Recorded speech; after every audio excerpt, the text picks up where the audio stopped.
is that they haven't submitted any report. We only received the report last night, or yesterday, I think. So when we convene them, we're working from the premise that we don't have any reports from them. So that's the first thing we want them to explain to us. Second thing is that we are going to engage them. The approach that we want to take is threefold. One is obviously it's a follow-up to the House resolutions. Because they didn't submit any report, we've generated questions which we have circulated to you. So I'm not going to ask them to present their report now. It's going to confuse us because they must present something that has been analyzed. So we'll ask those questions, and I hope that you are able to even look at the background information from the main documents. But if not, we'll be able to assist from the front here. So that's the first approach we're taking. But the second one, as we ask them, we are also going to focus on what is the impact of whatever plans they've made on the financial statements of 2021-22, which ended in March this year. Right now, because one, they've put up the plans, they know what the problems are. Two, they are busy finalizing that information for submission to the AG. So we will inform them that we understand and we know that they are not, it's not an audited information, but they should be able to give us. You remember the session we had last week about preventative controls, oversight preventive. So we're going to have to also say to them, all these things that the AG has identified, do you have a plan for this current financial year? Is there a plan that you have so that you manage what's going to happen moving forward? So those are the three angles we'll take. Nothing has happened. So what we'll do is that we are going to use it to assess progress, and let's see how it goes. At the end of the session, when they are gone, we'll just make an assessment. So in preparation for the next ones, right? So we'll just make an assessment of how it went. And then the other thing I want to indicate, with the department, we'll ask them those questions, but with the medical supplies depot, we'll ask them to make the presentation so that you can assess both which one is working. The problem with the presentation made here is that you haven't analyzed it. So it's going to be difficult really to, so we'll just listen to them. If there are any things you need to follow up after they've presented, we'll do so. And then we'll be able then to move from there. I can assure you that at the end of the session, there are things we'll still want them to submit beyond this. Okay. Is that fine, honorable members? Is the approach okay? I just want to check. The first one you said we're going to focus on the resolutions, House resolutions. So I'm saying the whole session, the focus is on House resolutions. However, using the House resolutions, we're going to achieve two other things. One is if they say to us, this is the plan they've put up to prevent unauthorized expenditure, as an example. So fine, they'll give us the expenditure. Then the next question is to say, now that you've put that plan, can you tell us, now that the financial year has ended, 2021-22, from your own preliminary assessment, has that plan worked? And that's what you're going to ask them. And then from there, the next question is this, because we don't want you to commit the same, we don't want this as a recurring finding. Can you just assure us, or do you have a plan that in this current financial year, maybe you must put the volume down there. In this current financial year, that this is not going to be a problem moving forward. So normally those plans are supposed to be in the APPs. because that's what the annual performance plans are about. But if they don't have them, we'll need them to submit them to us so that we can use that to track for this financial year what the issues are. Is that fine? members? Chairperson, you're fading, we can't hear you. Okay. So I will guide you from here on these other two sections if I see that they haven't responded properly on those two areas about the 2021-22 and moving forward. But if I see that it's answered or it's covered, then I won't be able to deal with it. Okay, I think we're ready. We can start our meeting officially. Can we? Excuse me, there's a Because we've got problem with the quorum now. audio. Honorable Kekana is here. Honorable Kekana? Can somebody assist? Honorable Kekana? Now that you're here, we have a quorum. Thank you. You are our quorum. Okay. Honorable members, welcome to our meeting. The meeting is intended to do several things.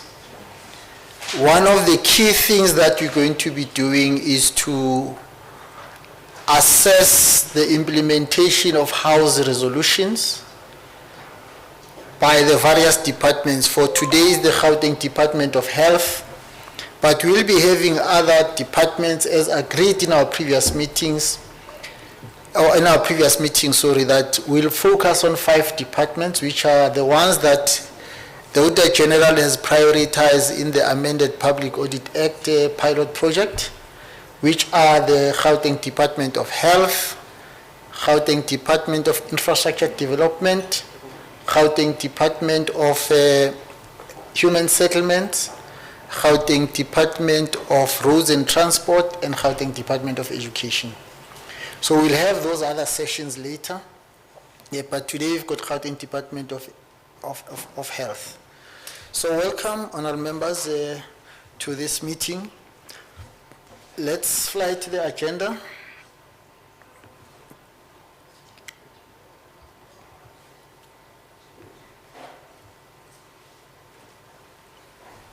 Can you fly the agenda, please?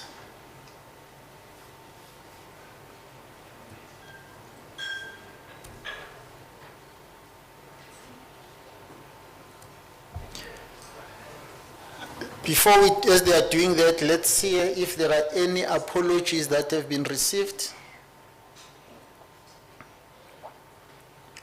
Mampati Sizagele, please help us. Are there any apologies we have received? Simon?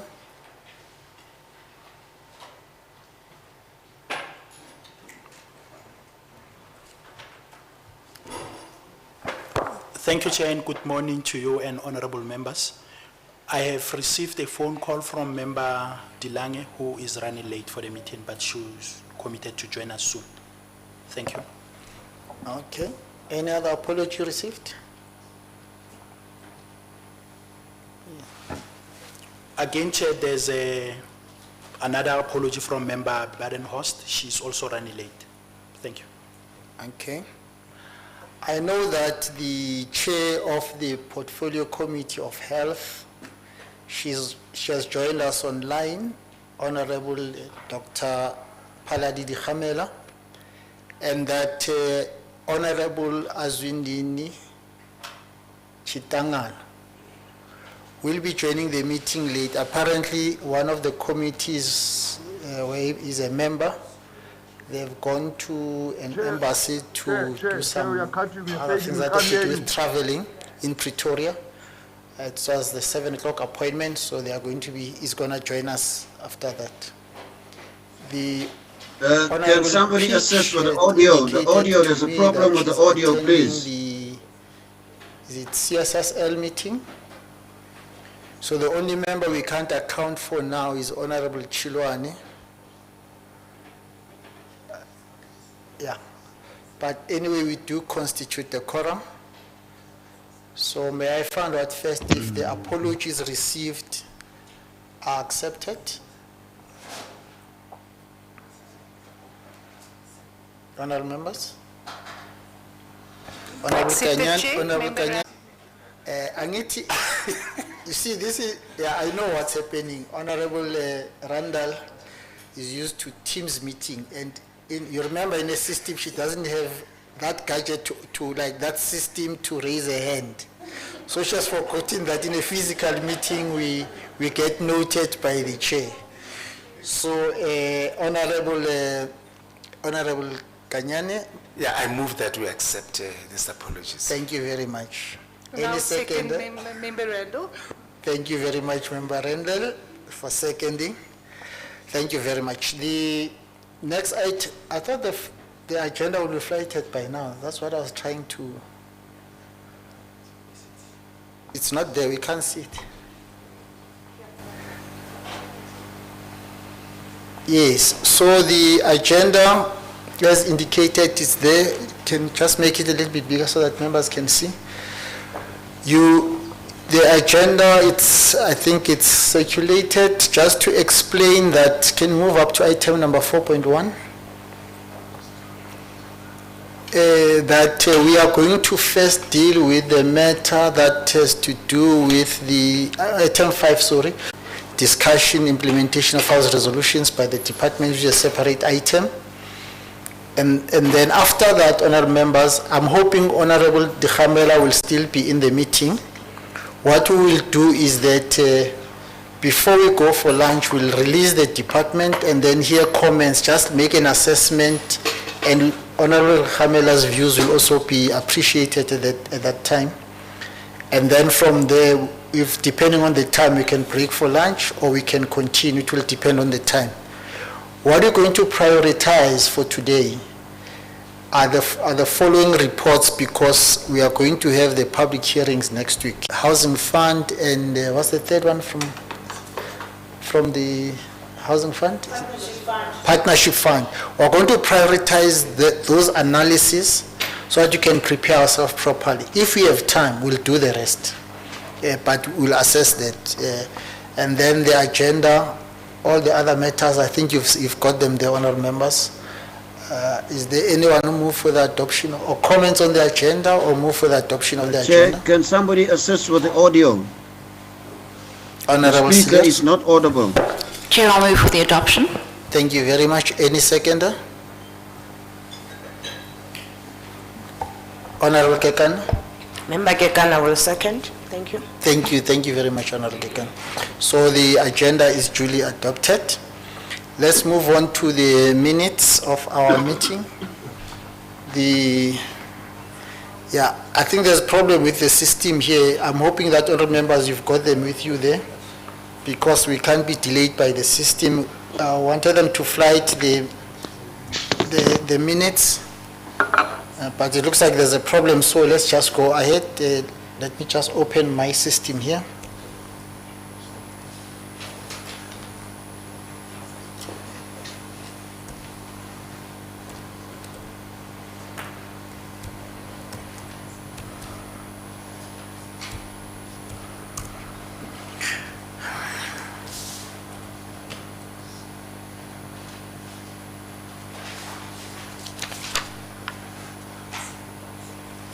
What hands are on Teams?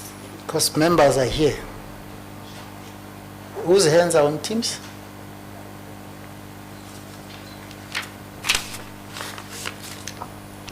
May I hear if there are, you said there are people who have raised their hands on Teams? Yes, who?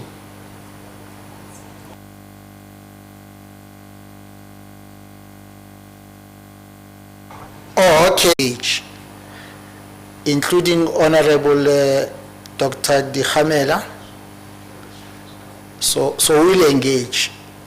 The CEOs that we've invited, we request them to note some of the things that are said, so that at the end, when we're done with the department, we're going to either, depending on what they want to do, we're going to ask them to make comments, brief comments, or they can make written submissions. So because of the nature of our committee, it's going to be a discussion between the department and members. But what we request is that the CEOs and other stakeholders that are online, at the end of our engagement with the department, we will ask the department to leave. Then we'll ask those online If they want to speak in the meeting, let them comment and we'll allow them to make those comments. Chair, you can't And hear then, you. because we Please. really value their comments. We don't want them to engage with the department directly. We will do that for them as the committee because that's why they are our stakeholders. So they'll listen and Hello? depending on what the department say, if there are things they don't agree with, they'll raise them with us so that Hello? we can be able to then make follow-ups with the department. And then after that, then we'll release them. After that. I'm hoping that maybe let me open for those hands so that I can hear what they have to say. I'm not sure why I can't have it here with me. It's going to be difficult to run a meeting if I don't see which hands are up. So I'll rely on you. I can't see the hands even here. Okay, so just Mampati, you'll help us to indicate whose hands are up so that you can allow them to speak. Okay, Mr. Sipom Kize. Mr. Sipom Kize, if you can introduce yourself and then make your comment.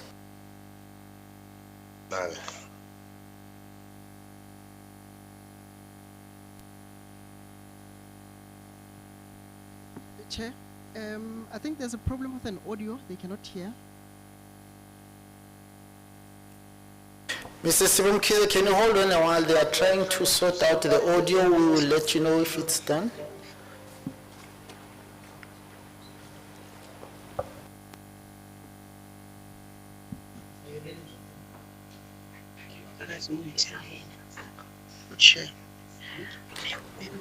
Was it?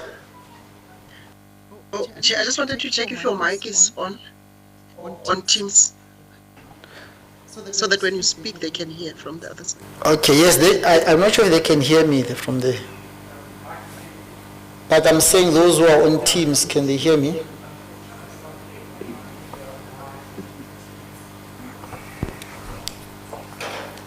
But earlier I could hear Dr. Dikhamela. So, Honorable Dikhamela, can you still hear us?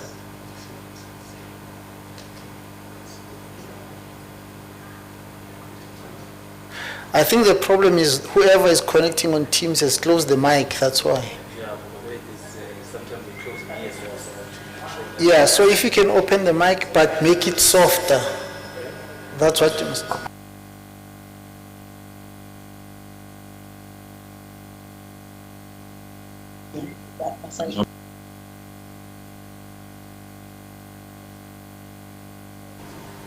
Dr. Dikhamela, can you still hear us?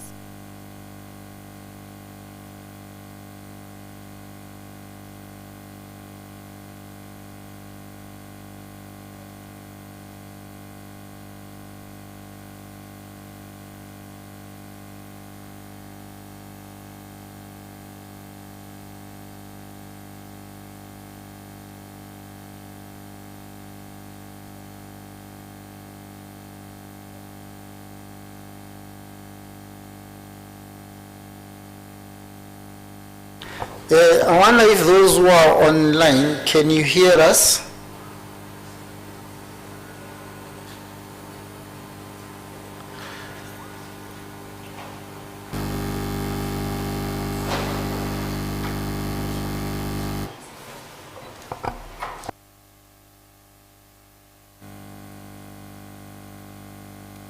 Maybe, where's Bill? Maybe somebody must write a message online to explain that we're trying to sort out the audio, even on YouTube or wherever they are.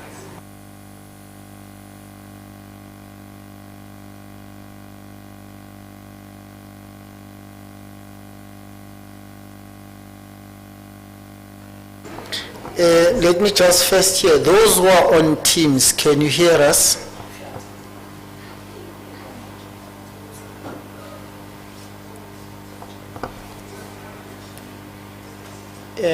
Honorable Dikhamela, can you hear us?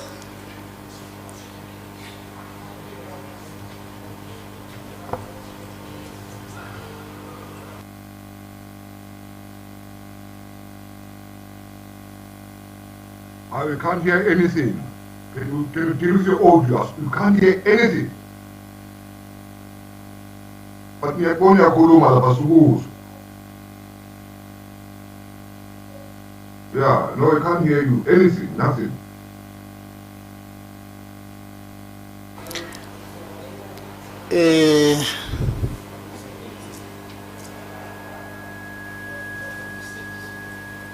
I think, where's Fano?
Sort it out.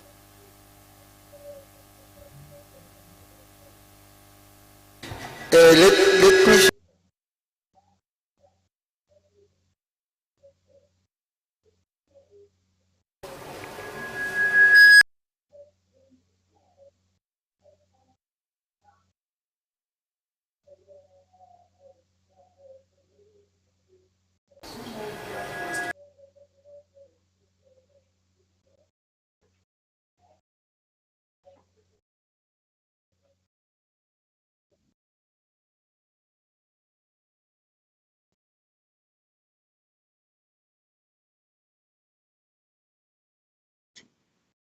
Honorable Khomela, it looks like you could hear me earlier because I was connected on Teams. If I use the mic in the room here, you can't hear me. So you can hear me now, isn't it? You are 100% clear now, Chair. I hear every word and aside there. Great. Yeah, maybe we should continue using Teams until they sort this out.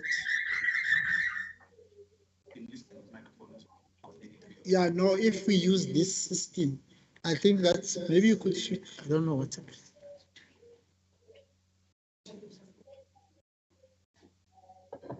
You see, if I put on the mic, you'll have a problem.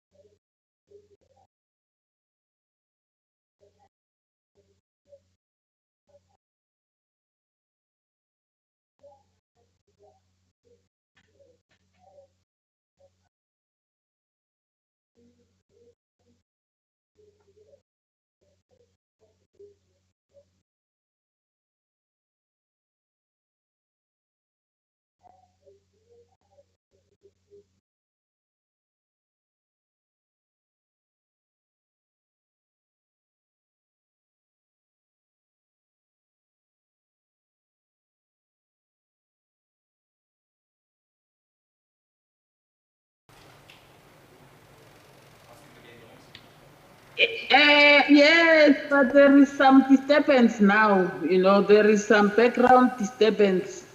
So is there like a background noise? That's what you mean? Yeah, but at least we hear you because the earlier we didn't even, you were in, out, in full time, but now there is some background noise, but you are audible. Okay, so it means maybe someone, yeah, even from here you can hear them.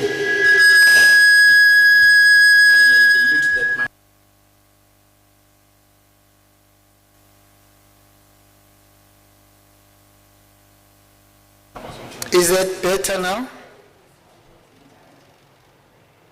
Honorable Dikhamela, is that better now? Yeah, well, this time and just the previous time sound the same, but you are audible, it was more clear the third backward, but you are audible. Okay, thank you very much. Mr. Mkiza, can you hear us now?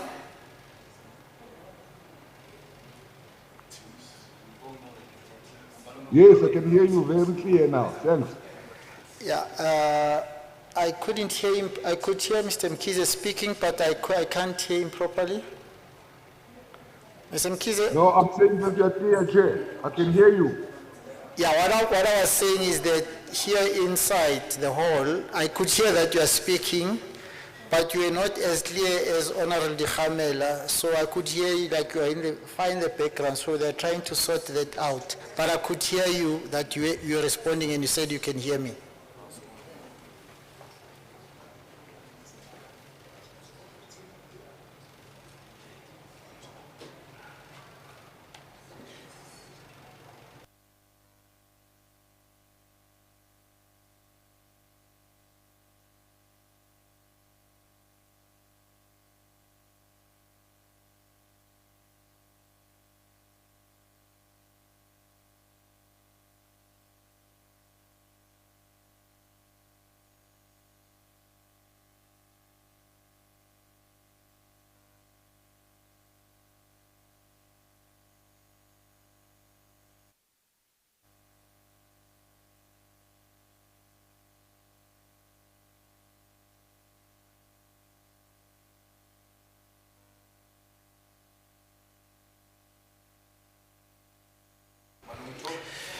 Babu Mkize, are you able to come back to us? Let's see if we can hear you from here.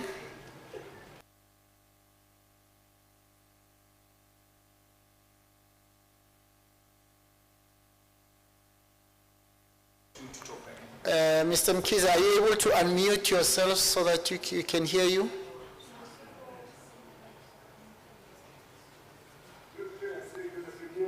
Okay, yeah, no, thanks very much.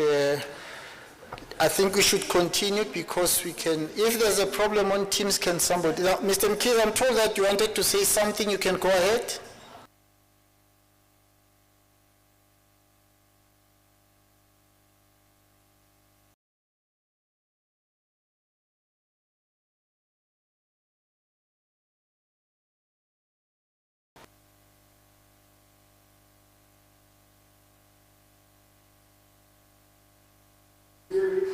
Yes, we can hear you now. Is that the comment you wanted to make earlier when you raised your hand, I think about 5-6 minutes ago?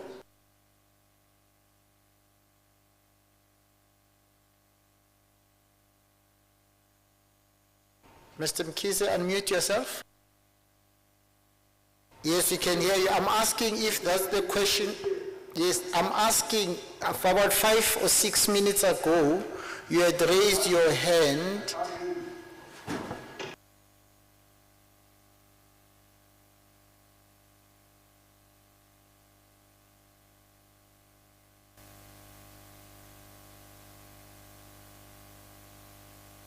Okay, thank you. Can you hear me now? Yeah, we can hear you now. Thank you very much. Is that loud and clear? Somebody has got his mic on. Can you please put it off? Let me just explain once more how we're going to run the meeting for the benefit of those who were online but couldn't hear us. We are going to have the Department of Health in the meeting soon. We are going to engage them as the committee, including Honorable Dikhamela, who is the chairperson of the Health Portfolio Committee. In the meantime, we are asking all the stakeholders which we've invited, that includes the CEOs of hospitals, to make notes as we continue with the meeting. And in that regard, what's going to happen is that As soon as we are done with the department, as the members, we will let them leave. Then we'll take comments from our stakeholders, because we don't want you as our stakeholders to comment when the department is here. It is our responsibility as a committee to take note of your comments and make necessary follow-ups with the department. So, but you've got two ways in which you can comment. The first one is that you can comment in the meeting here. The other one, if you prefer, you can send your comments in writing to the committee. That's how we're going to run it. I hope that it has been heard. Maybe if I can hear from those who are online, if they are able to respond to what I've just explained.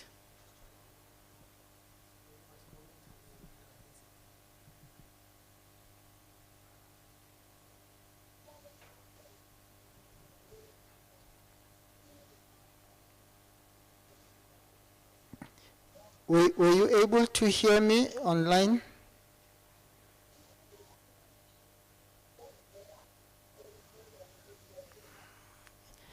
Yeah, we have a serious problems here.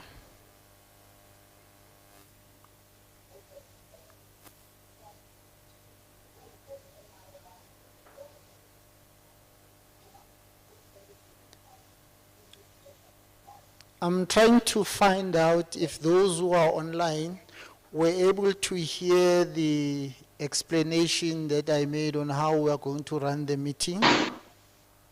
If you were able to, please raise your hand and then we'll let you speak.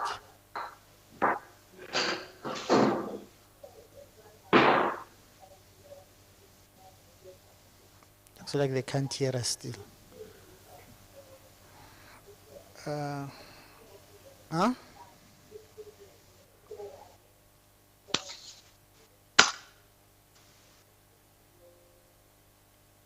Honorable Dr. Khamela, could you hear the explanation I gave? No quality of sound, very poor. Somebody, Jansen van Rensbeck said so. Maybe it's the mic I'm using, don't you think so? Because when I was using the other mic, everything was fine.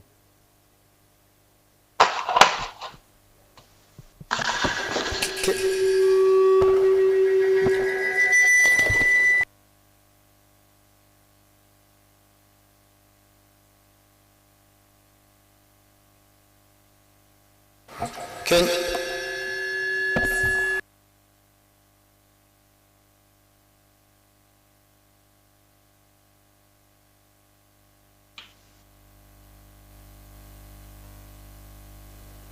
One, two.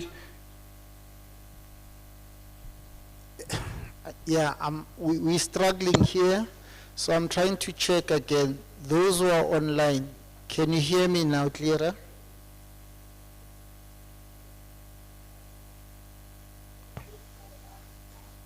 The audio is still a problem. But Can can you hear me somebody now? assist? Hello? The audio is still a problem. Okay, now that you are responding, can you hear me now? I can hear you. Very loud and clear? Not very clear, but I can hear you. Okay. Let me try and explain something again. I'm hoping that you'll hear me. The way we are going to run the meeting is as follows. We know that we've got online CEOs of hospitals and other stakeholders. So what we request is the following, that we are going to call the department, the MEC and the department to explain whatever they are going to explain. We'll engage them as the committee, including Honorable Dikhamela, who is the chairperson of the portfolio committee. As we do so, we are asking all our stakeholders to make notes so that what will happen at the end of the meeting, in other words, when we're done with the department, we'll let them leave, and thereafter, we'll then take comments from our stakeholders. We are trying to avoid a situation where our stakeholders engage the department directly because sometimes it can be a problem. So we are going to follow up those questions or those comments with the department itself on your behalf, and then we'll be able to respond to you after that. I'm not sure if you could hear that explanation.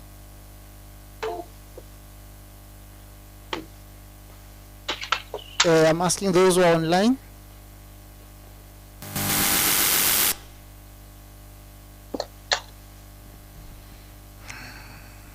It's gone again.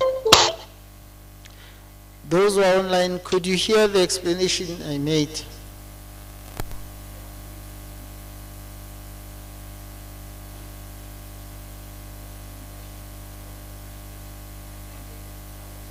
Looks like they couldn't hear a thing.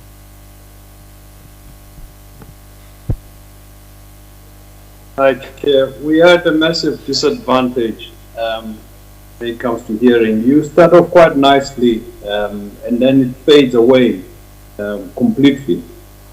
Okay. So can you hear me better now? Yes, we can hear you right now. Let me ask the Hoping technicians. it's not going to fade away. Yeah. Okay, let me ask the technicians not to do anything from now, because it looks like you can hear us properly. You still can hear me now? Yes, I can still hear you. Can you ask those online, please mute, because your phones that are ringing, they are creating a problem for us. So you still can hear me better now? Yes, we can still hear you. Okay, thank you very much. So are you okay with the explanation I've given?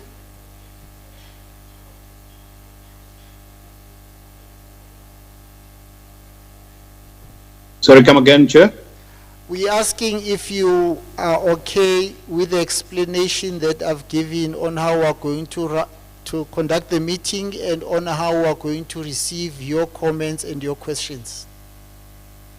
I think it's at the end where we probably missed Okay. it. You indicated that there will be interaction with the department, and that an invitation was given to the chair of health committee, and that there will be an opportunity to engage with us. I don't know whether it is orally or in written format. If you can just explain that part. Thank you. Okay, so this is what's going to happen.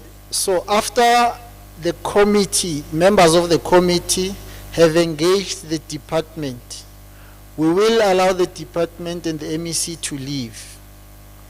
Then we will then open up for comments from those who are our stakeholders. There are two ways in which you can comment. One, you can make comments here in the meeting, but you prefer that it be a brief comment, or you can make a written submission to the committee so that we can follow up on all those questions and comments on your behalf, and we can be able to get the responses and then be able to come back to you.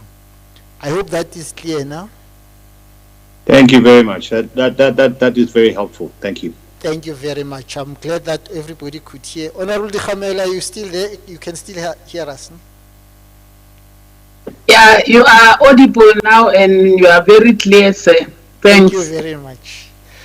Okay, we were still finalizing our internal matters. Maybe what we should do, honorable members, because of time and stuff, let's postpone the discussion of our minutes, and then we continue with all other things. We'll do it immediately after the session. Is that acceptable? We ask those that are online to switch off their mics because there are problems when you speak. Before I call the department, I just want to find out if we use the Chair, other... Yes, yes. Can you ask Mr. Tsibo Petlani? We've been writing there for him to mute his camera. I'm not sure, maybe he's not reading the chat, because it's him whose whose video is on and is disturbing. Thanks. Okay, is it off now? Because I'm not connected on Teams here. Is it off now? Okay, I'll ask those that are here to assist. Please, all of you who are on Teams, if you can mute, because you are going to be disturbing the discussions here. maybe what we need to do with the team, yeah? I just want to find out if those mics can work, because we're going to call the department now. And if we use them, are they going to be audible enough? Maybe Kanyane, can you say something there?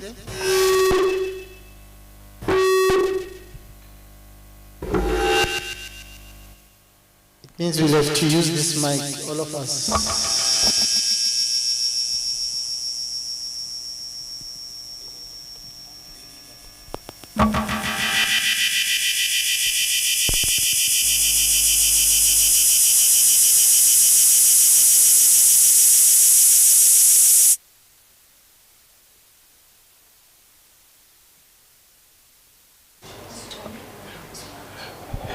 Hello? Sing right, Malum. Hi, can those on Teams hear me?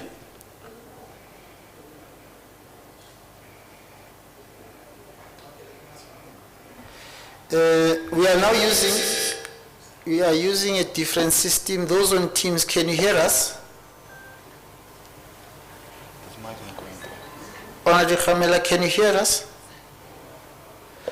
Now it looks like the problem is here. We'll use this mic. Okay, sure.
Ngiphi and then 1 2 2 2 2.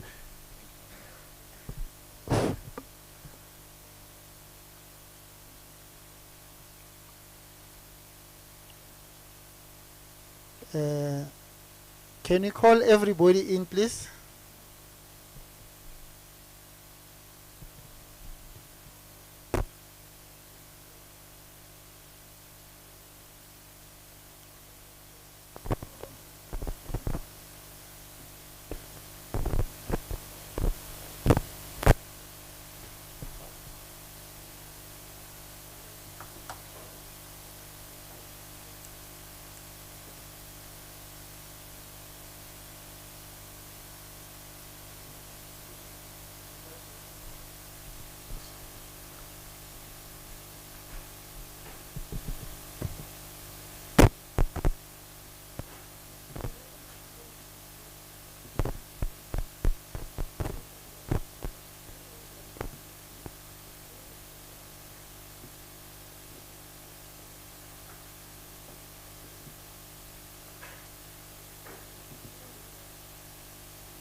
Okay.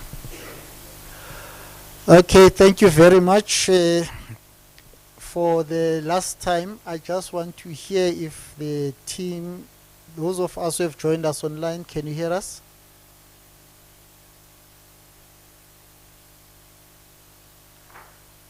Honorable Khamela, can you hear us?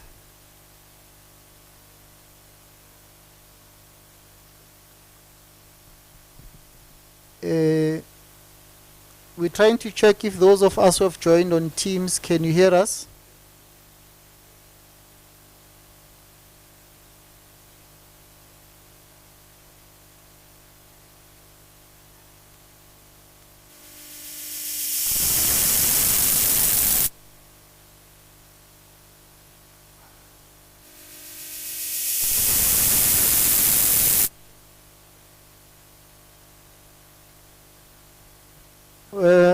Those who are on Teams, can you hear us?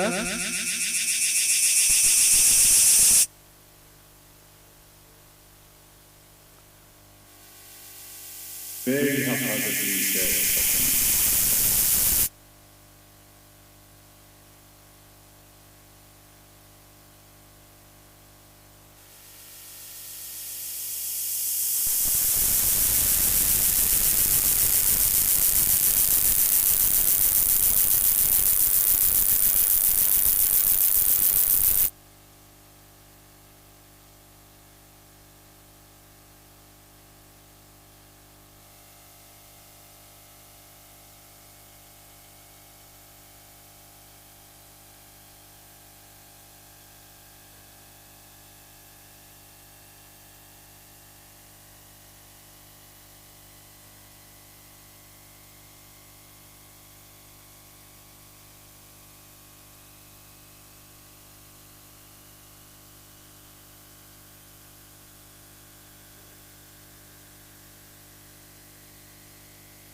Yeah, there's a problem. They still can't hear us on Teams.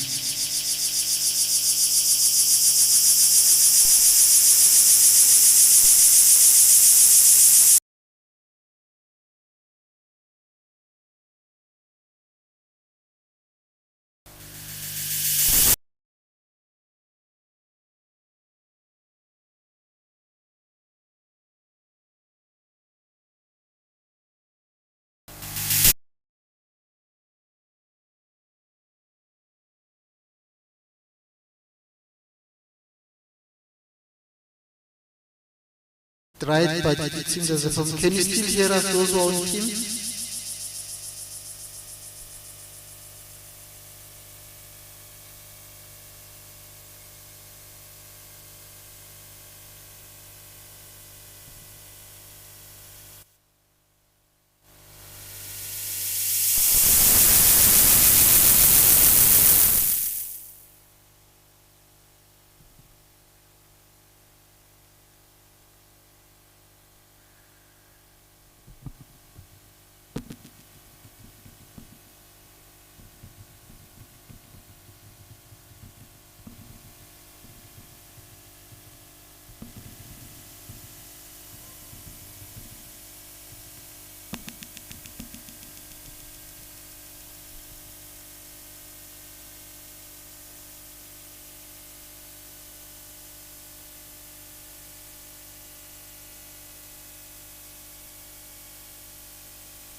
MEC, we want to apologize. We're still struggling with audio because we've got other of our stakeholders who are online and we can't disadvantage them. So that's the issue. I will sincerely apologize for that.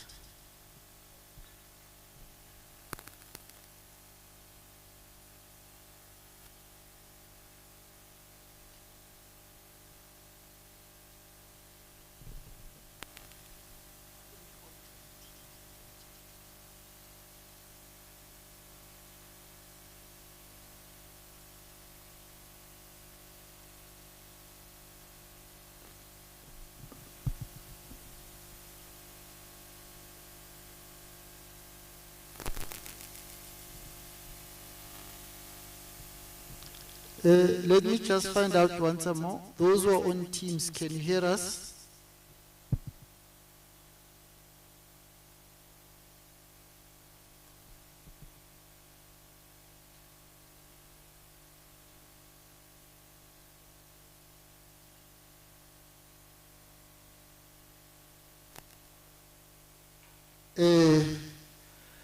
Those who are on Teams, yes, you can hear us, but very softly.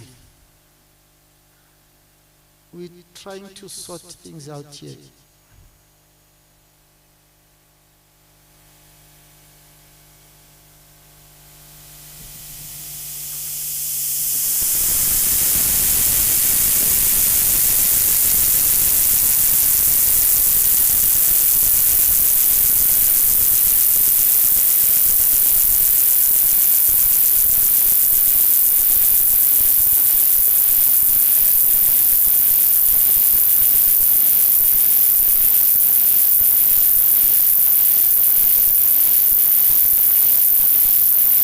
If you can hear us, please indicate those of you who are on Teams, but we are trying to sort things out here from our technician.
Now, let me try again. Can you hear us now?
We are trying to see something else. Can you hear us now?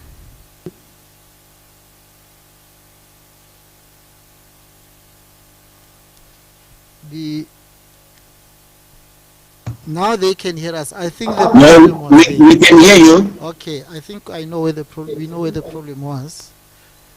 No. But let's see if they Honorable Dikhamela, can you hear us? I want to hear if we can hear those who are online and they can hear us. Yeah, I'm online and I can hear you. Nalini Maharaj, you say you can hear us? Yes, sir, I think we can hear you now. Yes, Chair, I can hear you. How I switch off? Is it still on? They say yes, they can hear us, but the problem is I can't hear. I want to hear them also, so that when it's time for them to, maybe we can continue if they can hear us.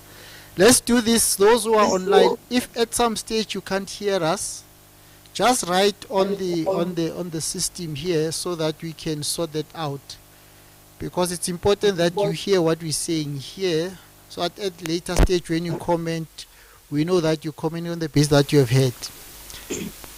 Is that okay? If you can write online, then I'll know that you can hear us.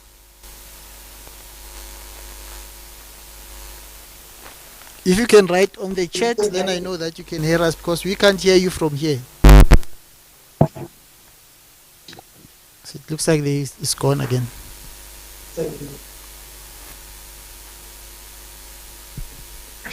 They say they can hear us. Oh, yeah, okay. So they say it's fine. Okay, sure. Thank you very much. So you'll do that. Thank you, Nukanya. You'll do that. Thank you very much. Let me take this opportunity to welcome the MEC. MEC, thank you very much for joining our meeting. Once again, we want to apologize for the delay because of the problems with our audio, but they are trying to sort that out. We want to take this opportunity to welcome you to the meeting of the Standing Committee on Public Accounts. The purpose of this meeting is that we want to engage you on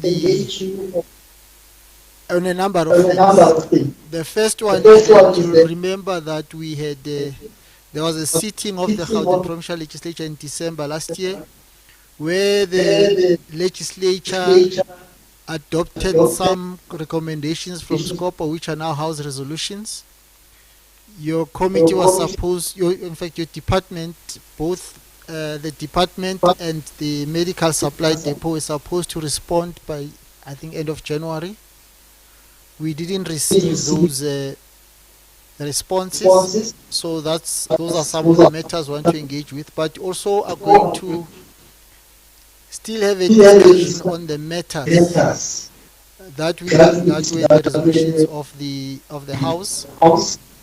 And after that, we also want to have a sense from you if the things that the AG raised with you, when I say you are the department and the medical supply depot, if those things have been corrected, and what are the implications, or what is your assessment of the impact they made in the financial year that ended on the 31st of March this year. We are aware that you are still preparing the audit, so that's not only that we understand, but you have the view that you really have a sense of what is happening there. So we know that whatever you say here, when the audit comes, there will be certain things that change that we understand fully. So it shouldn't be used as something else. So we just want to give you a preliminary sense of what's happening there. But thirdly, is that we want to have a sense from you if moving forward, in other words, as we have now begun the new year, which is 2022-2023, it started on the 1st of April this year. If there are plans to prevent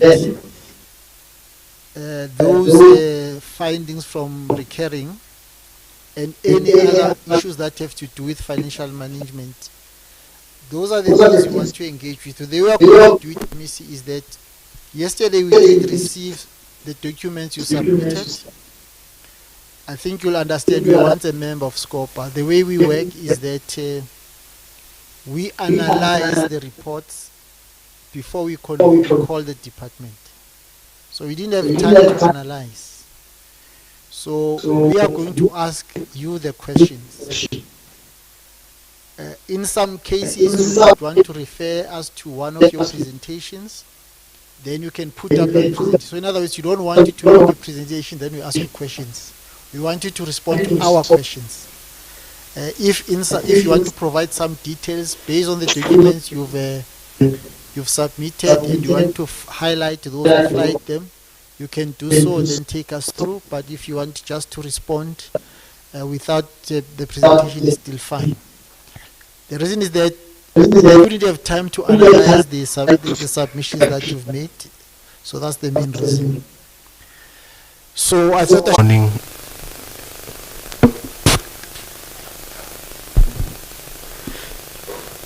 Good morning, committee members. My name is Mbegiseni Khumalo in the Gauteng Department of Health, MNE. So we have put some plans in place to try and respond to some of the findings that were raised during the AOPO audit of 2020-2021. So some of the things that we are doing is to continue implementing our HIM strategy, which in a way try to respond to some of the gaps that pertains to AOPO or performance information audits. Secondly, we are, because one of the gaps that we picked up were issues of reliability of data that is being reported, and we do advocate for daily, bi-weekly, as well as monthly reconciliations to try and bridge the gaps between the information that is reported in the information systems and from the source documents. That is at an operational level. We do conduct our more of reviews or feedback or performance review sessions that are monthly with the districts where the implementation is taking place. And we do provide our facilities. Those are hospitals as well as big CHCs at facility levels. Currently, the reports that we are getting from the ground with regards to the current progress with the AOPO is that there has been improvement. The AG was provided with all the information that they requested, which some was not available maybe before, but now we have been able to be able to provide that information or make it available. Yeah, so that's why I can say for now, and all these action plans that we have developed, we will try and implement them on an ongoing basis, on a monthly basis. Thank you. Oh, okay. How can I project?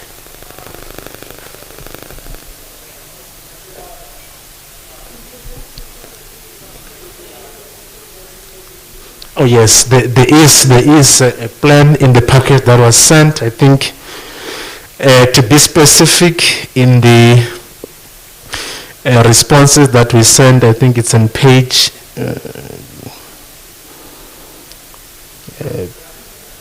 it's page 4. But there's a brief summary. Yeah, so it's there.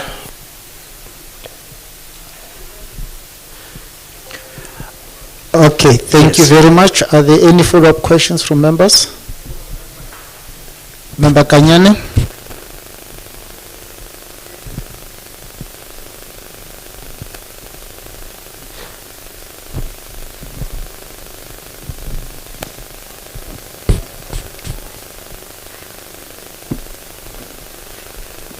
Okay. Yeah, I thought it will be provided with plans, unless they're still coming. Because I thought there will be very tangible plans that will really interact with. But your preamble, especially on your meetings daily, monthly, it's now a national anthem. We've been receiving that response throughout. Even the last term, that's how they're responding. But I think what you are looking at is, you have to tie that with accountability. To say, because a plan has to be completed with all the questions that we have, to say who will be doing what. I mean, that accountability is very much important. And when is it going to, I think a plan that is complete is the one that really, I think as a committee, will really be, will be convinced that something will happen. But now to say we're going to have meetings, the review, the whatever, that's what we've been receiving all along. So I would say through you, Chair, that there should be more of a complete plan. The when, the what, and all those questions be responded to. That's how I can really, as part of my follow-up question. Because if you look at from the AG, also they raised the issue of the information system, which it's really really problematic, and it's there from the AG as a concern. So maybe those, I think the plans still will be receiving those plans, Chair. Thanks. Maybe I would have said that you should put it up on screen. I know that those who are on Teams, they can see the plan because they've put it up. We can't see it in here. And you've said to us that it's a document you've submitted, part of the documents you've submitted which we received yesterday. So what I want to suggest, Honorable Kanyana, if it's okay with you, that what we do, because it's about predetermined objectives, which are basically, let me see, I want this to be heard properly.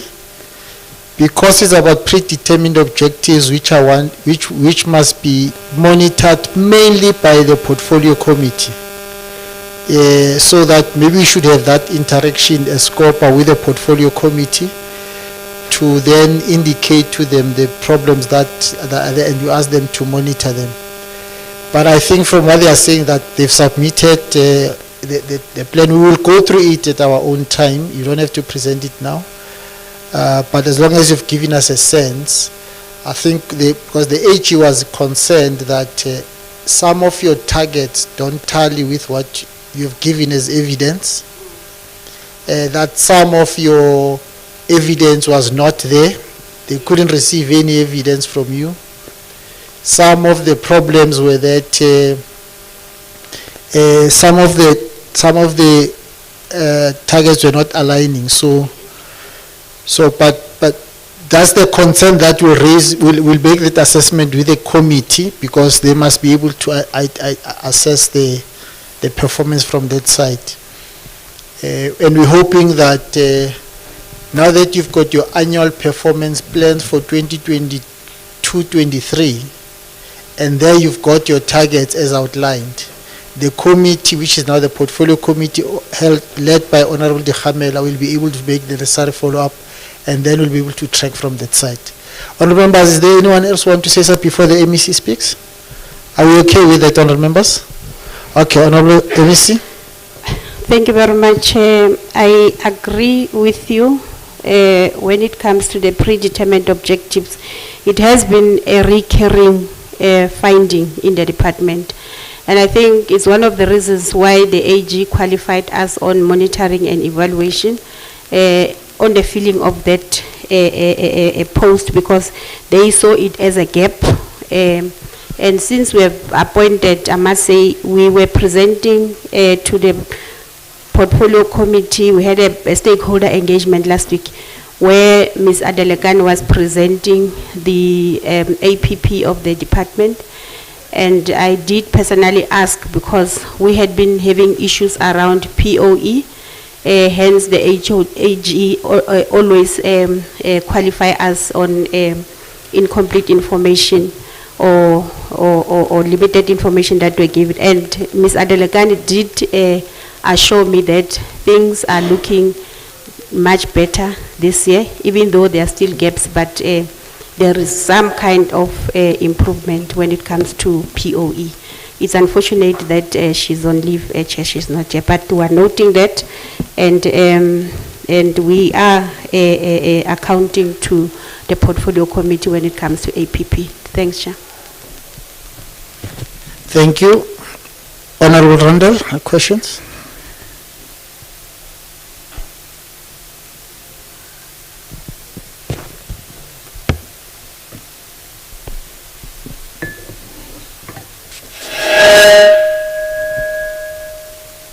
Thank you, Chairperson. Thank you, MEC. My question will be on material uncertainties, and more specifically your lawsuits and contingent liabilities as emphasis of matter. If you can give us an update on the implementation of the contract awarded to CAJV in the 2021 financial year. Secondly, an update on its implementation of the 3 key areas of intervention to analyze and eradicate root causes. Now, the 3 key areas, if I can just refresh, is addressing causes of medical negligence at root cause level. The second one, facilitating and maintaining good working relationship with the State Attorney in Johannesburg and Pretoria. And the third one, your filling of vacant posts at the Directorate Litigation. Then number 4, an update on the process of engagements with the Office of the Premier to draft the Gauteng Medical Litigation and Mediation Bill as part of facilitating mediation on litigations. And then lastly, to provide us with details of any other alternative measures which the department has investigated. And I'm going to refer you to a report, SCOPA Oversight Report to the GPL on your financial statements late last year, where we noted that the department had indeed put in place the following corrective measures to minimize future lawsuits. Funding reprioritized in your budget to the National Quality Health Improvement Plan. The second one was that you mentioned, the contracted law firms. You've contracted law firms with medical legal experts to support claims management, and I'm sure CHIV is one of them. Parliament to consider State Liability Amendment Bill, which will introduce periodic payments and provide compensation in kind in the form of future medical care. SIU to probe potential fraud in this area, and lastly, long-term solution requirements under legal reform, which is being explored by the Law Reform Commission, just as a refresher. Thank you, Chair. MEC, over to you.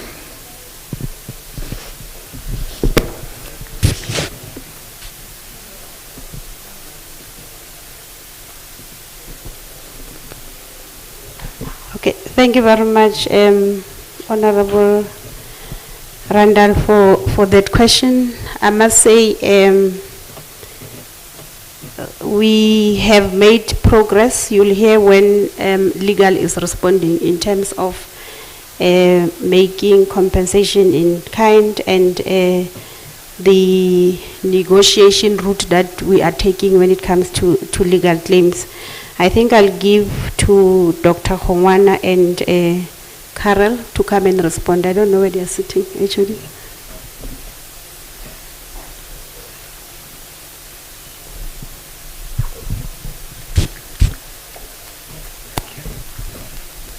Thank you, Chair. Honourable members, my name is Karel van Heerden. I'm the acting director.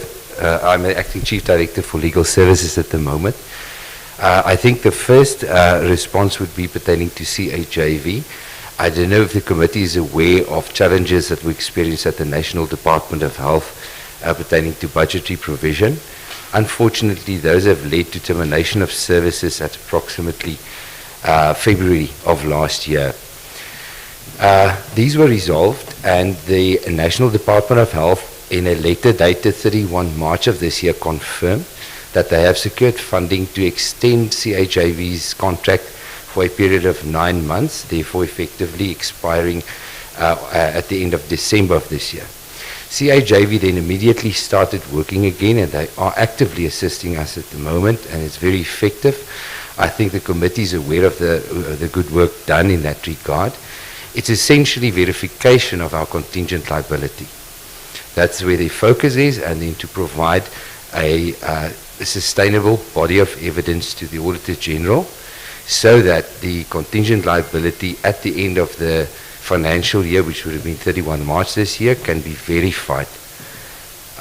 The other question, excuse me, the other question related to the appointment of service providers, other than CHIV National, has also availed to us the services of a company by the name of Integrated Forensic Accounting Services, IFAS, who's focusing on forensic investigations into the successful awards that were made. For example, you would be aware that the current quantum in, for example, cerebral palsy cases is exceptionally high. And that claim would have been based on certain undertakings by the plaintiff attorney. For example, to adjust the house of the patient to be suitable for care. Now, often we find that this is not done. Either the attorney doesn't pay over to the client, or the client does not do with the money what they promised to do. So IFAS is helping us to identify those things. Thirdly, there's a company by the name of Abacus Forensic. They, it would be incorrect to say that they provide a litigation management system to us. What they provide is capturing of our raw data, which we then provide to them. They have a system, a proprietary system, on which they then run certain analytics, for example, an ID number. Then one would find instances where a plaintiff attorney would have issued summons for the same set of facts under the name of a hospital that's situated in Gauteng and a hospital that's situated in the Eastern Cape. The plaintiff identity would be, and the facts alleged would be exactly the same. So that's fraud. So they help us identify those instances of fraud. Chair, if you'll remind me what the next question was.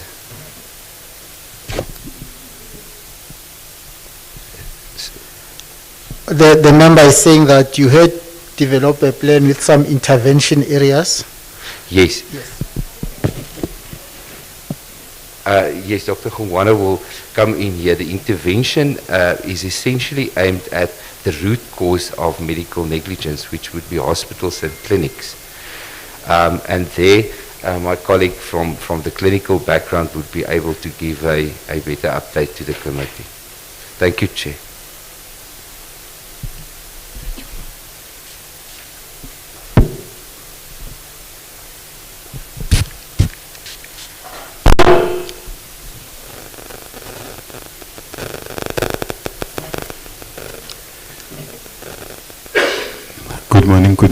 Good morning, Chair, honorable members, MEC, HOD, and fellow colleagues.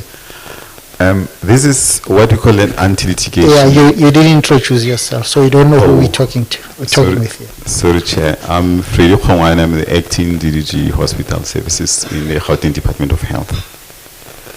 Thank you, Chair. This is a plan that we executed since July 2021.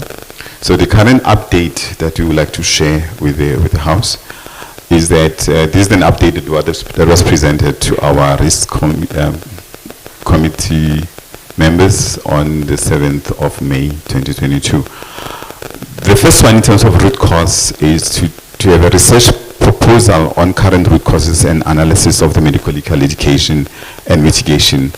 So the timelines is for 2022-23 financial year, and the champions is hospital services, district managers, and the CEOs. We have already started engagements with our public health specialists in the 4 central hospitals and the 3 tertiary hospitals to work on a protocol to do evidence-based research on what is the root cause, because we know there is anecdotes, there is experiences, but we would really like to have scientific evidence-based. So we already have started. One of the meetings that is scheduled for this month is to discuss with the family medicine specialists in the 5 districts to say what can you do, because apparently they've already done some work. So we need to leverage on that work that they've done, and we will give reports to yourselves, to our principals, and all the oversight committees as we move into the financial year 2022-23.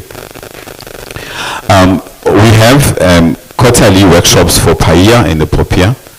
The objective is to consolidate knowledge and confidence and to enhance collaboration with the legal team.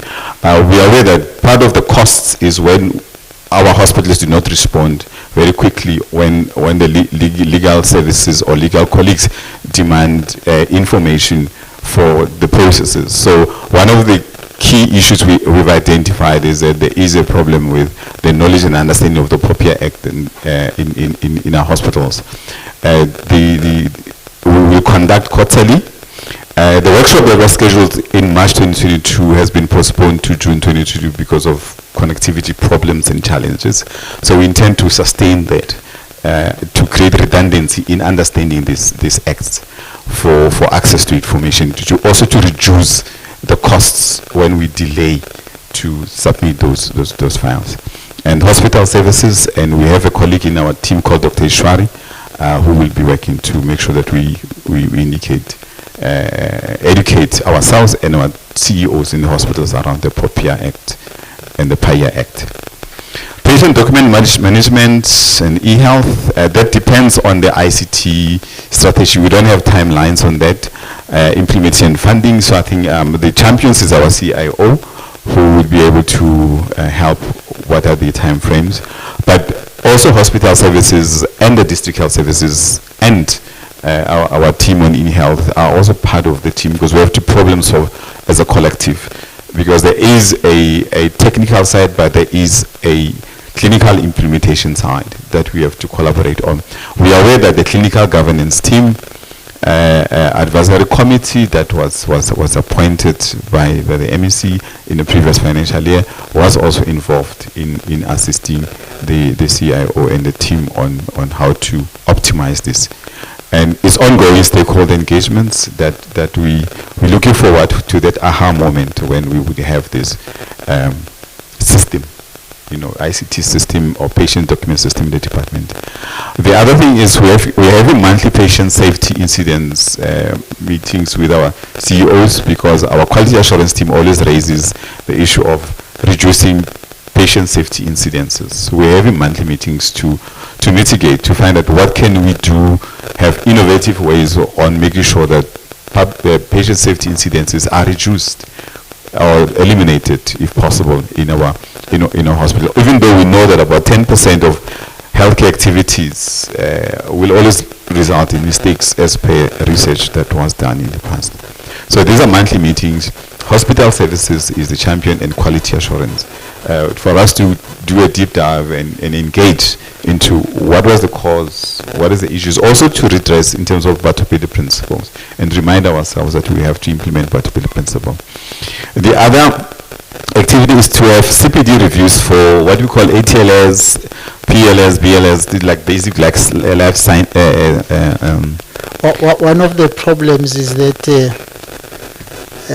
some of these abbreviations for us who are not in the medical field, it's going to be difficult to understand them. So if you can, but I know it's going to be a tall order, but where you can, just help us. Where you can, but where it's difficult, you can always hear about them later. Oh, all right, I can. ATLS is acute trauma life support. PLS is pediatric acute life support. BLS is basic life support.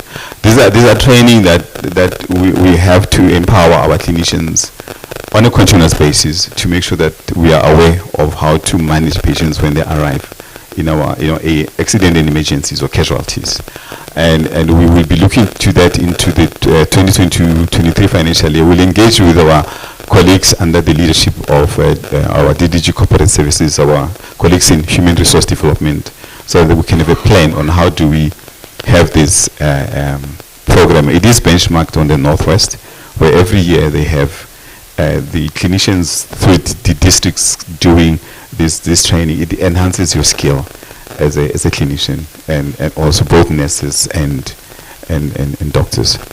The next move that we're having mental healthcare meetings also on a monthly basis, because we are aware it is in the news that there's congestions in our accident emergencies due to mental health care demands for services.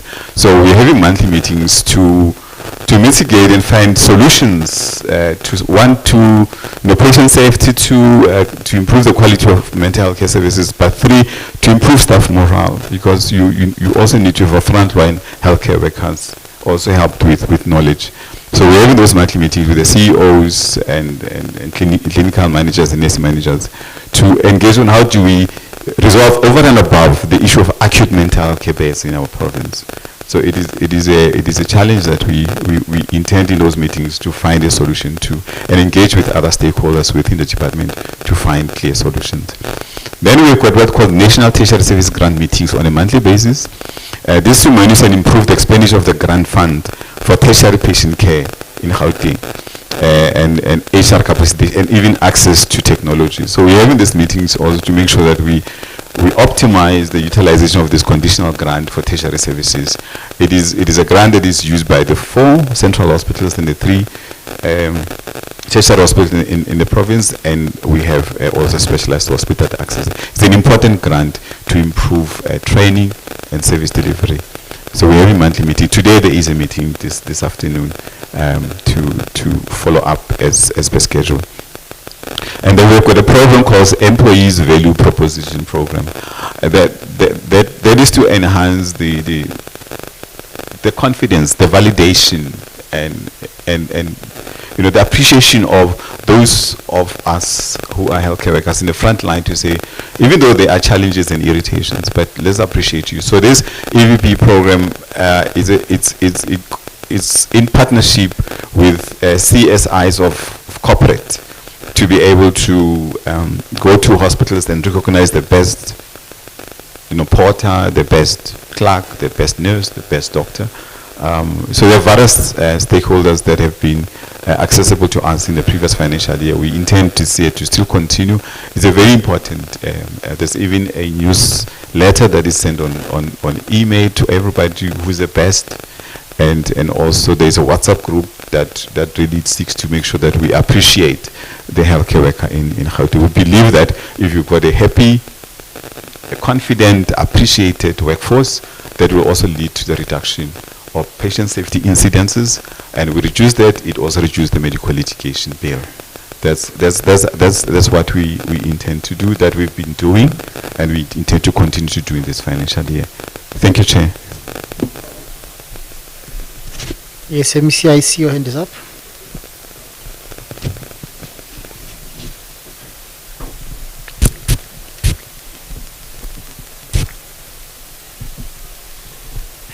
Thank you very much, Chairperson. And I just wanted to indicate to the committee that the mistake that Dr. Khongwana did was not to refer the committee on the plan because we did submit, and it complies with what Honorable Kanyane was saying earlier, that we need to have people who are accountable with clear timelines. So the plan is there, Chair. It's just that we apologize that we submitted late.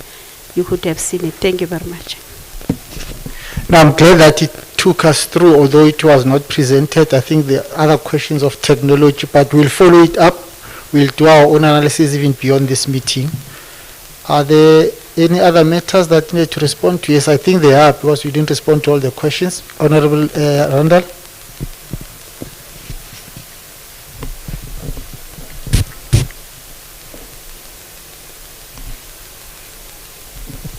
Thank you, Chair. I don't know if I've lost focus, but I didn't hear anything about the litigation and mediation bill.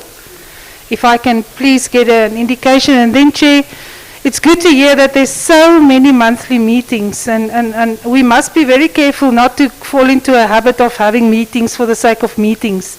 We need outcomes. We need timelines. We heard that there's no specific timelines here. You've mentioned it in terms of your IT. And that's not on. Connectivity cannot prevent a meeting from happening.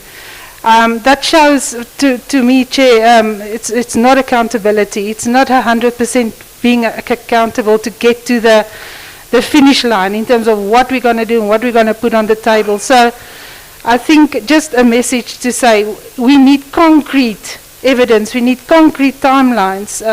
Monthly meetings won't do it. Thank you. Okay, I was also interested to hear, are there other follow-up questions from members? I was also interested to hear about that bill that you said you were dealing with the Office of the Premier. I didn't hear you responding to it. Is there such a process, or it's just something we got from somewhere, or it's abandoned? I'm not sure. I'm looking for any other follow-up questions from members. There seem not to be any. Those two comments. Okay. Thank you very much. We apologize for not responding. I just made the HOD aware that we did not respond to the bill, and the HIS, and Mr. Cave, I think, is also here to respond to that, because I know that there is a plan.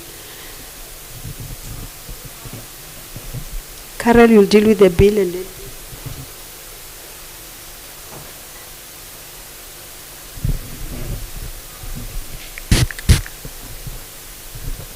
Thank you, Chair. I can give some feedback on progress with the bill. We've had some fruitful engagements with the Human Rights Commission. Firstly, in early February on a very small scale, and then at the end of March, large. It was all the provinces joined in for that. It was a virtual session, but a very fruitful one, where us as provinces had the opportunity to give inputs into the Law Reform Commission's report that they released at the end of November last year. So I think, it was food for thought. It forced us to perhaps reconsider our approach. In an ideal world, it would be one where we are consistent as a country, that throughout the provinces we can address these things in the same manner. However, not all the provinces were equally keen to move on it.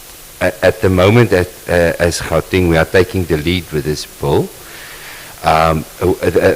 On your question as to how far it is, there's now quite a involved policy process, policy development process, because there's this policy development process, then a policy, a public participation process, and then once policy approved, then of course it could go to a bill stage.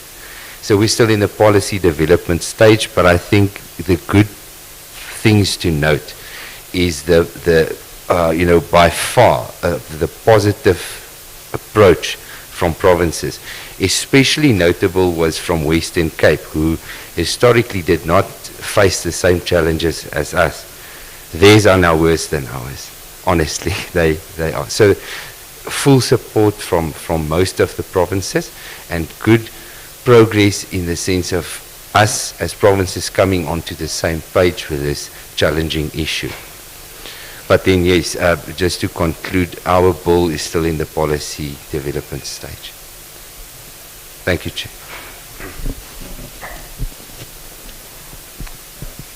Good morning, Chair, and good morning to the members and MEC and HOD and colleagues. My name Maybe is... you must put the mic a bit closer because we can't hear you. My name is Solly Cave. I'm the Chief Information Officer. Chair, maybe just to respond to the matters that was raised around the HIS. The HIS is the Health Information System. It's a system that will enable us to have electronic patient records, and that project was initiated with the idea to support various or address various AG findings, but also to support the litigation matters within the province. But in addition to that, Chair, it also will address some of the challenges with waiting times and the long queues at some of the facilities. That project is earmarked to be completed towards the end of the financial year, and we are running parallel processes where we are rolling out the project both to the community health centers as well as the hospitals. And Chair, we can provide a detailed plan. There's a detailed plan available to that. We can provide it to the committee. And in addition to that, Chair, there's also another project that we have just initiated, and that is to digitize the current paper-based patient records. And ultimately what we want to do is to integrate those two, so that when a clinician stands in front of a patient, they've got the electronically born patient record as well as the paper-based record. That specific project is in the initiation phases.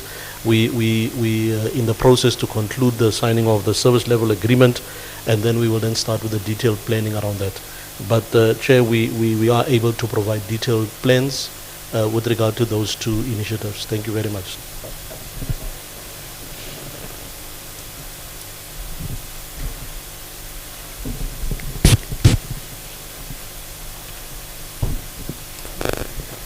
Thank you, Chair. The other thing that I think Member Randall asked was, we said something about the Office of the Premier, and what happened is that there was an official that was seconded in the Department of Health during that time when we had a number of challenges of a high vacancy rate.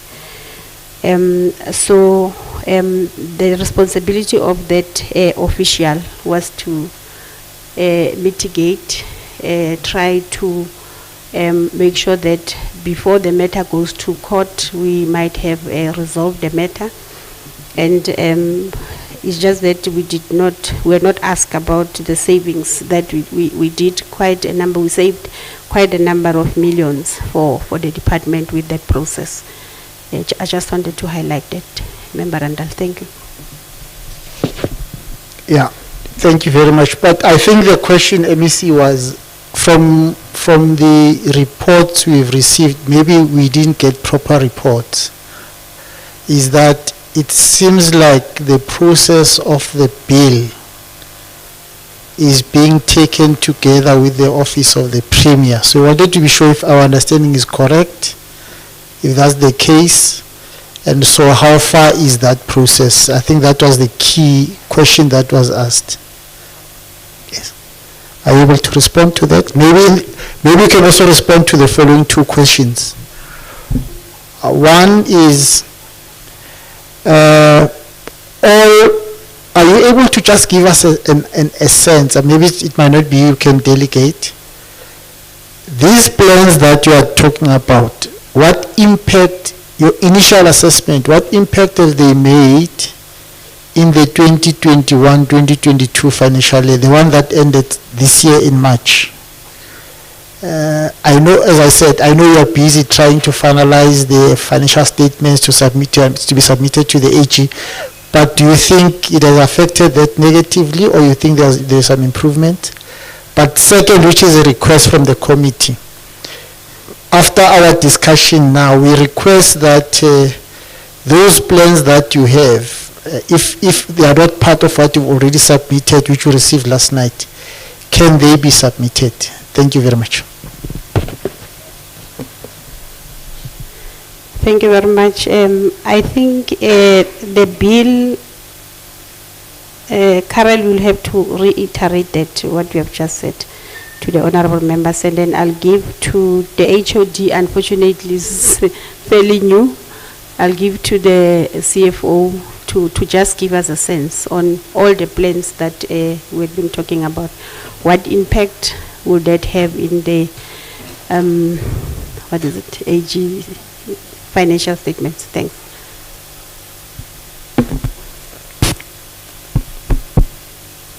Thanks, MEC.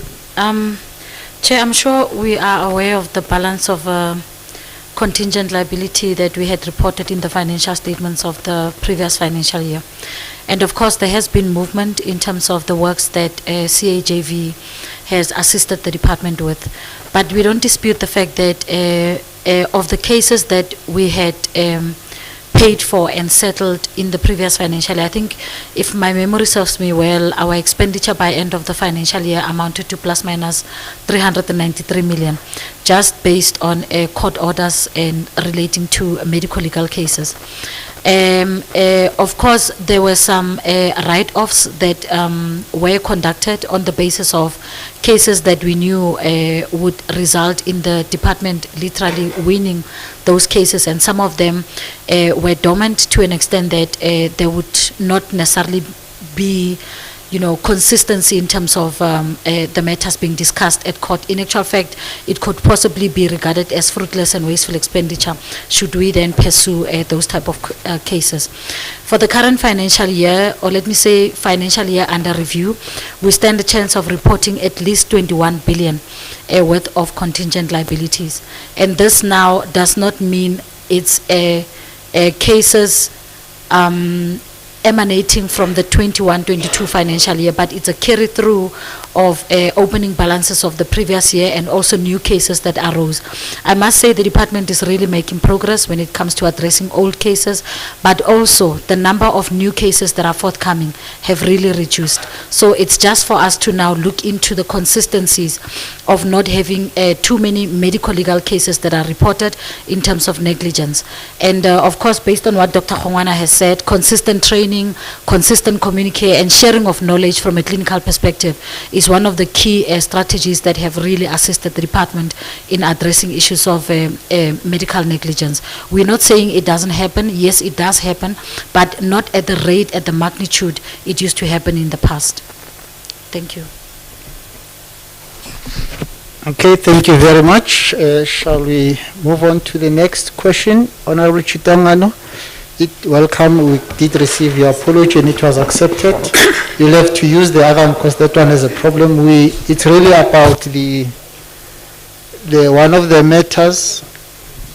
Okay, I'm told our systems are fine now. I hope those that are on Teams can hear us.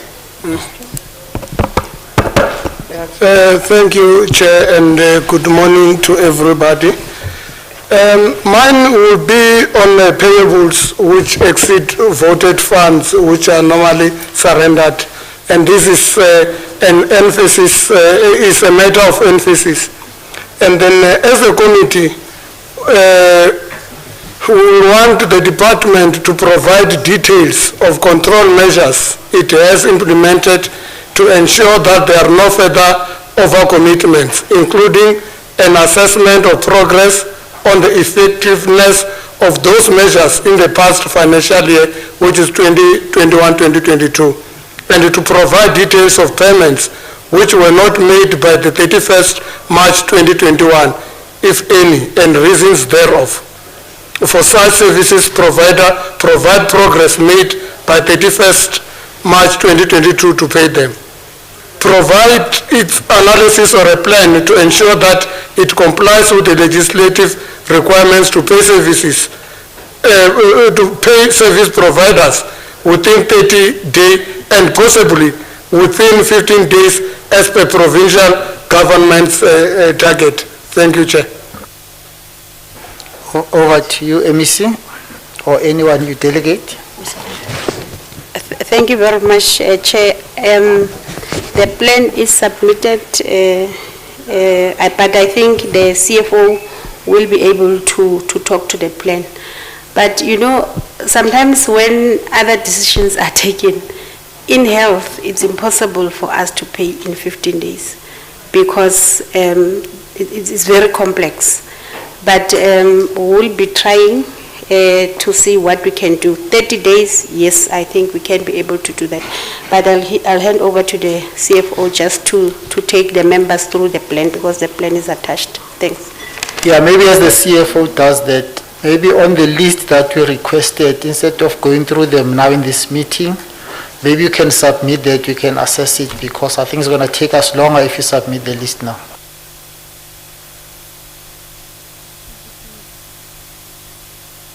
Okay.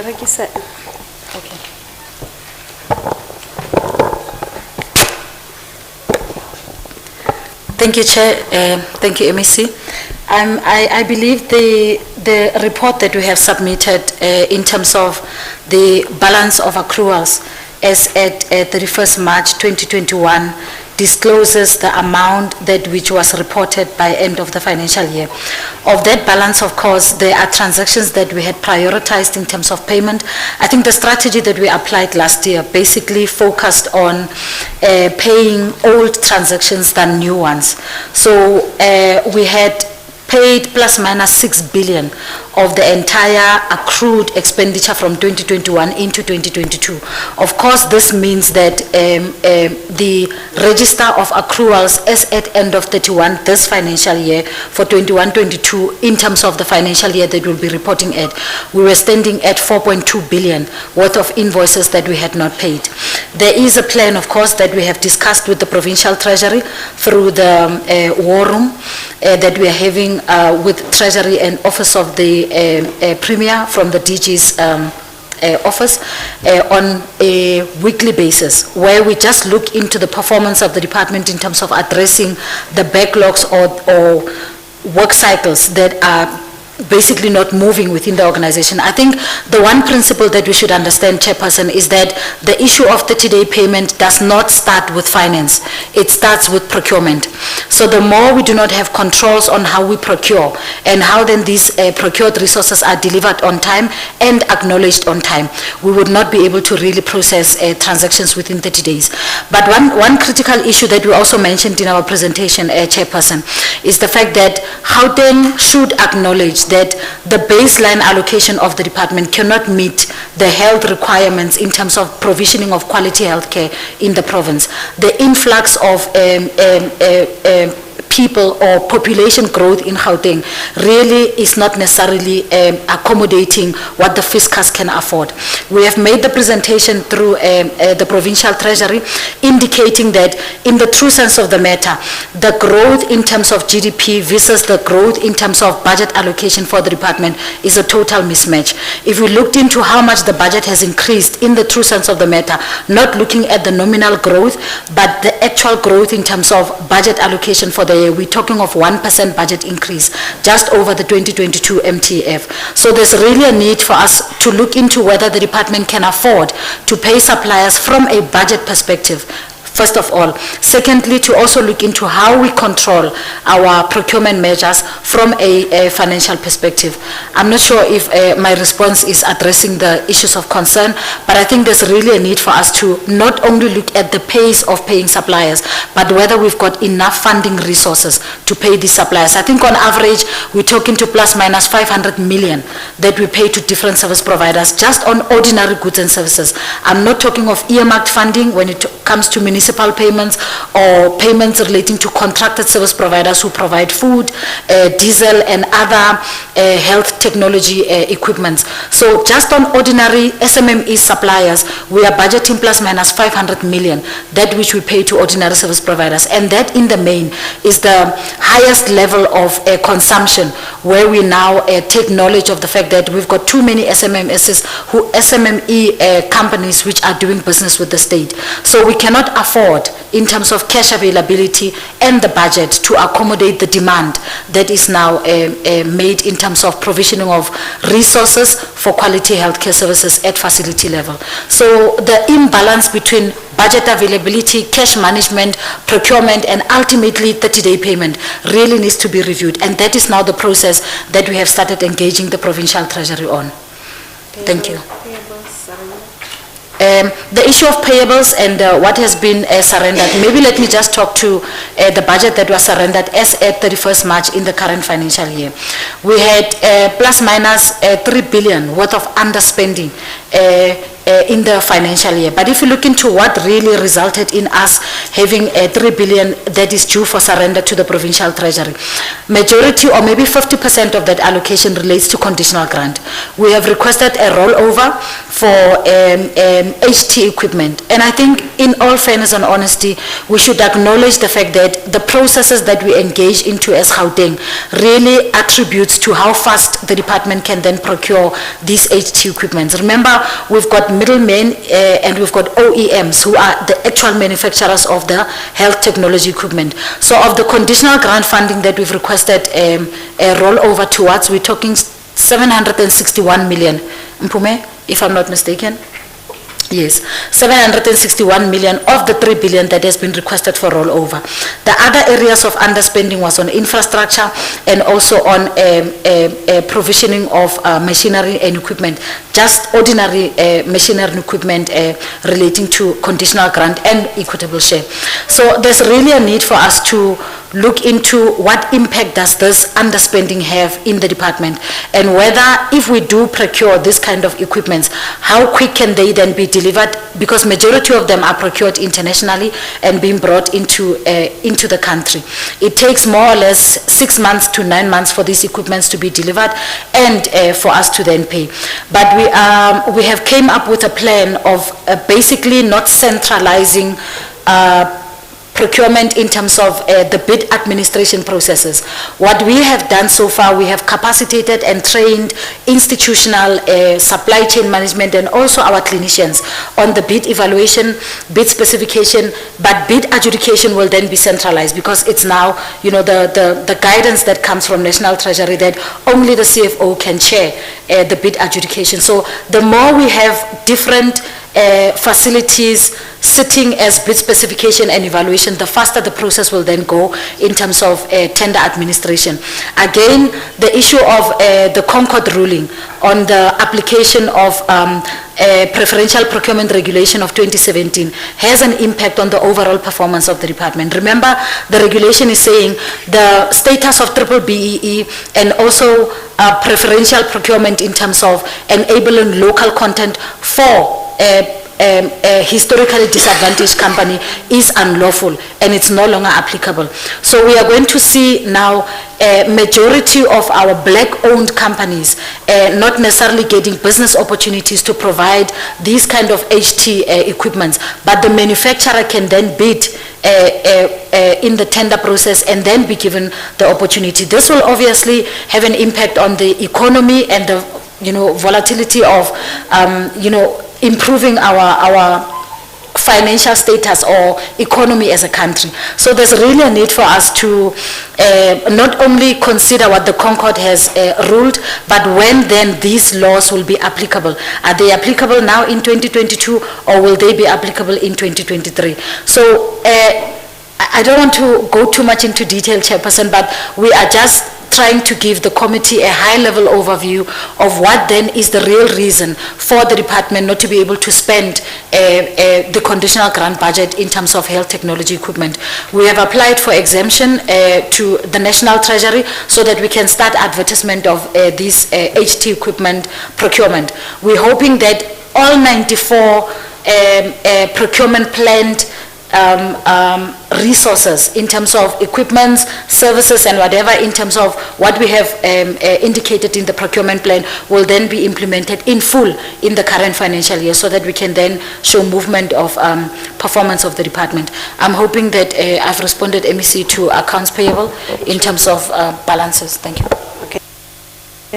HOD, maybe you want to say something? Yes. Thank you, MEC, Honorable Chair, Honorable Members. Over and above what the CFO has outlined, we're looking at this problem from a broad perspective. It's systems, processes, and people that have been a challenge in the department, and it's mainly at institutional level.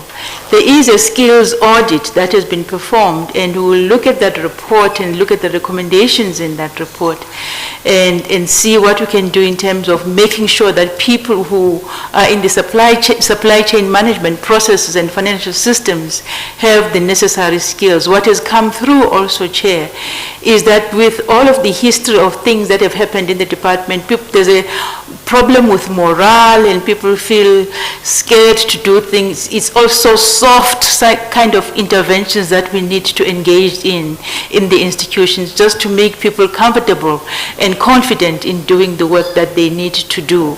On the side of the budget, Chair and honorable members, we engaging specialist experts in assisting us develop a funding model for the department. CFO has outlined all of the challenges relating to the baseline that informs the baseline of the budget of the department. And we're looking for that work to be done in the next 6 months. So we've got a sense of what to ask for as we go into the next financial year. Regarding the 30-day payment as well, it's work that is being conducted. There's work that is being conducted from the Office of the Premier in a program called War Rooms. And our element of the war rooms is what exactly the CFO outlined in terms of our systems and processes and people in dealing with the 30-day payment challenges of the department. Thank you, MC. Thank you, Chair. Okay, thank you very much, Honorable Chitanga. Follow-up question, or any other member wants has a follow-up question? Thank you, Chair. Maybe I might not have heard the CFO very well. You will pardon me. The issue relating to the 3 billion, you said the 50% of it, which is going to be surrendered, is conditional grant, isn't it? Your emphasis was, in terms of the explanation, was in relation to the HT equipment, which is procured through the conditional grant. Is that correct? But you never touched on the other 50%, which is 1.5 billion, which is going to be surrendered as well, which is in the normal course of business, which our understanding is that it was a budgeted fund. And again,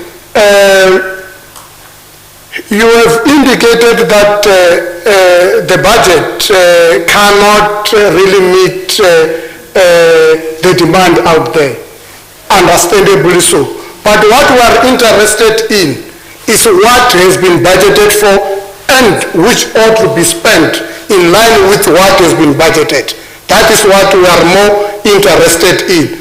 Our point in issue is that even what has been budgeted for, it is not really to be spent. That is the crux of the matter. As to the demand, part of it in terms of the health provisions, we understand that, and I should think it's another issue of another day. But at this point in time, we are interested in what has been budgeted and which has not been spent. Thank you. Okay, any other follow-up question? Maybe just to say, in addition, on the first thing that Honorable Chitangano is making a follow-up on, I'm just worried, does that mean that the department's procurement plan doesn't take into consideration all the things that you are saying, the time of delivery, delays, and all that transportation? Because I think it should be. So that's the first thing that I want to ask. The second one is on the second question that is raising.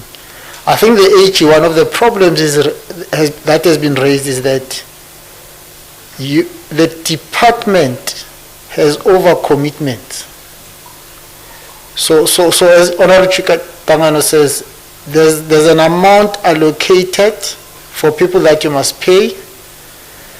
Obviously there are delays, but the HE says, even if you had paid them, the problem you're going to have was that now you would have unauthorized expenditure because you'd have paid more than what is allocated for the. How are you going to try and deal with that matter? What is the problem there? Thank you very much. You can respond, MEC or the CFO.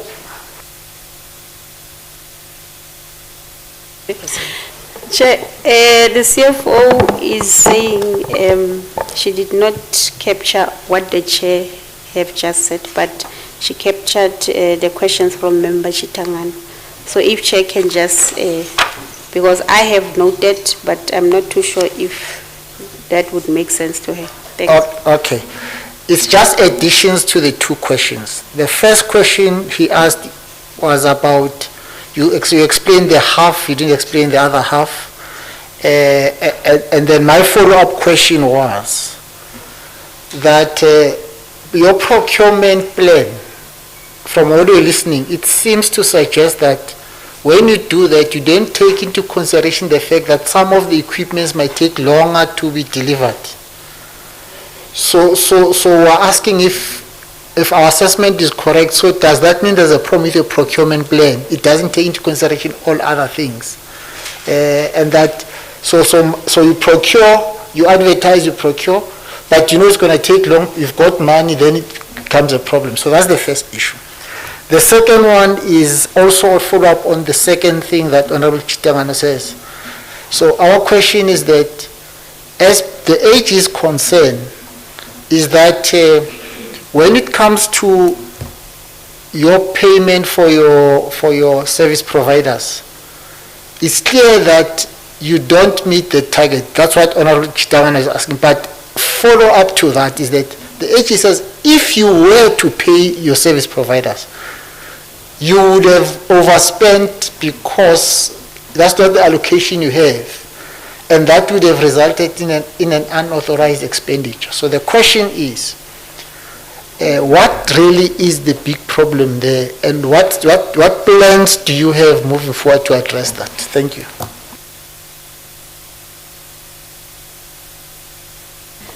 Thank you, Chair. CFO.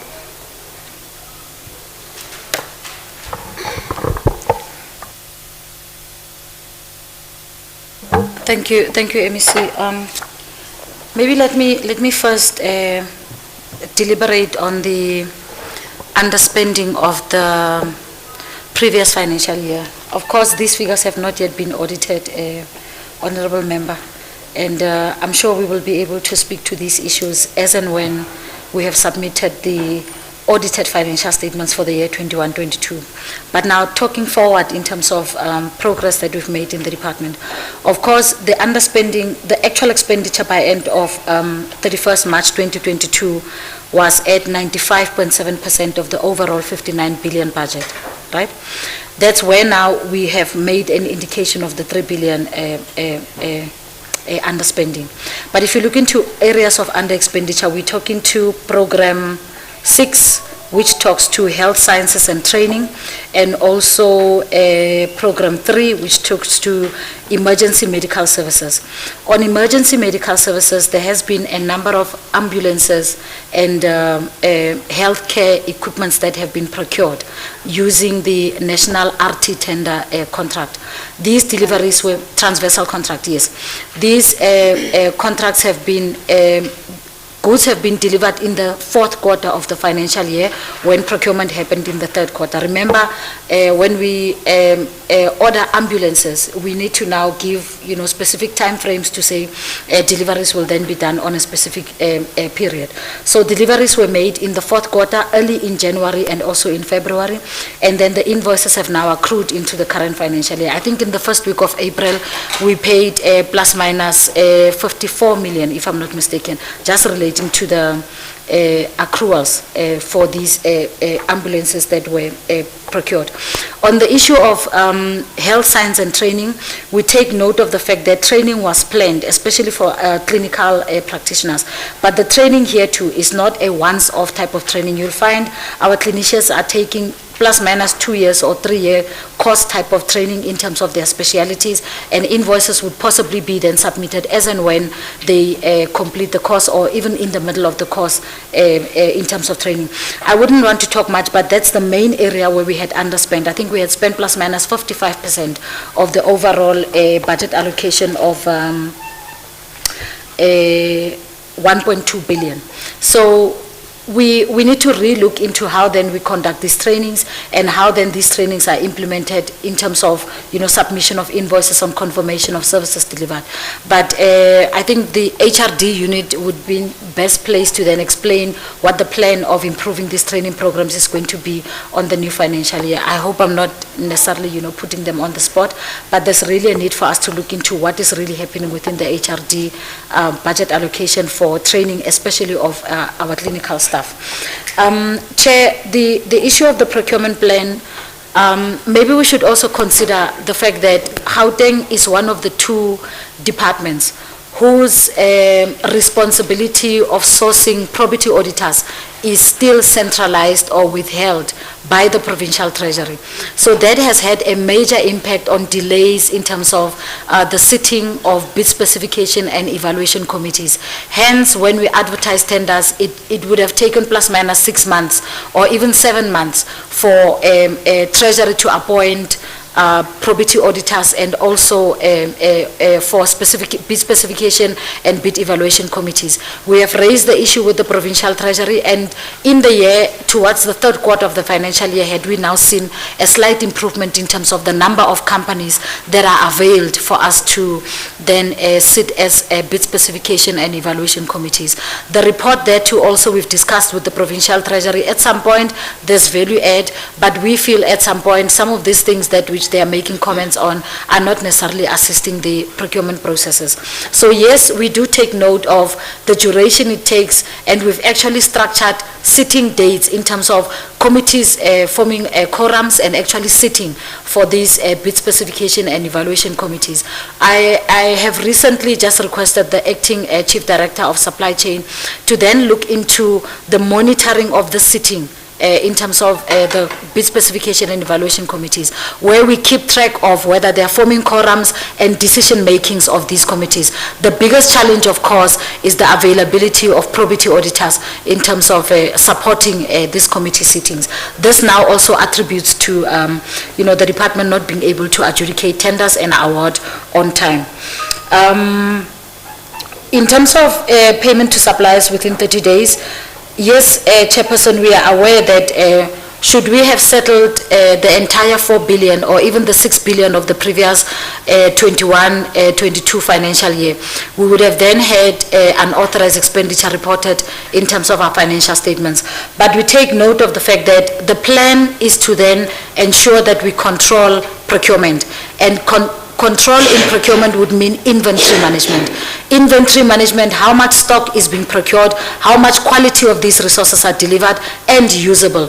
We've taken note that delivery of resources is done at facility level, but the manner in which we monitor the quality of resources that are procured and the delivery on time thereto is really an issue that contributes to us not being able to pay suppliers within 30 days. So first things first, what is then procured and how much quality is then procured? Will we be able to sustain payment of these suppliers as and when invoices are submitted?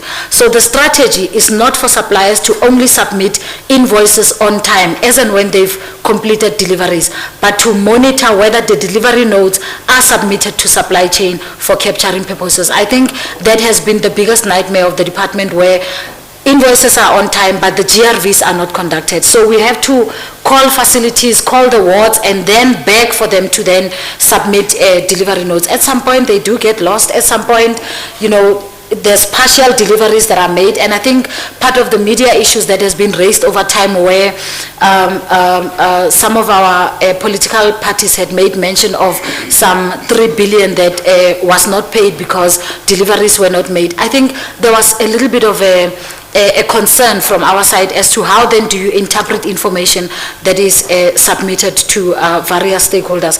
But that's another topic for another day. I was just saying, Chairperson, the need for us to control procurement in terms of delivery notes, which matches the budget and also matches cash availability for that particular period, is quite something that we have now looked into and have started implementing. Thank you, Chair. Maybe we should agree, MEC, that some of the questions you've asked, we'll still make follow-ups on them.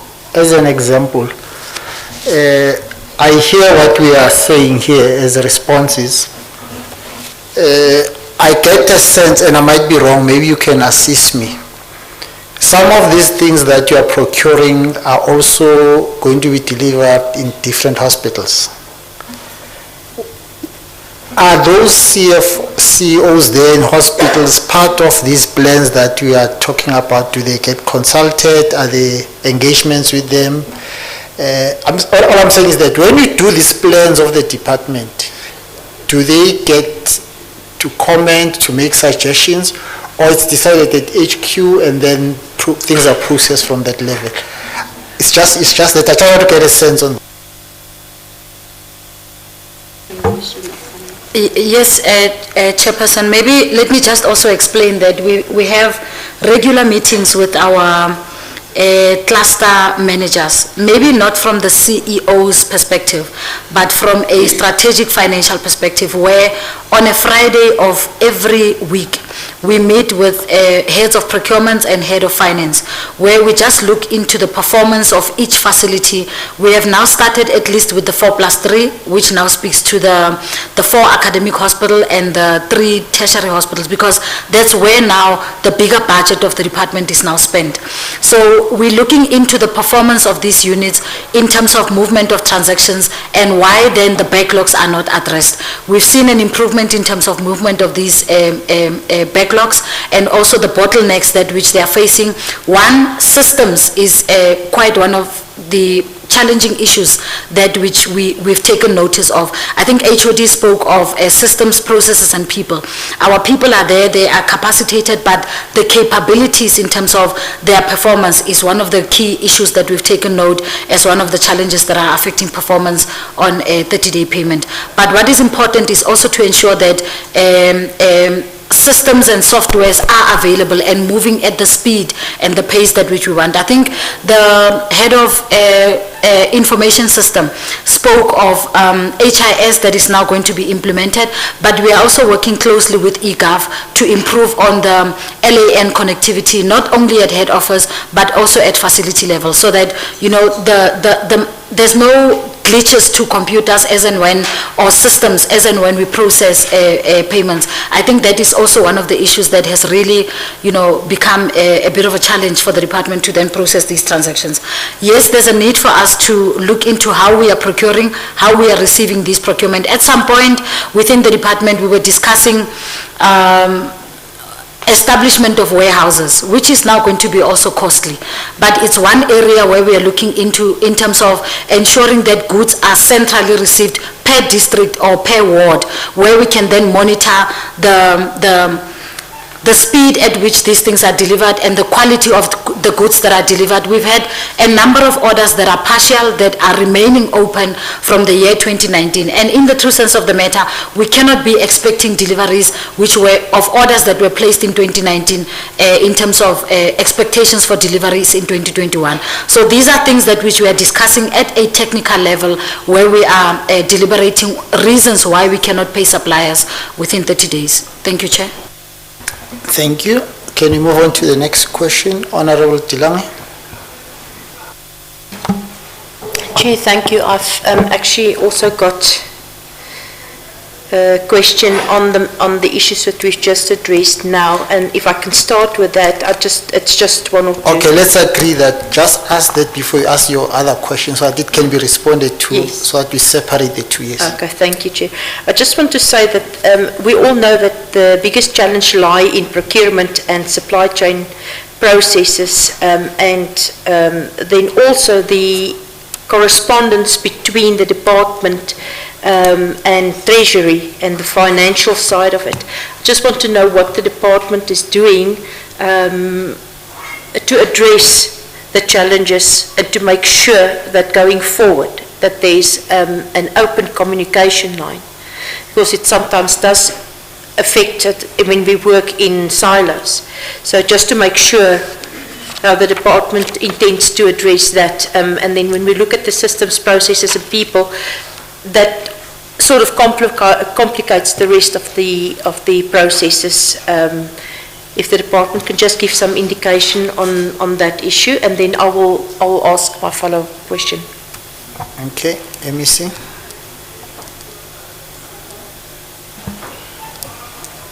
Thank you, Honourable Member Tilang.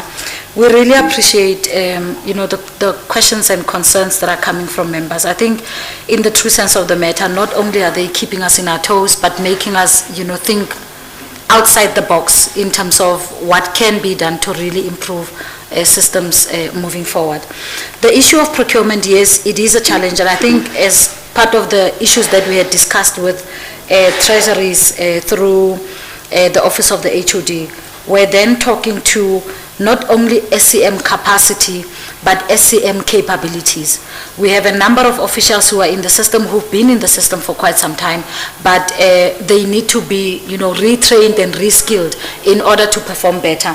The strategy that we've submitted to Treasury and that we also submitted to the committee basically makes reference to the department having a communication plan. I think when it comes to issues of finance, the biggest challenge that we have is our inability to communicate with our service providers, inform them of the status of their payment. So as and when services have been rendered, we are somehow unable to inform them where their invoices are, at what stage is it processed, is it now ready for the run, will it be paid next week or even paid next month. So part of the key activities or key strategies that we are going to look into is to develop a communication plan where we will then inform the public and also those who are interested in doing business with the state as to what then is expected of them, so that we don't face too many technical glitches when it comes to processing of supplies. Already the entire system in the country knows that if you want to do business with government, you must be registered with CSD. But those who are doing business with Gauteng, some of them might not even know that you must have a vendor number for you to then conduct business. So they will then come in as new suppliers or players in the market, and would then expect to just process invoices as and when they have rendered services. But the one thing that we've also come to realize is that some of our suppliers are not necessarily tech advanced in terms of knowing how to register their data on the EIS system. So we have had constant communication with the Provincial Treasury to assist with training of these suppliers on a constant and regular basis. So the issue of the three-way match when it comes to procurement and also budgeting and a payment of suppliers when it comes to 30-day payment is one of the key areas that we've identified that all three spheres of finance need to now communicate better so that we can then understand how much is available for us to then proceed prior to us even procuring the goods and services at facility level. So these are some of the issues that are then discussed at an operational level in our Friday meetings. Thank you, Chair. Thank you, Honorable Tilang. You can now move to the other question. Chair, Okay, the HOD Missy wants to say something. Go ahead. The HOD wants to say something. I'm sitting here, I'm thinking what Honorable Dilangi is saying is very critical for us. Communication and the challenges that we're experiencing. I'm remembering the issue of the bread, which health had to pay a heavy price, but the tender was actually a transversal tender sitting at Provincial Treasury, servicing Department of Health, Department of Education and Social Development, but health had to pay a heavy price, and because of that communication and the challenges that were not informed on time, that the service provider's contract will not be extended. Thank you very much. That was just on a lighter note. HOD. Thank you, Chair. Thank you, MEC. Regarding the blockages that are brought about by the relationship or difficult or the relationship between the Gauteng Provincial Treasury and Health, I had discussions with the HOD for Provincial Treasury, and I got assurances from the HOD there if we produce or present to her a list of issues that we feel they can assist us with in terms of moving fast, the probity or auditors and some such issues that we rely on the Treasury on, they will definitely prioritize the Department of Health. And I have some confidence that we will be getting the support from Treasury from that level. Thank you, Chair. Thank you very much. Honorable Tilang.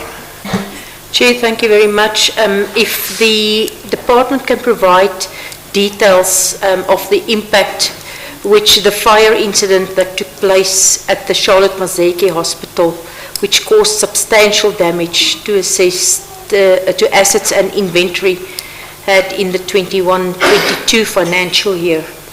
Can the department please assist with details of this impact?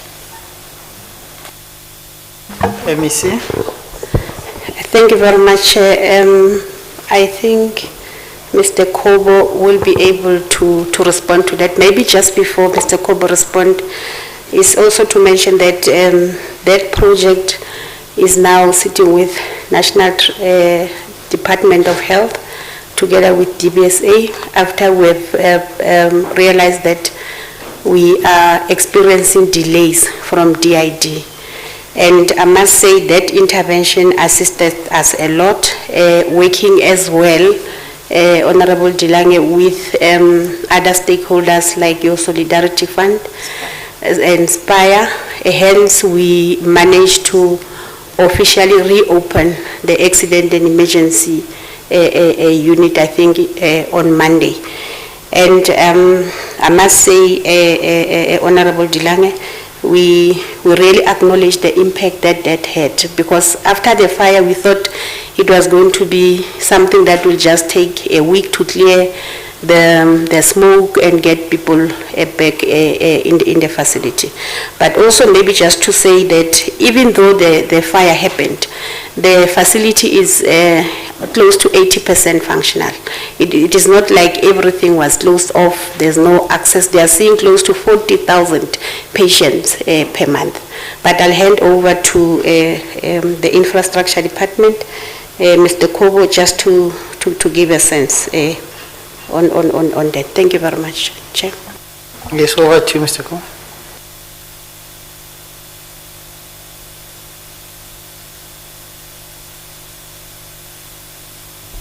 Maybe some of you can come sit in front because I think we...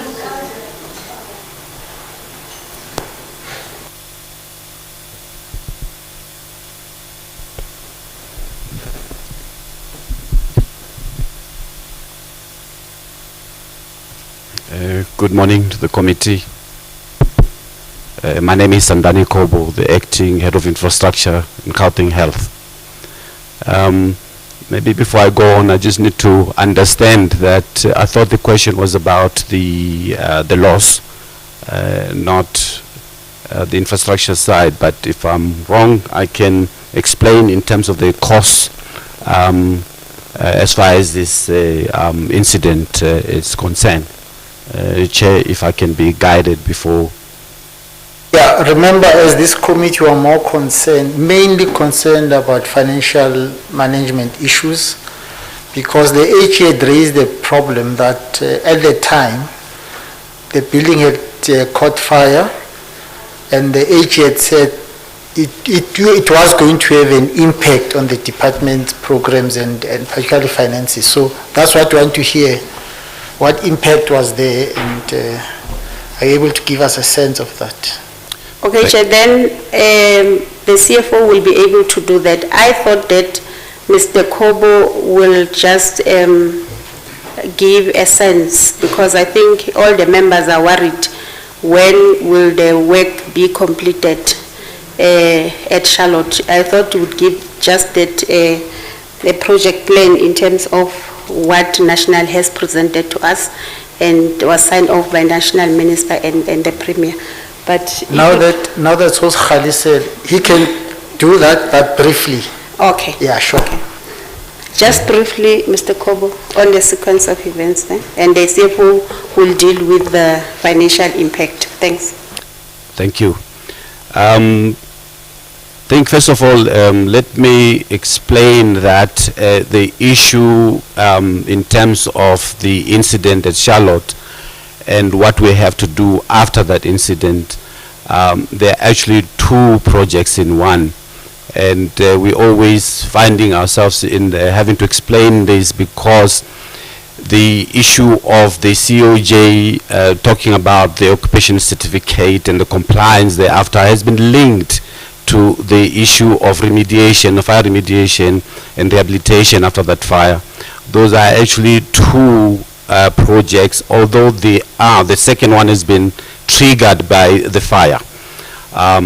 In terms of the fire itself, which happened then in April last year, there are certain specific areas which we sent the report on, which got damaged in terms of pillars and platforms. The rest of the hospital itself was only affected as far as the smoke was concerned, and when the patients were moved out, the place was cleaned up. But before we could move in to fix the remediation of the fire affected areas, the COJ, City of Johannesburg, said, hey, by the way, we've been telling you for the number of years to say you need to prep up your hospital so that it can comply to the current fire requirements. And so because normally, because other hospitals are also not complying, we would not have combined the two projects as one. So people will say it's been a long time since April, and you now talking about finishing this project in 2023. Because it's always then based on the fire incident in 2021. So what has happened so far, I thought I'd just clarify that if we have to do another hospital now, which we're supposed to do, we'll do all the plannings and everything before we tell the hospital to give us entrance and access to that hospital. So all this period, which is planning and so on, will not be part of the project. So we will not be talking about April and so many months after, a year after we still haven't moved in, because the majority or the major part of this work has nothing to do with the fire per se, but the requirement of the COJ. To say you need to have a fire rational design, which means actually dividing the hospital into compartments such that if you have fire in one area, you don't have a problem of fire going into other areas. As it is not because there was a fire somewhere. It's triggered by that people who start asking you to fix the other side. But it's a project on its own. In terms of what we've done so far, the Solidarity had sponsored, and they actually wanted to do the fire rational design for Block 1. We then, right at the beginning, negotiated with them to say, if you do just the fire rationale, there are other things which needs to be done, we will not be able to hand over that block to anyone. Can you please then shift the scope so that we can do an accident emergency, which they agreed to, and they have now handed off. They completed in 2 phases that at the end of April and beginning of May, we're able to do accident emergency and hand it over to them. The COJ has also given us a letter or no objection letter, meaning that we are permitted to occupy and use that facility. In terms of the plan thus far, it means November last year to April this year, we've been able to fix the A&E. The remainder of that block between May this year and December 2022, and the rest of the hospital will be fixed, not the fire but the occupation certificate requirement of COJ. The plan by National Department and DBS is that by December 2023 will be done with that hospital. The costing so far, we were looking at 1.17 billion when DID was still in charge. We of course had donations to fix the A&E, to fix the radiation oncology, which has already been completed as well, which was the first thing to be completed before the accident emergency section. We had, our last count was then 906, but as the MEC have indicated, the National Department have handed over, we've handed over to them, and they are taking over the project from that point of view. Thank you. Sip, I don't know if you want to add.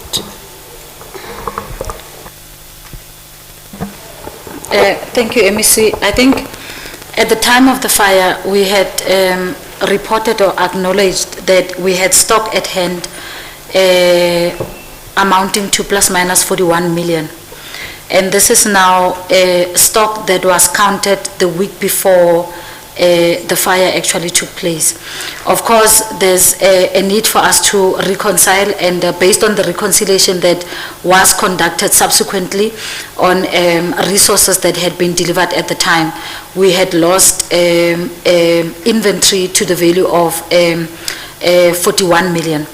With regards to stock theft, Chairperson, I'm honestly not sure. I think as and when we have done, completed our reconciliation on stock that has, or assets that have been verified, we will then be able to provide an answer in this regard. But there has been cases that has been opened based on theft that took place at the facility.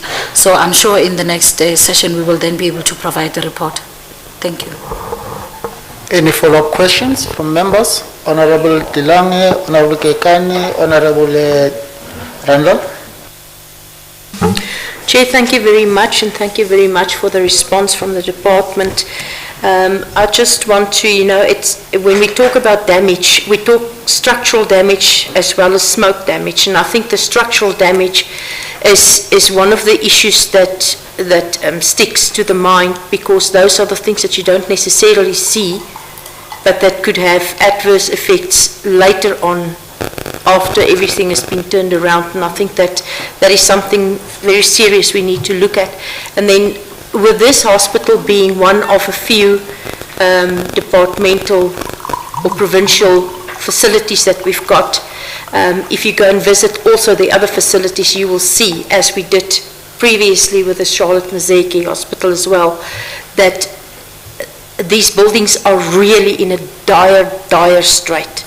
And it's not necessarily the areas that we see or that we notice when we walk in emergency and to the wards and so on. There are other areas where the public or the public eye, and that includes us, don't necessarily pick up when we go on oversight visits or when we go and make visits. And I think that is another concern for me. Also, if you look at the history, we're sort of building up now with buildings that's falling apart. We look at the building of Lisbon, and the department was warned, and I mean, the electrical cables were hanging in the water that was flooding the basement and the reception area. The lifts that did not work. We look at that building, we look at the hospitals, we look at other departmental buildings, and that's why it's a huge concern for me. Especially if we take that City of Joburg warned the department. We also warned the department of the Bank of Lisbon building. We warned the department about other buildings. And there's just no will or urgency to fix this. And this comes from years of lack of maintenance. We need to establish that, and we need to understand that this is a serious warning. But if we do not take serious action and quick action, we are going to sit with a number of these that's going to reoccur after this. This is not just just get to the one in facility. So I'm also concerned about the other facilities, although we are now handling the Charlotte Mazeke issue.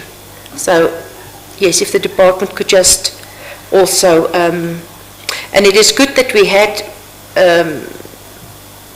facilities or stock that we could use, but the thing is, we will not always be in that position where we have stock available, and this could end up in a crisis, especially in the times that we live in now. If we do not have the stock and something like this happens, especially with the amount of patients that's piling up in the hospitals now. Some of them staying in the emergency department for days before they actually allocated a bed in the wards. And I think we need to take all of that in consideration. This is sort of a sometime umbrella if we look at this. So it's not just focused on this hospital. Thank you. Honorable Kekana. No, thank you very much, Chairperson. I just want to ask a follow-up question which relates to the stealing of stock, including equipment, medical equipment at the Charlotte Maxeke Hospital, as it was reported in the media. I just want the department to firstly confirm if that is the case, if indeed an X-ray machine was stolen from the facility. Because I'm sitting here wondering, having worked in an X-ray department and having noted the amount of time it takes to actually install an X-ray machine, how is it possible that such a machine, with so much complicated electrical wiring involved, could be, stolen from a facility where there is security? So if the department can just confirm that with me, I will be satisfied. Thanks. Honorable Randall. Yes, thank you, Chair. In the media earlier this year, there was mention made of one of the major causes of delays was that there was no agreement between the Departments of Health and Infrastructure, and that you were actually at loggerheads with regards to the scope of work and the budget. How did you mitigate that, and what was the impact eventually? Maybe as you respond to those, maybe you should clarify what you're saying about the stock that was there. I seem to be understanding you to be saying there was stock. It could be that stock was affected, or you say it was there, so it was easy to replace. I think that's something that you must also help us understand. Thank you. Go ahead, MEC or CFO, HOD. Thank you very much. Let me start with the easy one. Member Randall. Yes, we were at loggerheads with DID. We're not agreeing on the amount. And I think it's one of the reasons why the project was then handed over to National. And we have since seen that when you look into the whole project, what DBSA is going to spend, it has in fact saved us money. So bad as it was, but it's a decision that assisted the department to save some money. And that has been resolved. I think Member Randall, I also mentioned that by the intervention of national and other stakeholders, we managed to have opened the accident and emergency, which was, when it was closed, what Member Dilange was saying, it was also putting pressure on other facilities like your Helen Joseph, which was also having challenges with mental health, and the upgraded accident and emergency unit make provision for a ward that will accommodate mental health patients. And I think they are now admitting close to 20, even though it is not 100% compliant with the Mental Health Act, like the one at Begim Langin. But at least we have a place where we can accommodate them whilst they are still under 72 hours observation.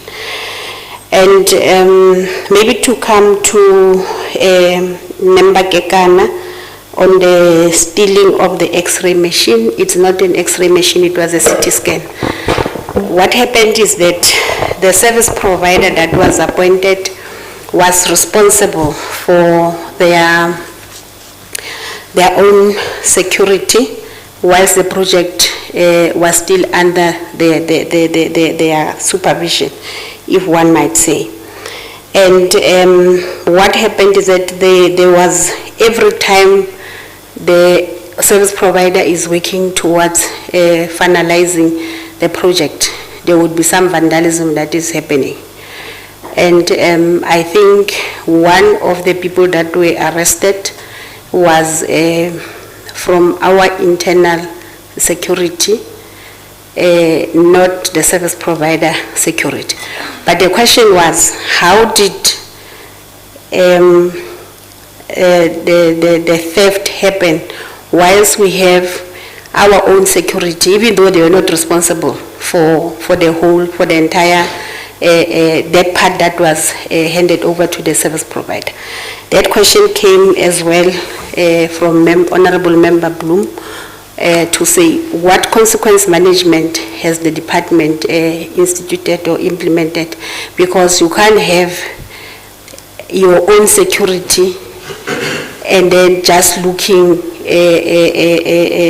things being stolen in the department. But I think the CFO and the HOD, as I committed to Honorable Bloom, that they will have to look into that, investigate, and make sure that there is a consequence management, because it's not only the CT scan that was stolen, not the CT scan, that was vandalized. There were some, we have also lost some of the assets of the department.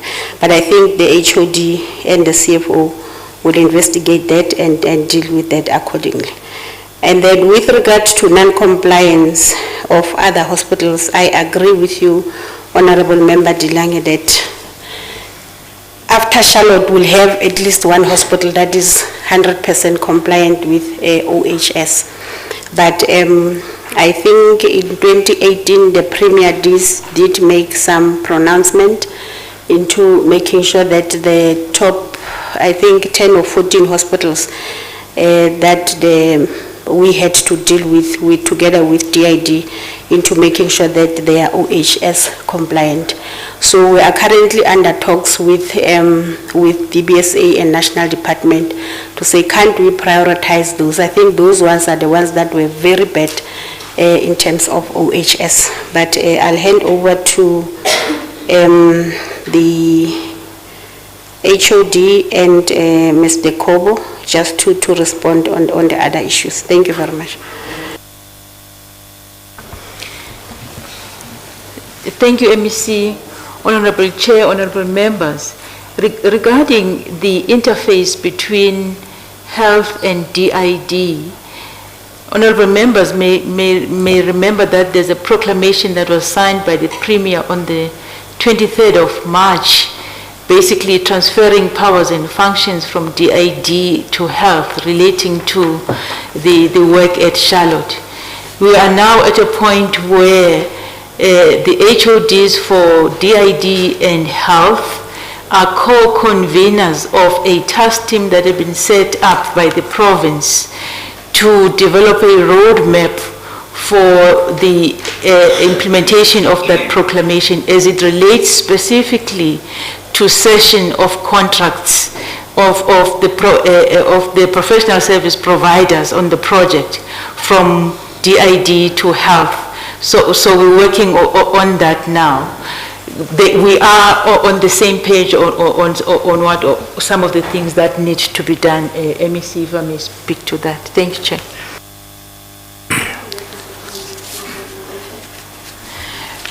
Mr. Kobo, can you add something on OHS? Yeah, thank you. I'm glad HOD said that. I realize that the MEC doesn't say that, but thank you very much for that.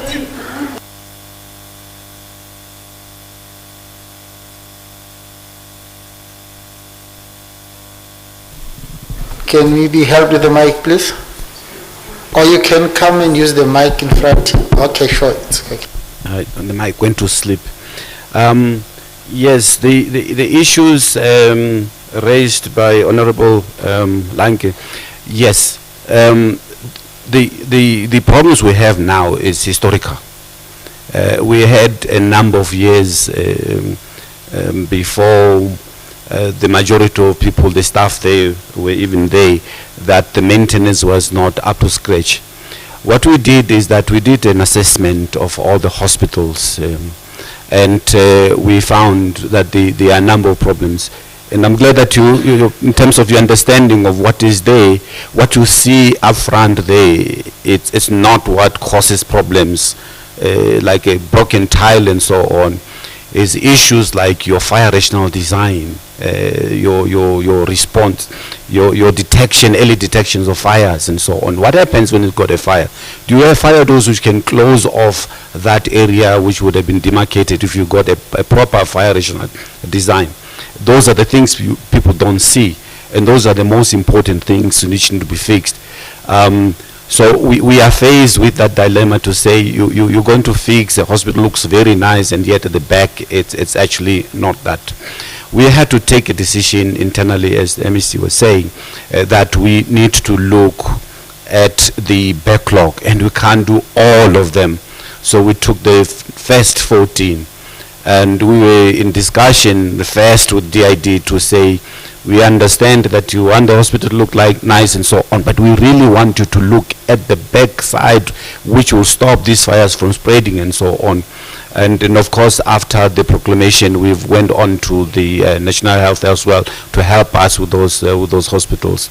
We're talking about over 9 billion, and if I can just mention, I have a 2 billion per year, and that means 5 years of only doing that. And not any of the new clinics and so on, which is not possible. But we are then looking at this in piecemeal to say, let's look at the first hospitals, which are the most important ones in terms of our assessment. They were the worst ones. And then we deal with those. So maybe I should say upfront that it might be that you might not see the difference. But I'm glad what has been mentioned, that there will be a big difference in the backside in terms of fixing those things which will prevent our hospitals from burning down and being safe. In terms of maybe just a comment on the the DID and health, DID was going all out to try and expedite this project. But from a technical point of view, we could not agree in terms of the costing, because before the fire rational design is signed off by COJ, which by the way only got signed off in October. So although we had an incident in April, we only knew in terms of what we are allowed to do by the COJ in October. So you could not finalize even the scope before that design is signed off by COG, because they're the ones who are saying don't only fix the fire problem, also fix the facility so that you don't have problems in the future. So that was part of it. So I'm saying that they were trying to solve the problem quicker, but we didn't agree with the money and also the finalization of the design if we don't have a write-off from COJ. I hope I've covered. In terms of the CT scan, yes, it is not the whole machine. They removed and vandalized and took some important cards which make then the CT scan not usable. Thank you. Okay, thank you. Let's move on to the next question. Honorable Kekan. Okay, thank you very much, Chairperson and honorable members and MEC and the team. My question will focus on the area of procurement and contract management. I think, as you would all be aware, that from the findings of the AG, it was quite evident that some goods and services of a transaction value above 500,000 were procured without inviting competitive bids. And equally, some of the contracts which were awarded to bidders who did not submit declarations on whether they were employed with the state and so on. Again, some contracts were awarded to bidders on functionality criteria not stipulated in the original bidding documents. And again, some contracts were extended or modified without the approval of a properly delegated official as required by Section 44 of the Treasury Regulations 16A63A. Lastly, some contracts were awarded to suppliers whose tax matters had not been declared by SARS to be in order. So all these things were raised, and I think the department had sufficient time to look at them, because these are not new findings. They are repeat findings. So the committee would like to really know as to what plans really do you have, or have you put in place in the department to prevent such findings. And when you look at the Auditor General's comments, he says some. He does not say all, which raises a question from me to say that if it's some, it means the process is followed, a normal process is followed. Then it means the internal controls are working. But if some among those proper procedures are not followed, I ask myself, why is it the case, Chairperson? Is it a deliberate move by certain officials in the department to secure these some so that they do not pass the test? Or what is the real problem? Because I think we need to deal with the real problem, the real cause of the problem. Because if it was a general problem, like I'm saying, the Auditor General would have said, he would just included all the procurements that went wrong. But the fact that he isolates some, it raises a lot of questions from me. So if the department can just tell us the plans to circumvent that. Thanks. Thank you very much, Missy. Thank you very much, Chair. Through you, I'm going to request the CFO to respond, because this is pure administration. Thanks, Chair.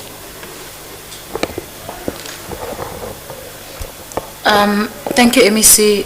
I think based on what the issues of that Member Kekana has raised, yes, the findings from the AG were true, and the department had given responses to some of the issues that were raised.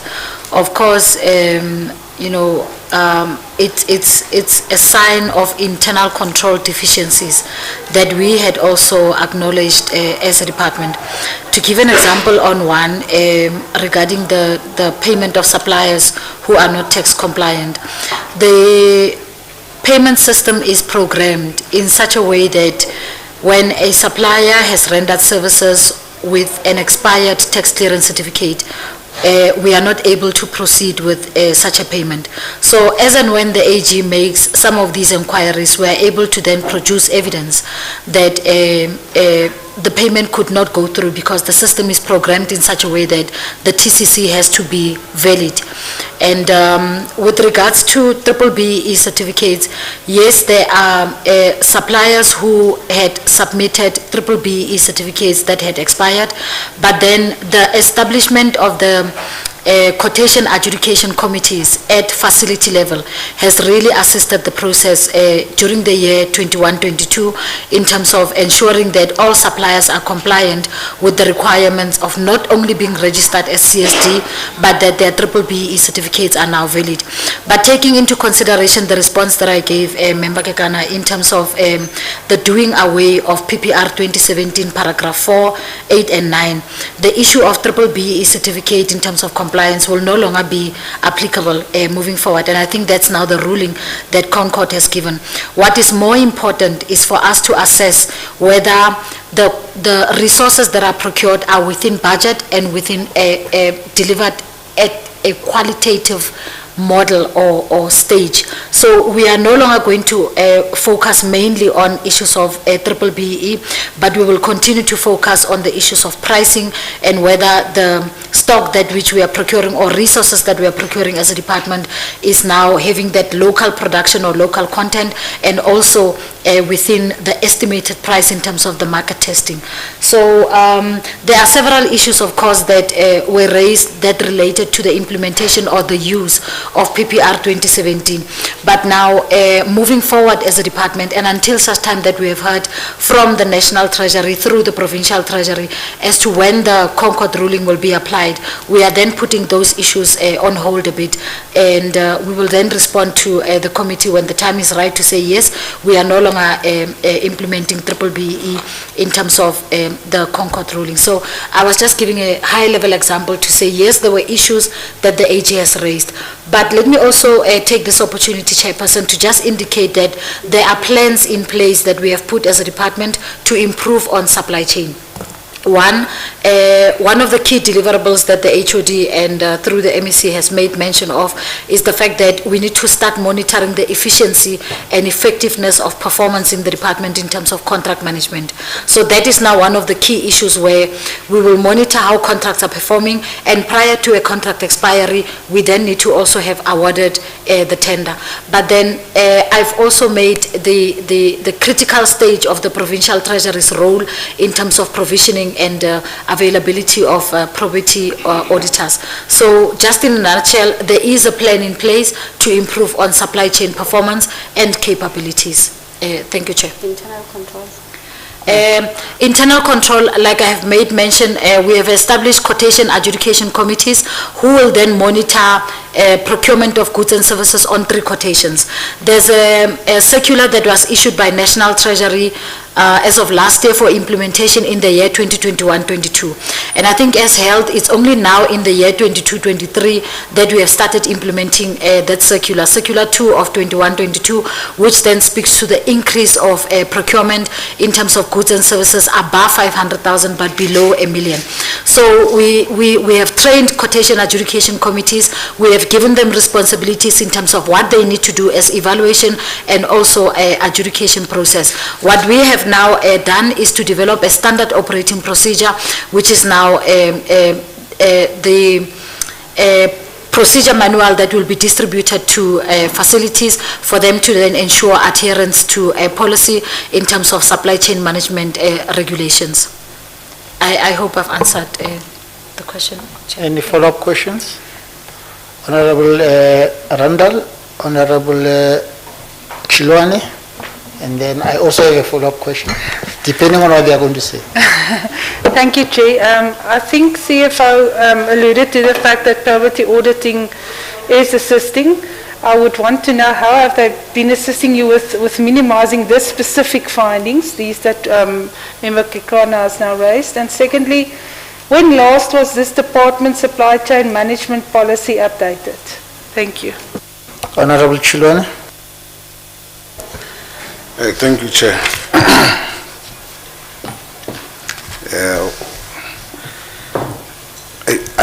I've heard the department's response, but for some odd reason, I'm struggling to comprehend because the CFO's response that there's a plan in place, and I really think that we are at a point, MEC, that we should be implementing, and that's what I picked up. There's a plan in place. So what I wanted to understand first is the system that the CFO was talking about is still the same system that has brought the situation that the department finds itself, or you are speaking of a newer system that will be able to detect if there's a malice in the department. Secondly, I know about the circular. I'm very worried about that court ruling around the BE. You must remember, MC, there's a program to transform the economy, and if you are to say what the CFO has said, that they will be looking at price, white people are going to take everything, literally, because you can't compete with white business on pricing. Now, how do you intend to ensure that black small companies won't be driven by price? Because incumbents, you know that in health, there's big pharma, and those companies can really drop a price of a pill which costs R1 to produce to 80 cents. So in such an instance, a black pharmaceutical player who's trying to enter the market will try to say 110 at least, or R1.20, Honorable Shitangan. What happens to that? You are literally taking the department, you are giving it back to what I know my party doesn't want, white business. So in such an instance, please tell us how you intend to ensure that black businesses are going to be able to get an opportunity that they've been getting. And really you have a responsibility to move from black business, looking at them at quotations. Black people are not for quotes. And then when you speak about your goods and your goods spend, you're looking at about 15, how many billions? I'm sure you'll tell me. Those billions, and then 70% goes to, I will ask this question, and that give us the percentage. How many black companies would have benefited, how many are women, how many are youth, how many are people of disability? That will be a very important question. And I think that within your planning, as you are still planning, ensure that that is not compromised at all times. So, and now lastly, the quotation committees. This is where most problems generally happen in these quotation committees, and that's where a lot of wrong things, corruption happen. I want to know that, have you also vetted those people you are training? Are you going to monitor them to ensure that they're doing right? Are you going to do a continual lifestyle audit? Lifestyle audit should not happen once and move. I think that you need to get to a point where it's regular. Whether it's twice a year or 3 times a year, but it needs to happen regularly, because these committees are generally where there's a lot of malfeasance. So what do you have in place there to really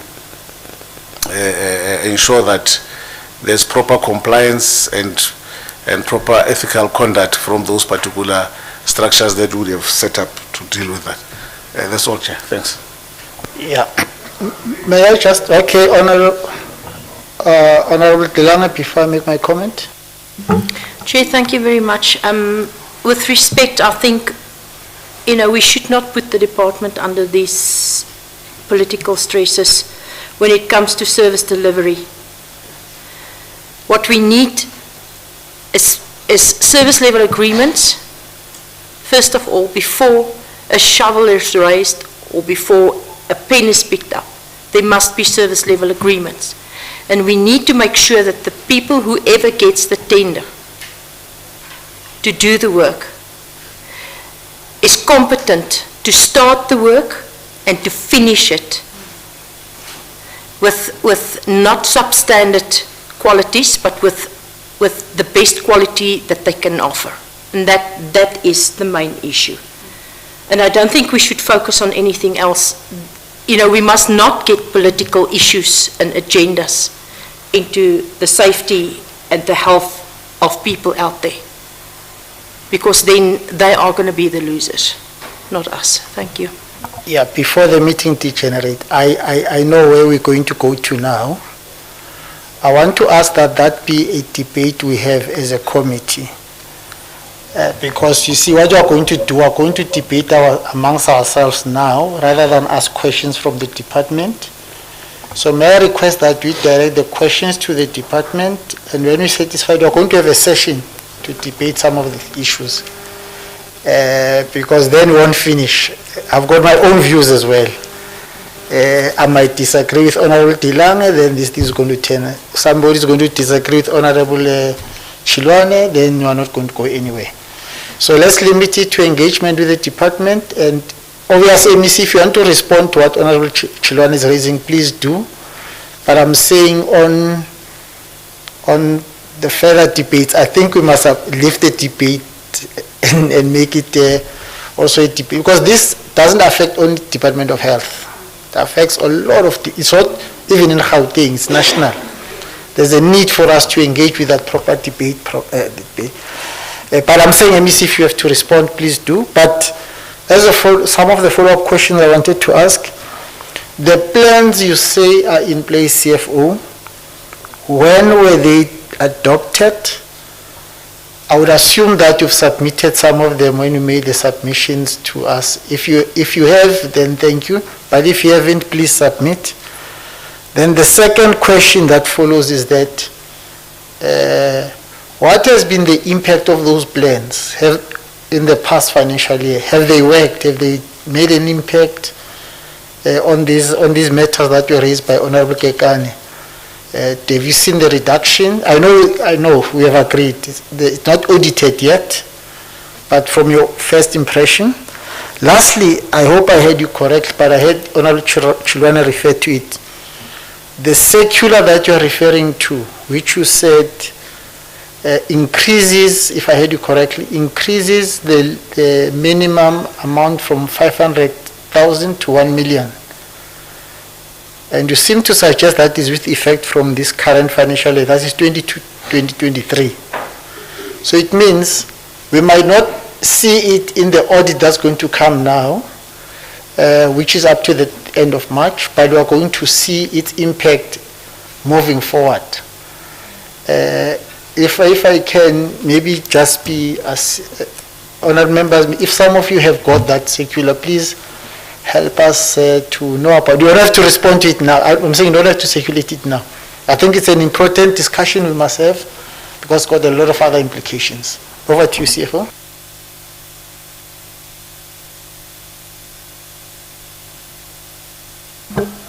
I'm sorry, over to you, CFO, through the MEC. I wanted to say something.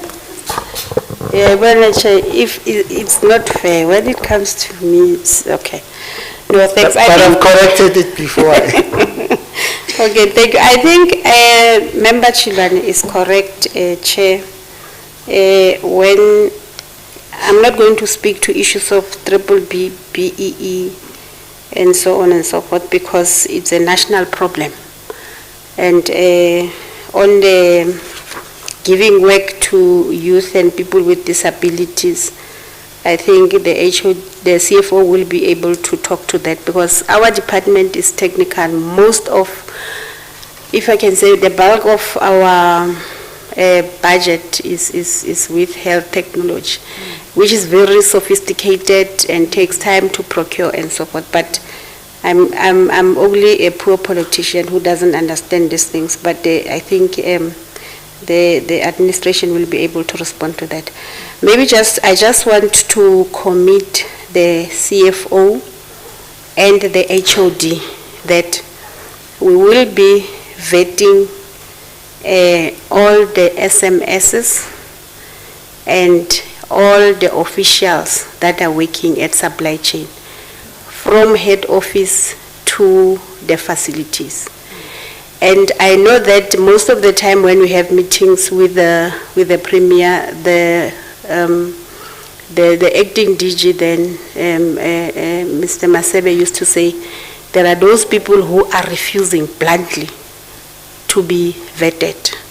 But I'm committing the CFO and the HOD and myself that we're going to get that one right. If you are refusing to be vetted, we're going to revoke some of the delegations that are delegated to whoever person, so that we can be able to deal with this rot that Honorable Chilwani is worried about. Thank you very much. I just wanted to put that on record, Chair. Thanks. Through you, Chair, then the CFO will respond to the rest.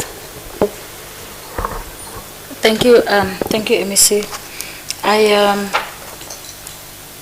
I honestly would want to respond to Honorable Member Randall's query in relation to comments that were made by, or concerns that were raised by Member Kekana, let me put it that way. I must say there has been a slight improvement in the business operations of supply chain. And I think the Treasury report that was presented in one of our meetings in the third quarter of the financial year had actually given an overview of performance per department and focusing on health as to how health is performing when it comes to issues of procurement management as compared to other departments. We have improved in terms of ensuring that all orders that are procured at various facilities are at least procured on an electronic supply chain SAP management system. So by end of quarter 2 and mid quarter 3, we were at 73% of procurement. Of course, other smaller departments were at 100% and some at 90%. But to me, honestly, Honorable Member, for us to have moved from manual procurement to actual procurement where we can vouch that these are legit service providers and we can confirm that goods have been delivered electronically, it's one step towards the right direction. Of course, the issue of inventory management is one of the key deliverables, and that which I made mention of in terms of whether these goods are really delivered and how then can we confirm that the quality is now of what we were expecting is another issue that we're looking into in terms of improving supply chain management within the organization. Member Chilwani, yes, the plan was drafted. It has been presented to the executive management at the time.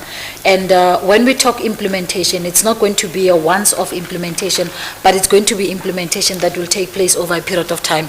And I think we should acknowledge the fact that Member...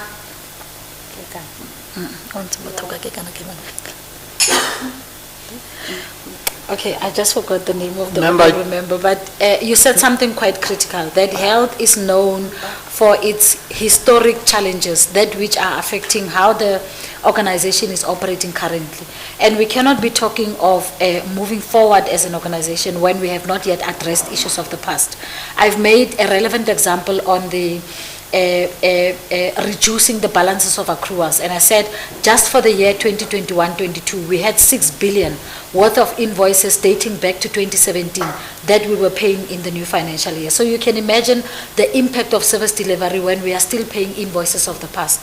Now, for obvious reasons, the APP would also be affected in terms of the targets, but over and above that, how then we deliver services to the ordinary South Africans who are now dependent on provisioning of quality healthcare services is the greatest concern that the department has.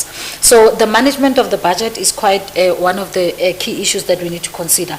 But what is important, Chairperson, is the fact that at least of the previous 2 financial years, we have not incurred any irregular not irregular, unauthorized expenditure. We have incurred irregular expenditure, of course, because there are contracts that have expired that have been running, and until such time that we've completed adjudication and started the new process of awarding, we would then see progress. But maybe let me also touch a little bit on the issue of irregular expenditure. The balance. Please don't do it now, because we've got a specific question I want to ask you. Yeah, we've got a specific questions we want to ask you. We're interested in. Now go ahead with other things, but not irregular expenditure or the wasteful, fruitful and wasteful, or fruitless and wasteful. I said fruitful, fruitless and wasteful. It's fruitful. We'll come back to that. Thank you, Chair. Of course, the plan in terms of supply chain management strategy has not been presented.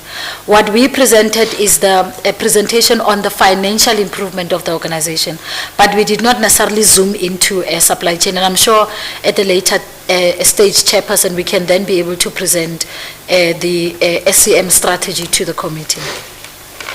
And Circular 2 of 2021-22, I'm sure we can present or submit that to the committee when the time is right. Thank you. No, those submissions, the time is right. So both of them, please submit them. MEC, you have promised that moving forward, everything we ask for, it will come on time. So we're asking that those things that, as we continue, there are things you keep on saying that you have, but you don't have ourselves as a committee. Please submit them to us as soon as possible, but preferably before the end of May, so that you can be able to follow up on them. Okay, Miss, you wanted to say something before I go? No, Chair, the CFO was just reminding me, I said because it's available, why was it difficult for them to just attach it? Now she says, no, the committee did not ask about the circular, but will submit. Thanks, Chair. Thank you very much. Honorable Randall. Chair, I didn't hear when last did the update the supply chain management policy, please, and I've shared it on the WhatsApp group, the circular. Okay. Okay, the policy of the department was last updated in 2019. We have now recently reviewed it, but have not submitted it to the accounting office. I think it's just a matter of transition from the acting HOD to the new one. But before our next session, we can provide a copy of the approved one. We still need to submit it to the HOD. Thanks. Now let's agree that as soon as you've submitted to the HOD and it's approved, submit to us. Don't wait for the next time we meet. Okay. Let's move on, Honorable Parenost. You have helped us, CFO, to move to the next stage. So that's where we are at now. Honorable Parenost. MEC, the questions that I have is based on irregular expenditure. Is it possible for the department to provide its plan to investigate and reduce the irregular expenditure accumulated over the years and the progress in the implementation of this plan? Second one is that the department must provide its assessment of the effectiveness of the plan in the 2021-22 financial year. Thank you. Maybe we should ask Honorable Chilwane to ask the follow-up question, because it's related, the question that he was going to be asking. Let's ask him to ask it now, because I think irregular expenditure and fruitless and wasteful expenditure, it's easy to respond to them. After that, we'll have a discussion on the unauthorized expenditure. So don't respond to unauthorized expenditure now. Honorable Chilwane. Thank you, Chair. The department must provide its plan to investigate and reduce the fruitless and wasteful expenditure accumulated over the years and progress in the implementation of this plan. Furthermore, the department must provide an assessment of the effectiveness of the plan in the 2021-22 financial year. Over to you, MEC. Thank you very much. I was trying to capture the last words that Honorable Chilani was saying. No, thank you very much, Honorable Chair. Through you, the CFO will respond to that. Thanks.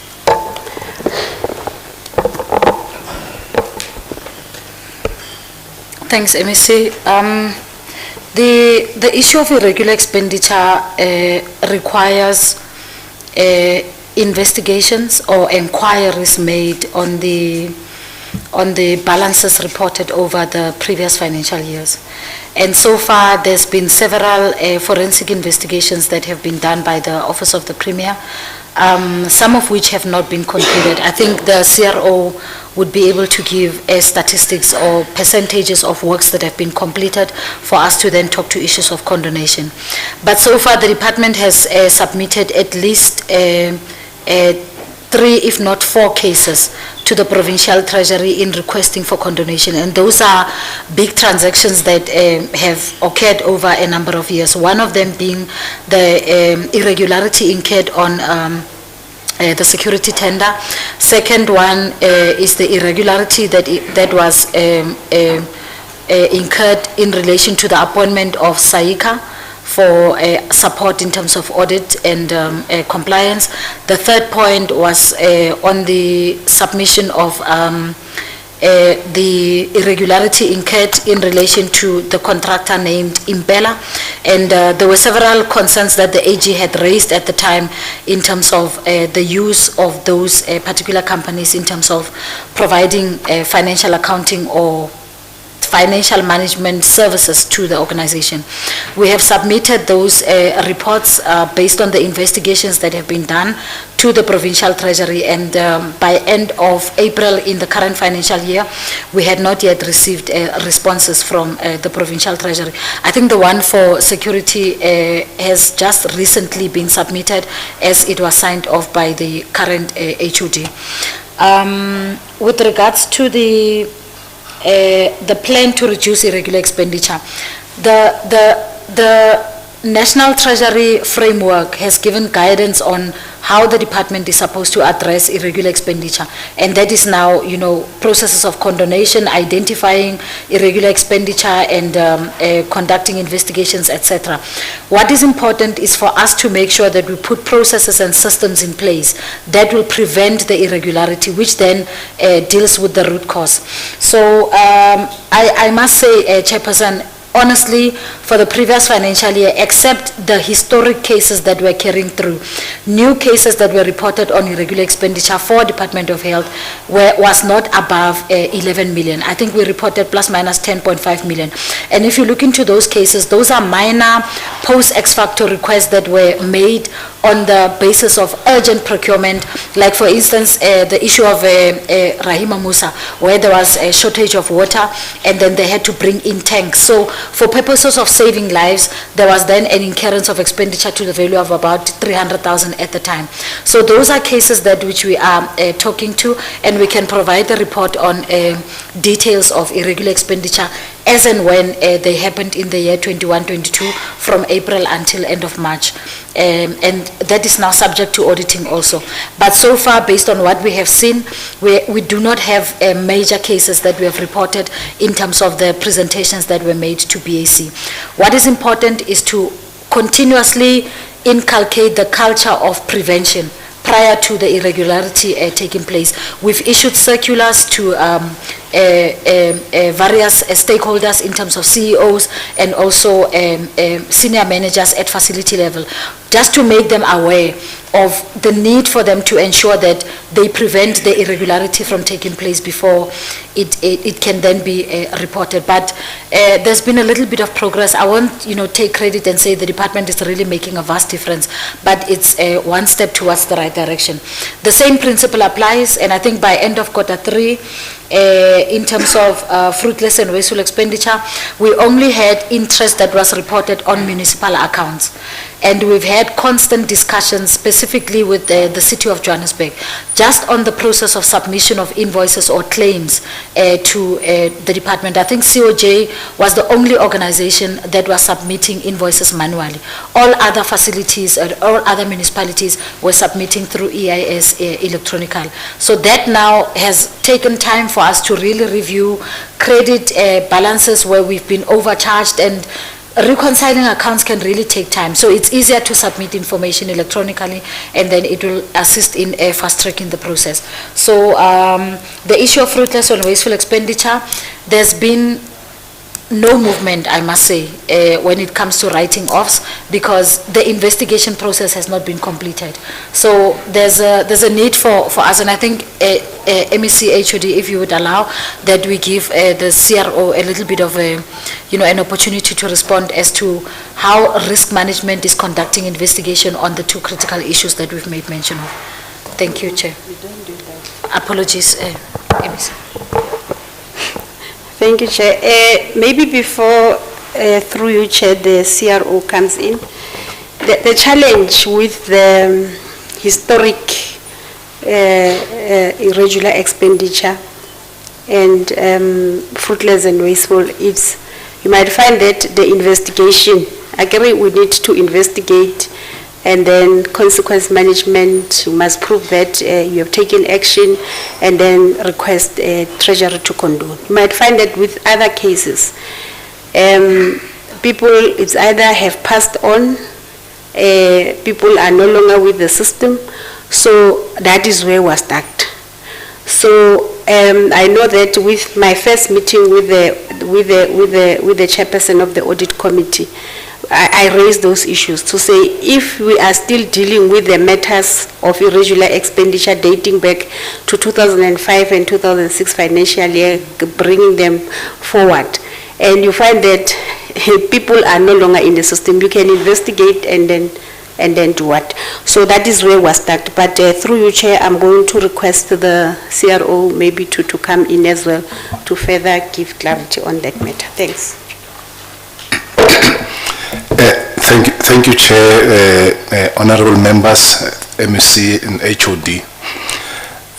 I know whenever I'm called to a stage to talk about this matter, I tend to sound like Advocate Batol, but Okay, I would. Let's do that. I think let's do that so that you don't call you Advocate Batoli. Just introduce yourself quickly. Yes, I'm Canada Masaneng. I'm currently the acting Chief Risk Officer. But I just want to direct the attention of the Chair and the committee to every presentation that has been made by the department, whether you are talking to the CFO, whether you are talking to Mr. Van Heerden, all of them have pointed that whatever interventions that needs to be effective, we need to address the source. So I always say that for us to really turn around the situation and probably optimize the improvement that the CFO has talked about, we need to take a route and a branch approach in terms of how we look at issues, whether you're looking at issues of consequence management, whether you're looking at issues of whether supply chain is effective.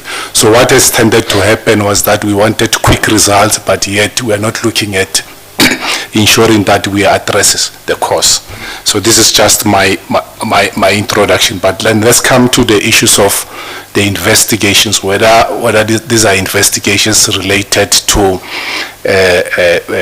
irregular, fruitless and wasteful expenditure or unauthorized expenditure. Honorable Chilwan, we have had a significant breakthrough. I've not briefed the HOD and the MSC recently with the Office of the Premier. We have had two significant agreements, which is going to go a long way towards dealing with addressing these investigations that the CFO is talking about. Because the challenge is that we don't have capacity. In fact, not capacity, because capacity is availability and execution. We have people, but they can't execute. So what has happened, the Office of the Premier has agreed that they are going to allow us to participate in their body shop of service providers who are going to assist the department with speeding up the finalizations of these recommendations that come from this forensic report, whether they go as far back as 2014 or whatever time. So at least we have that significant breakthrough. We are going to have this capacity and the execution from the Office of the Premier. So that's number one. Number two, they have asked that I prepare, at least we have a meeting with them and the HOD this coming Friday, a whole list of criminal referrals coming out of these investigations, and they are going to be able to assist us. So I think those are the major breakthrough in terms of the investigation. The chair and the committee can be rest assured that probably by the time that we come next time to the committee, we will not be talking these old broken record stories that we normally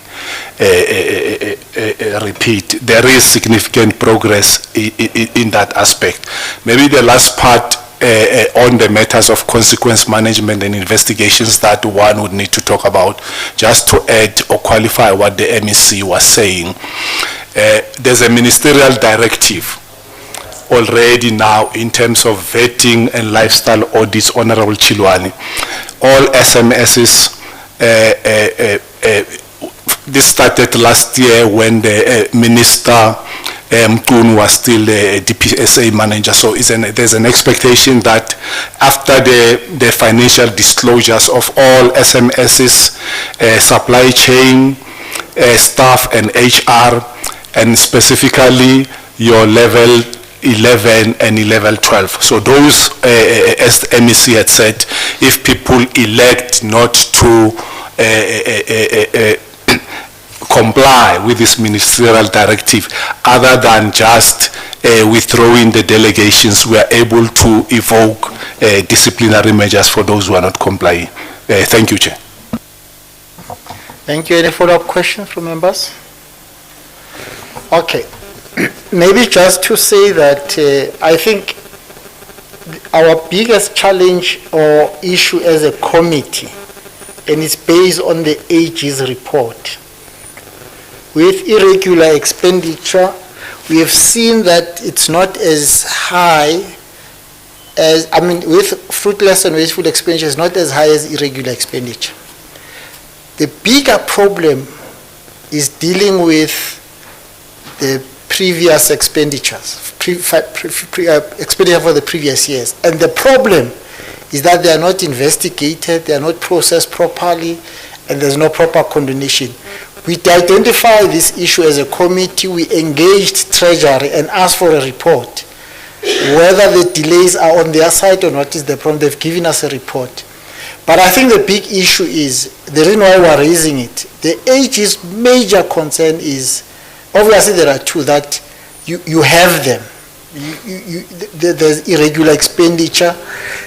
That's a problem because according to the PFMA, HOD, it's your responsibility to ensure that there's preventative measures, that those things don't escalate it and all that.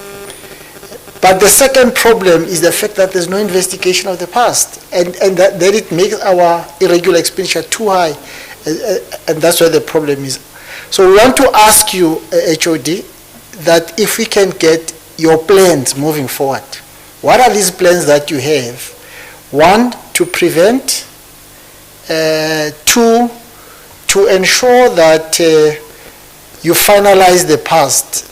If the problem is Treasury, tell us, we will intervene on your behalf. That's why we are here. We are your partner when it comes to that. But if it's somewhere else, also report us so that you can know where we must go. I hope it was just a comment, unless you want to comment further on that. Okay. Now let's come to the unauthorized expenditure. Now I want to ask, as we finalize this, honourable members, you will need to help me. We've got a problem of time, so you'll need to guide me. We need to break for lunch, and we must just agree on how we're going to manage the situation going forward. I've got a proposal I'll make, but I'll hear from you. Let's deal with unauthorized expenditure. of 2005 and 2006. That's the one we're dealing with. We're not dealing with any other thing.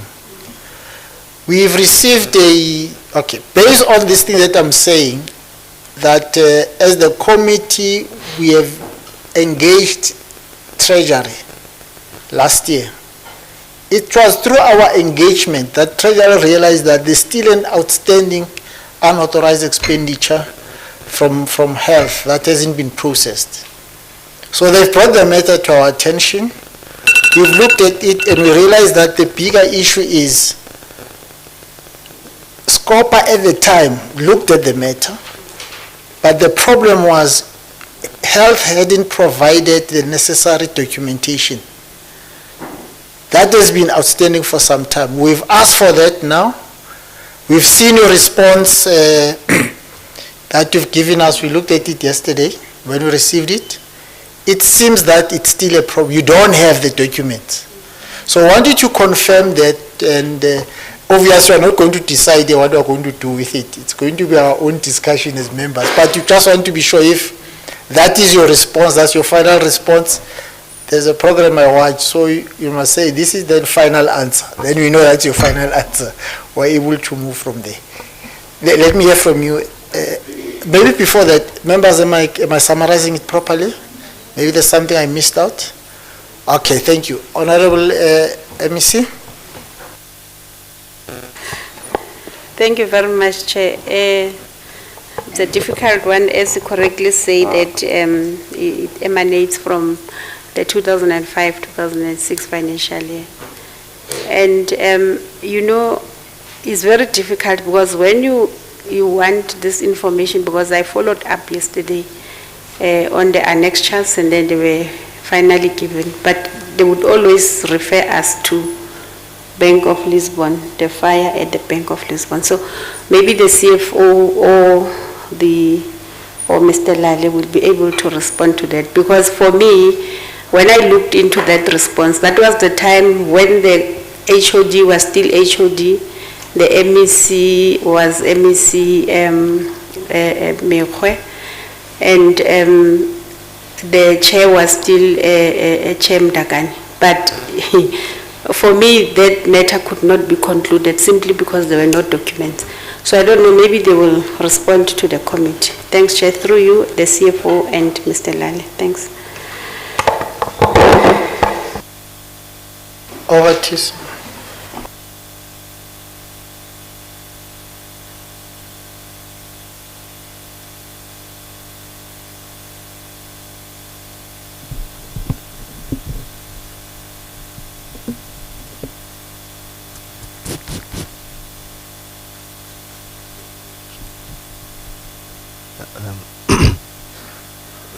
Thank you, Chair. My name is Mpome Lale, Chief Director responsible for budgeting and revenue management. Just to confirm that the information as forwarded to yourselves as the committee is what we could find as it relates to the reported unauthorized expenditure for that particular financial year. From our engagements with the colleagues who would have been there at the time, was that there would have been documentation which was lost as a result of some unfortunate incidences with the administrative block or the fire incident at one of the buildings that was occupied. So what was forwarded to yourselves is what we could find from the current archives. Thank you, Chair. Yeah, MEC, I'm beginning to have a problem now. When was the fire at the building? Was it 5 years ago? 20? Yeah. So I don't think that your officials are giving you correct information, because this relates to 2005. That was 13 years before the fire. 13 years after the fire, yes, 13 years after the fire. And SCOPA, which is the one that, or SCOPA, the one that considered the matter, dealt with the matter before the fire. took place. So that's why I'm just worried that maybe the excuse of the fire shouldn't, unless it can be explained here that it's related. I'm finding it difficult to understand how that was the reason, because the documents were asked even before the fire, but they said there were no documents at the time. I might be reading the whole thing wrong, but maybe you can correct me. Thank you. Thank you very much. Chair, you are correct. That is what the former chair requested, that for them as a committee to deal with the matter, the department must submit those documents. But even today, those documents are not there. But my issue is about the fire, that you shouldn't use the fire as a problem, or as a reason why you couldn't, because when it was requested, it was around 2012. 2012, yes. So there was a request, and that request, it was responded in 2012, and I'm saying I might be wrong, that's why I'm raising it here. In 2012, before the fire incident, it was responded that the documents can't be found. It was not responded after the fire had. So I just want to be sure if I'm correct, so that if I'm wrong, I can be corrected in this meeting. Chair, you are correct, because what you are reiterating now is the same thing that the former chair requested from the department, and those documents could not be produced. So where we're sitting, even today, Chair, those documents cannot be produced. No, it's fine. Okay, thank you. We'll deal with the matter outside of this because we have to take a decision. Okay, honourable members, we have a serious challenge of time. Remember, we had the problem at the beginning with technical glitches. We still need comments from our stakeholders online. I want to make the following suggestion, and I'm hoping that it won't disorganize our stakeholders online. That one, we break for lunch, but we agree with the MEC that the remaining questions will send to them. Because it's things that we've asked before, that we give them a week to respond. So we need responses by next week. I think already they've been forwarded to the HOD, those questions, from what I could gather. Simon? Yes. And that by a week. So it's basically also this similar information already submitted, maybe reworking it to be in line with what we're requesting. So that's the first proposal I want to make. And if agreed by members is that we will end the session with the MEC, then we'll release them to leave so they don't come back after lunch. Then when we resume at lunchtime at 2, we'll then make an assessment, but also get some of our stakeholders who, if they want to comment, we have said to them they can either comment during the meeting or they can make written submissions. Would that be fine, Madam Members? Okay. Yes, Chair. Thank you very much. Let me see, just before we go, can I just ask just one question? I asked it, but I think I said, when the department puts up all these plans and budget and financial management issues, do you consult, at the time I said CEOs. I want to make the request, let me just expand the question. What about hospital boards? Do you engage them, or they've got a different role they play? They're not responsible for issues of governance at the particular, I heard you call them, what center? Service center. I'm learning, you see, I learn fast. Yes, I want to answer. Thank you, Chair. Through you, the CFO will respond to that. I think she did touch on it when she was responding. Maybe she just have to focus on this one specifically. Thanks, MEC. I think, Chair, what we have considered as one of the critical issues to improve as a department would require us not only to speak to our officials as cluster managers in terms of CEOs and general financial and supply chain managers, but we are having regular discussions. I'll just make a hypothetical example of the budget planning process, where CEOs are expected to make presentations to the HOD in bidding for funding prior to us as a department submitting our final bids to the provincial treasuries through MTEX and PBCs. But what we have not necessarily done is to engage the board members in terms of receiving their inputs on what has been received. So maybe it's a new technique that we will need to look into in terms of budget planning for the next MTF. Thank you, Chair. Thank you very much. We are adjourning. Okay, there's a question, follow-up question, Honorable Kekan. No, thanks, Chair. It's just a comment, seeing that we will not be engaging the department after lunch. I just wanted to make a comment, especially with regards to equipment that get vandalized or stolen at hospitals. Just to say that, and I think someone raised the issue, to say that these X-ray machines in the hospitals are the biggest cost drivers. They are very expensive machines, especially the CT scan. It runs into millions of rands. And I don't understand why it is not important to safeguard such equipment. In my whole life working in an X-ray department, there has never been such an incidence of vandalism or stealing of an X-ray machine, except maybe for a portable X-ray machine at Hillbrow Hospital back then, which is possible because it's portable. But for the size and the caliber of the machine of a scanner, and which is normally even in a secluded area, it's not easily accessible for everyone, for all members of the public.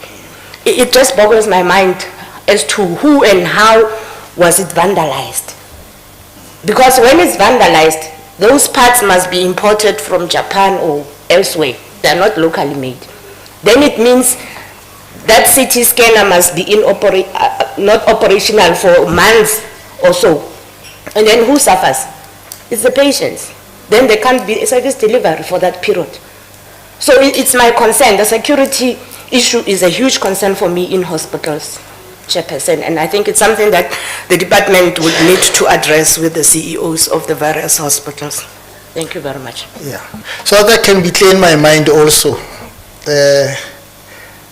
You seem to suggest that there's something called X-ray, there's something called CT scan. I'm not sure if those are two different things. Okay, then you seem to suggest that it was not stealing of the whole machine, it was vandalization, so stealing of parts or something, or whatever would have happened, which then affect the whole thing. I don't know if I understood you correctly, maybe you can clarify, but I think the big issue that Honorable Kekane is raising,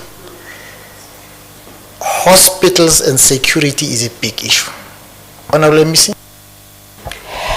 Thank you very much, Chairperson. And I think it's one of the issues that we discussed when we were reopening the accident and emergency unit with the minister and the deputy minister, to say we need to make sure that we beef up security, and there should be consequence management if the theft or stealing happens in the presence of the security companies. And what Chair is talking about, for me, it was pure sabotage, because the keyboard that was stolen, you can't use it even at home, you can't use it for anything. And the ripping off of the cables, copper cables, you can just see that this person did this deliberately, simply to make us not to to make that operational. But we did institute some kind of investigation. It's a pity we lost the acting DG, Mr. Masebe, because we have reported this to the Hawks, we have reported to SSA just to get an investigation, just to check, because you can just see that this was not the person that was vandalizing. That vandalism happens weeks before we can open. We go to legislature, we commit, we say, no, we're going to open, and then vandalism happens. So you can just see that it was deliberate, that we must not get this a hospital functional, because they know the closure of Charlotte is putting pressure on other facilities. That is why we saw doctors and nurses demonstrating and all sorts of things. But it boils back to the beefing up of security, because we cannot afford to lose assets whilst there is security on site. We cannot afford, because even those who understand Charlotte, I normally say to the CEO there, I will get lost. If you can leave me in the middle of this hospital, I will not know my way out. But how did that person know that there's this machine, and if I vandalize this machine, it will take forever, because the parts, as Member Mekekena is saying, they have to be ordered from overseas. Even when we opened, Siemens was still on site trying to get that back to operations. But we are hearing what Member Kekana is saying. We're going to work on the issues of security, into making sure that we beef up security, and making sure that we put up also the CCTV cameras, and maybe we'll wait for the report, because I know that the former acting HOD was working around getting a service provider who's going to do the security assessment for all the hospitals and the clinics. So that report, as soon as it comes, it will also give us an idea. But what is key and important for now is consequence management into the security companies that were there when we're losing these important equipment, so we're vandalized. Thank you very much. Okay, thank you very much. Are you sure? Okay, quick one. MEC, please, can you also beef up the cleaning systems of the hospitals, because the hospitals are very dirty. And to nurse people in a dirty hospital, it's not viable. Thank you. Thank you, Chair. Yeah, okay, thank you. Let's just say then, before I thank the MEC, to our stakeholders who are online, if you are unable to wait until 2:15, you can submit your comments at the email address that is on the chat group, smahuleho@gpl.gov.za. Let me just take this opportunity then to thank you, MEC, for availing yourself. Welcome, HOD, welcome, CFO, and the rest of the other senior management staff who have been recently appointed, and we hope that that process of finalizing the filling of vacancies will be completed as soon as possible. But secondly, all the rest of the things that we've agreed upon here, you'll be able to submit as agreed. We will then also, as I said, in fact, you've already done that, giving you some of the questions that we want you to continue to respond to. We'll appreciate by Friday.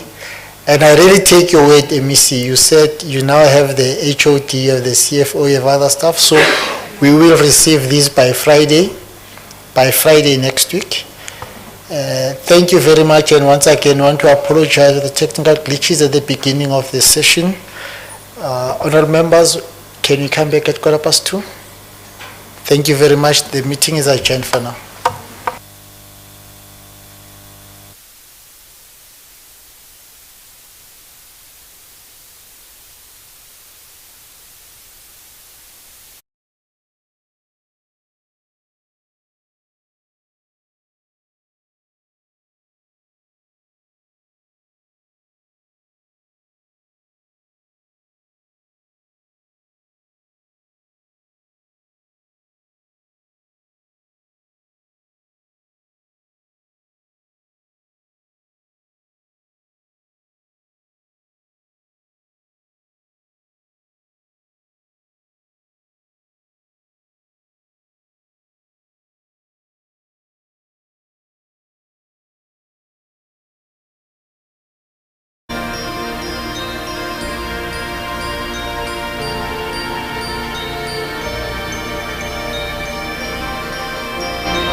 Are we ready to start?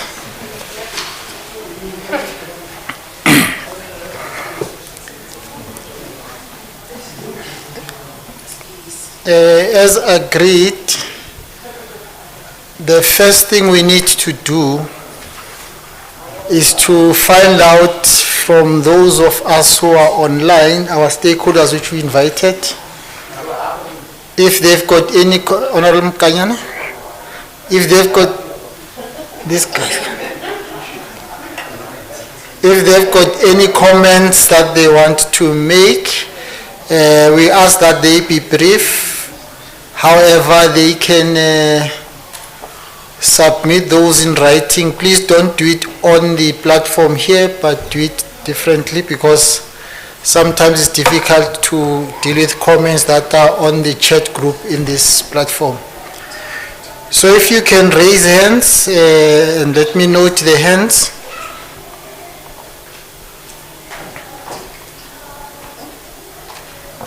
I don't see any hands. I hope that you can hear us online.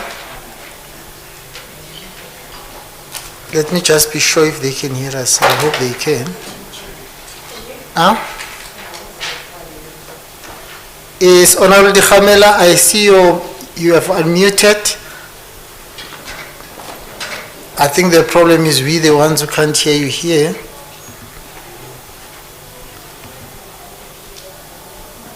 Oh, she's off now.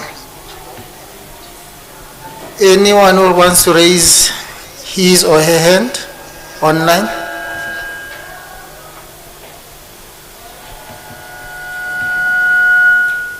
I see Wayne Herbert.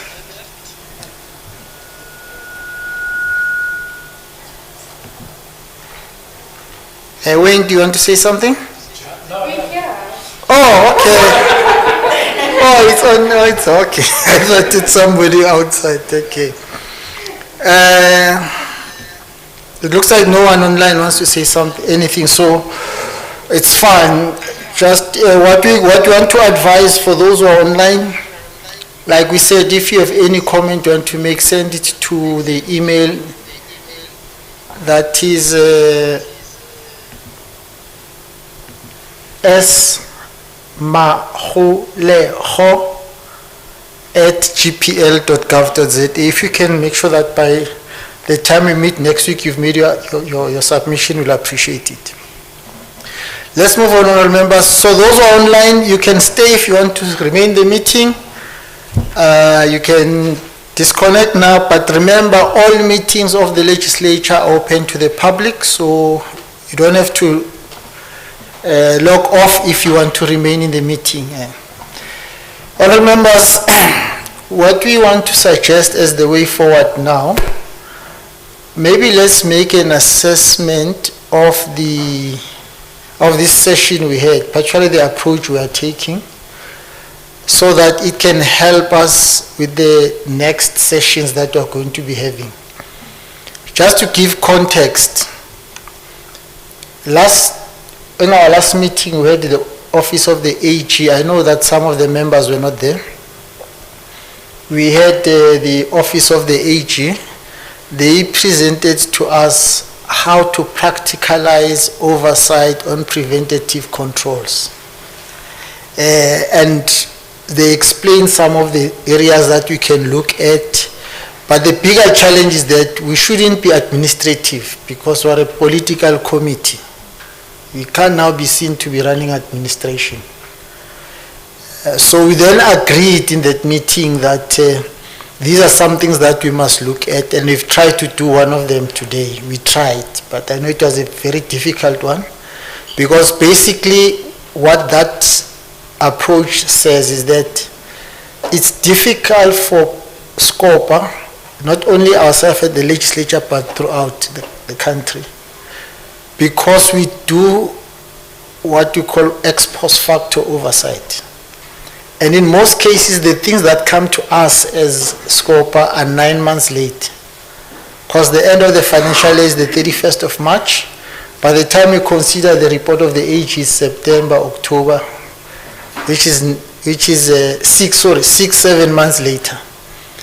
By the time we table our recommendation on what needs to happen is in December, only left with 3 months for the new year to end. The other year is almost 9 months gone.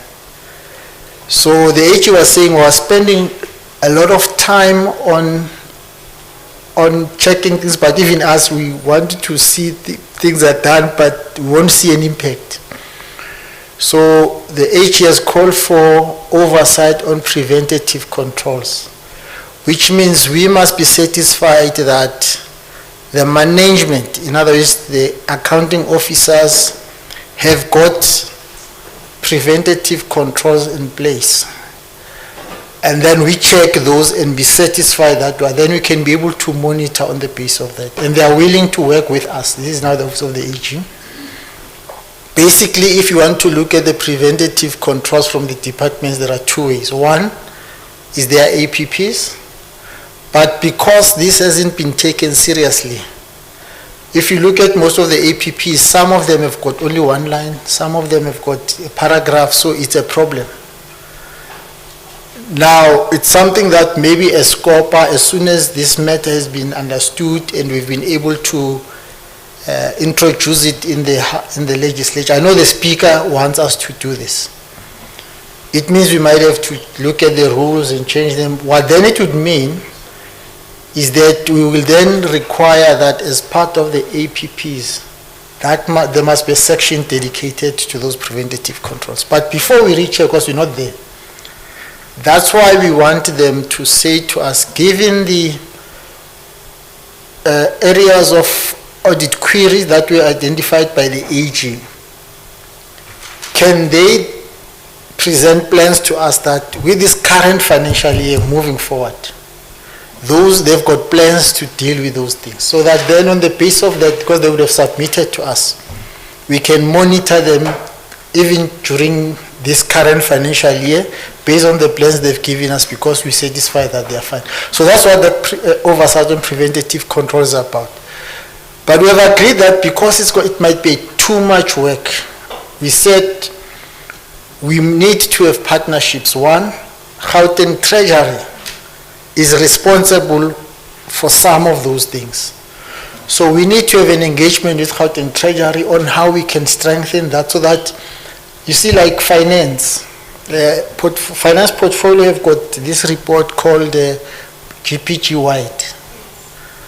But that report, if you look at it closer, it's more about spending, expanding. It's not really about focusing mainly on financial management. So that's where we come in. So we're saying that maybe we might find a way of ensuring that Gauteng Treasury produces such a report, then you use that to track. But it's things that we can discuss about moving forward. Number two, we need a relationship with the office of the AG. Number three, we had said we need to engage the audit committees. Now these are not internal audit, because internal audit is too administrative. You've got these audit committees that are established as per section 77 of the PFMA. We need to, in fact, some of them were part of our meeting when we had the AG, and they offered themselves so that we can be able to have a discussion with them. Lastly, there are other institutions that are looking at these issues of preventative oversight and preventive control. Some of them joined us last week. When was our meeting? Was it last week or week before last? Whenever it was. Yes, and then they offered that they are also producing some documents around that they can be able to assist. So we then agreed that we'll need to have that session with them. But before we have that session, so the intention is that with the departments who are going to be bringing forth, remember we had said we're identifying only 5 departments, because those are the departments that are identified by the AG as part of the pilot project on the Amended Audit Act. So that those are the only ones we're going to focus on now. And as we focus on, we'll try and introduce the system. So they come and report on what they've done on the resolutions, but we must also find out those plans, how did they affect the 2021-2022 financial year? Because what's the point of having the plans and they don't affect, they're not changing anything now. but also what are the plans moving forward, preventative measures moving forward. So that's what we said we will do. But there's a thin line which we must just deal with. We must remember that there are portfolio committees, so that we don't find ourselves doing the same thing with portfolio committees. That's why the issues we must focus on are more on financial management and accountability rather than all other things. So that's the thin line, so that like today, most of the issues that have to do with performance by hospitals, sicknesses and all that, is the responsible portfolio committee. Ours were more on financial management issues. But also we'll have to also engage finance portfolio committee so that there's clarity there also, because our understanding is that they are tracing spending patterns. We are going beyond just, in fact, we're not dealing with spending patterns, we're dealing with financial management issues. So that thin line is there. That's why last week we also produced, we agreed on a document, Mampati, the one that you presented, on our relationship with other committees, so we must enhance that. So these processes are going to help us moving forward in that regard. So honorable members, that was the intention. So the idea is that with health, what happened is they didn't give us their responses, so we didn't have anything. But moving forward, the others have submitted. They were going to deal with some of them today.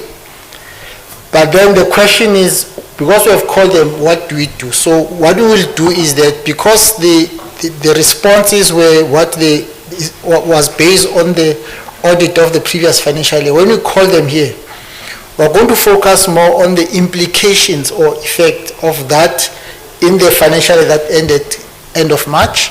Secondly, we are going to talk to them. What are your plans? Give us the plans moving forward, especially for the current financial year 2022-23, so that we satisfy that those plans are going to deal with all of the other things. So we are going to focus on those. Obviously, after Bongi and them have presented the research, we'll agree on what resolution to close, which one not to close, and all that. Then we'll also use those sessions to follow up on the areas where we say we're closing or not closing the resolution.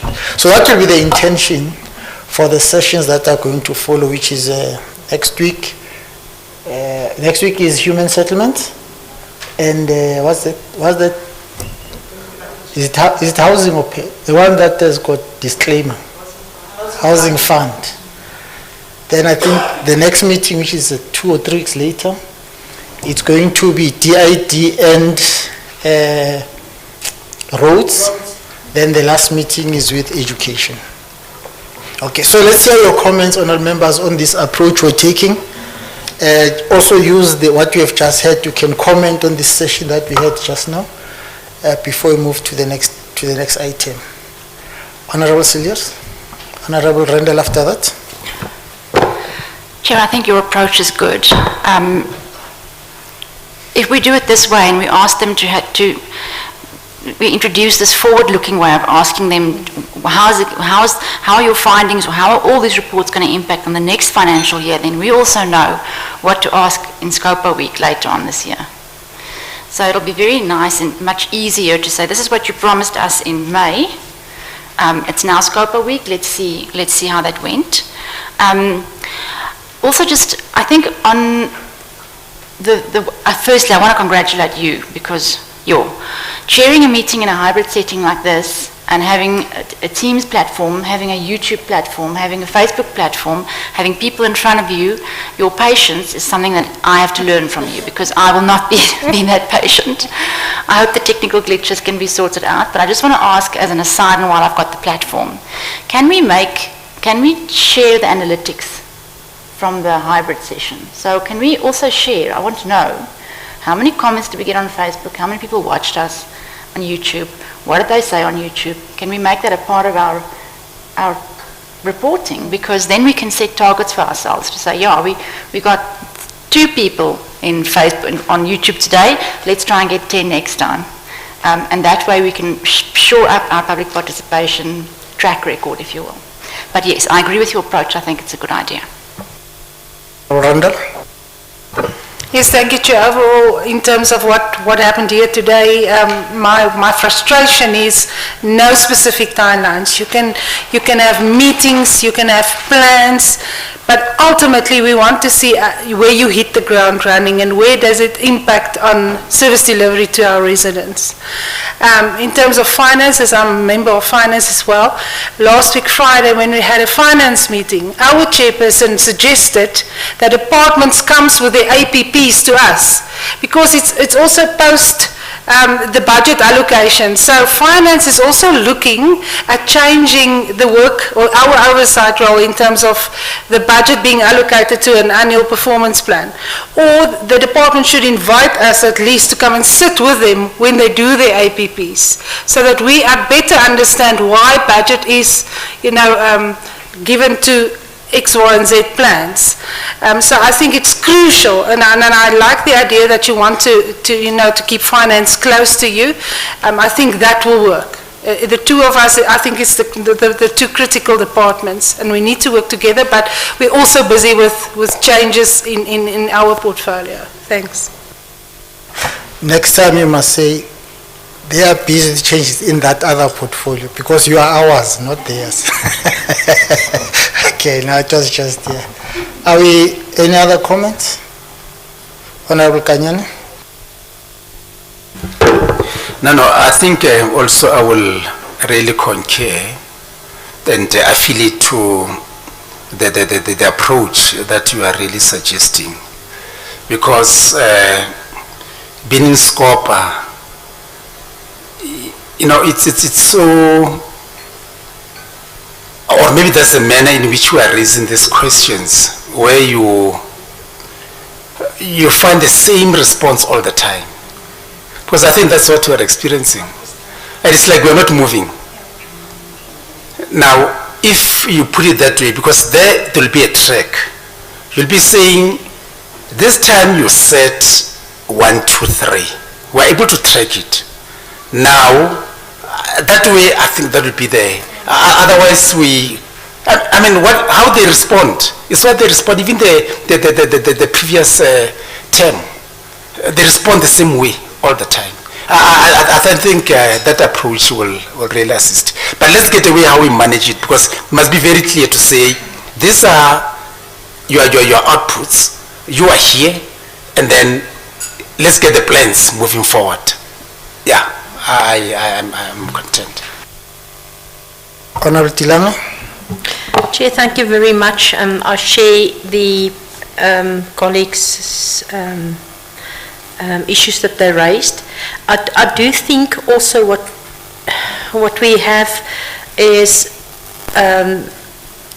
apart from the fact that we get the same answers every time we come back, I remember a time when we started here, when, as a committee we were much more vigorous about outcomes. And I don't know if COVID and the distancing and the virtual committees sort of put some water on the fire.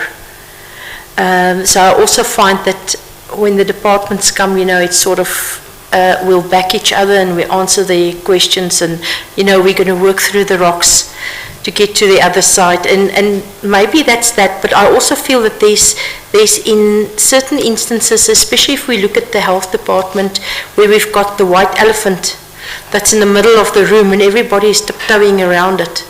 And that is the issue, and I know it's still an ongoing investigation, probably that's why not, but we still need to address it, of the safety equipment and the issue around Honourable Member Masuku. I mean, that was not even mentioned today. And it's not, I don't want to name his name, I'm just referring to that issue that was there. And we never spoke about that. I didn't want to initiate that because we have an agenda that was set with a set questions. But, when are we going to deal with that? When are we going to get the answers to that? Where in the process of investigation is that issue? I just think because that is a lot of money. and they need to answer for that. So I don't know whether the department, it's also going to be one of those issues that's going to disappear in time, because it's being soft-served. So, but I think we really need to look at those issues as well. I mean, that is what we are for as SCOPA, is to address those issues that cost us money and that cost the taxpayer money. To be fully functional. Thank you, Chair. Any other comments, Honorable Badenhorst? Chair, I must say thank you, because this is a learning curve. I just learn more and more each and every time when I'm in the SCOPA meeting. And the fact of the matter is, Chair, there's still a lot of problems in SCOPA because we don't address the issues as it is at heart, but I think we'll get there. As time goes, we'll get there. And because every time when I come to SCOPA, I hear about a lot of things, but it's not been addressed. But the fact of the matter is we'll wait until such time that it's being addressed. But if it's not going to be addressed, then me as a member of SCOPA will have to address it. Thank you, Chair. Okay, honorable members, let's agree as follows. Now my handwriting is failing me. Yeah, it's failing me. Let me start at the end. Maybe I'll remember as I go. Let's agree, members. The reason why we coined the questions the way we did, it was to follow up on the questions we submitted, or on the resolutions of the House. But that should be understood as flexible, as guiding. Doesn't stop members from asking any other questions. So I think we should agree though, because if we don't agree, then it's like we're managing oversight. It's wrong. When we're here, that is where we must debate issues. So let's agree that even if there are those questions, we can agree that we'll ask them, but then later let's open up for any other question that wants to be asked, because members have got lots of issues they want to raise. That's the first thing I want to say. The other thing is, maybe it's in the way, and I've addressed this matter with Simon, sometimes there are so many things that are said in the meeting. Now to put that in minutes, you can find a minute that's at 10 pages. So maybe we might want to have in your team, Simon, I'm not sure if possible, people are going to just list the things that are supposed to be followed up. Amongst others, there are these issues that they say we are going to submit and submit. Sometimes we lose those things, and those are some of the important things. So if you can find a way of doing that, so that, yes, because you told me that the meetings are going to be too long, let's try that, but let's have another list of that. Now I remember what I wanted to say. The other thing, may we suggest that in our minutes, let's include, especially if it's a hybrid meeting like this, for Anoma's assistance, because she's monitoring social media, just to indicate possibly how many people, they think that Honorable Siller is saying how many people were there, and maybe just one or two paragraphs if they were engaging. Because what's the point of people connecting but they are not engaging, it's another thing. So if we can have as part of our minute, very hybrid meeting today, well, for us as members it was physical, but it was for them. And the meeting online, it was joined by 14 people. On YouTube, 2 people. On Facebook, 7 people on Teams. Because in Teams we allowed those that we invited specifically, we allow them to be part of the teams. So that kind of a report also must be part of our meeting. Okay, that helps, no? So what we're going to do now, honorable members, I want to suggest that we, because of time, we just deal with the reports the analysis of the reports we're going to be dealing with next week, which is human settlement and what's the other one? Housing fund. And the third one is? Partnership. Only those three. Let's hear your comments, and then after that we'll work with the team, because I've been working with the team on this one. So I heard you said it's me, no, it's the team here. We're working with them. So we'll work again to put something together that will be simplified so that you can know what are the follow-up questions to accommodate this model we're talking about. Try and send it to members as early as possible so that you can just be able to rework those questions if you want to, but also to see what questions are there, so that if you have got your own other questions you want to ask, you can be able to include them in your list.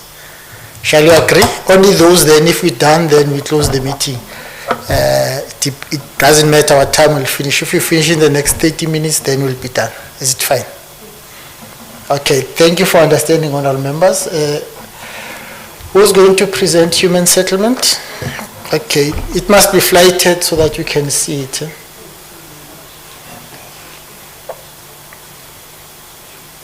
Then the one who's going to do the other one, housing, must be ready.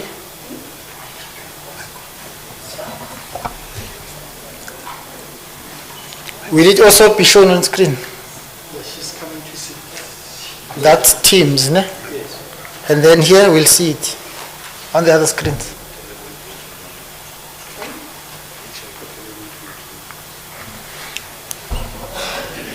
Because members are not connected on Teams.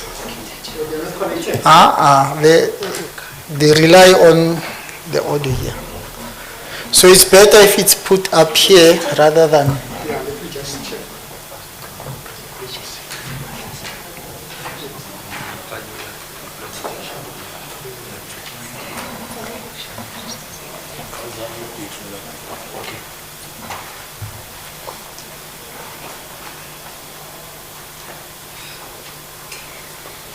Okay, just as they are busy, we did receive the responses from the department. So they've analyzed those responses and they're giving us their analysis of those. It was only health that didn't submit anything, but the rest of the departments have submitted. So that's the issue.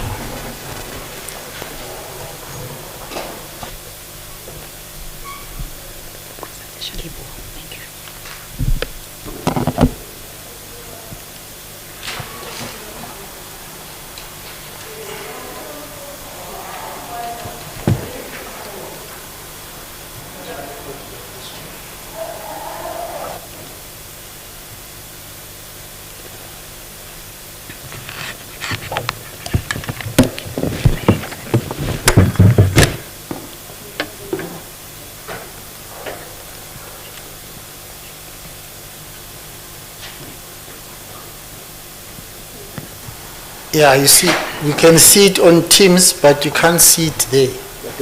Oh, they're doing that, okay.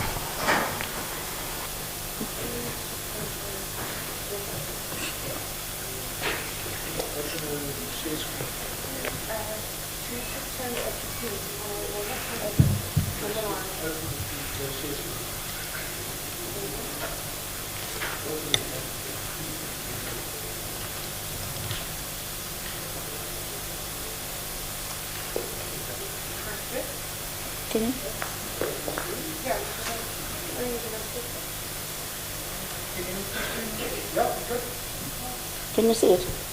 Okay. Please increase the font a little bit so that we can be able to read.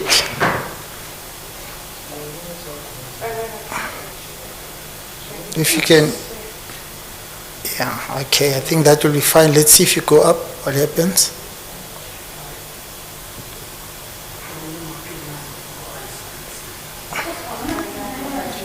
Is it fine, Chair? I don't know, I can see. I don't know about you members there. Yeah, they say they can see. Okay. Bongi, you can go ahead. Thank you, Chair. Good afternoon, Chair. Good afternoon, members and colleagues. I will present on the responses on the resolutions relating to the human settlement annual report.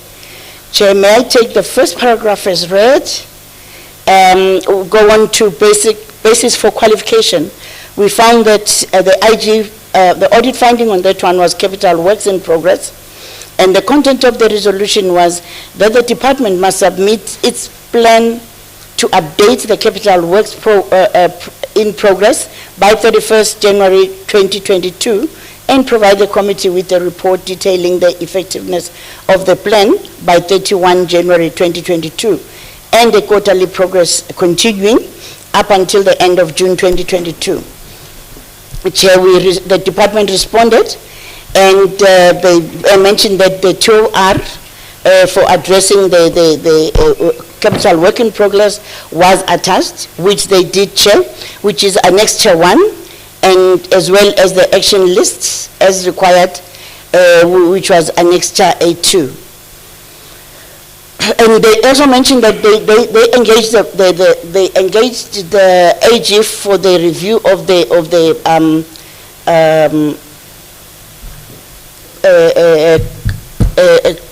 capital work progress TOR's, Chair. On our analysis, Chair, we managed... What is TOR? Terms of reference. Okay, I thought it's a TOR. Okay. Terms of reference, Chair, sorry.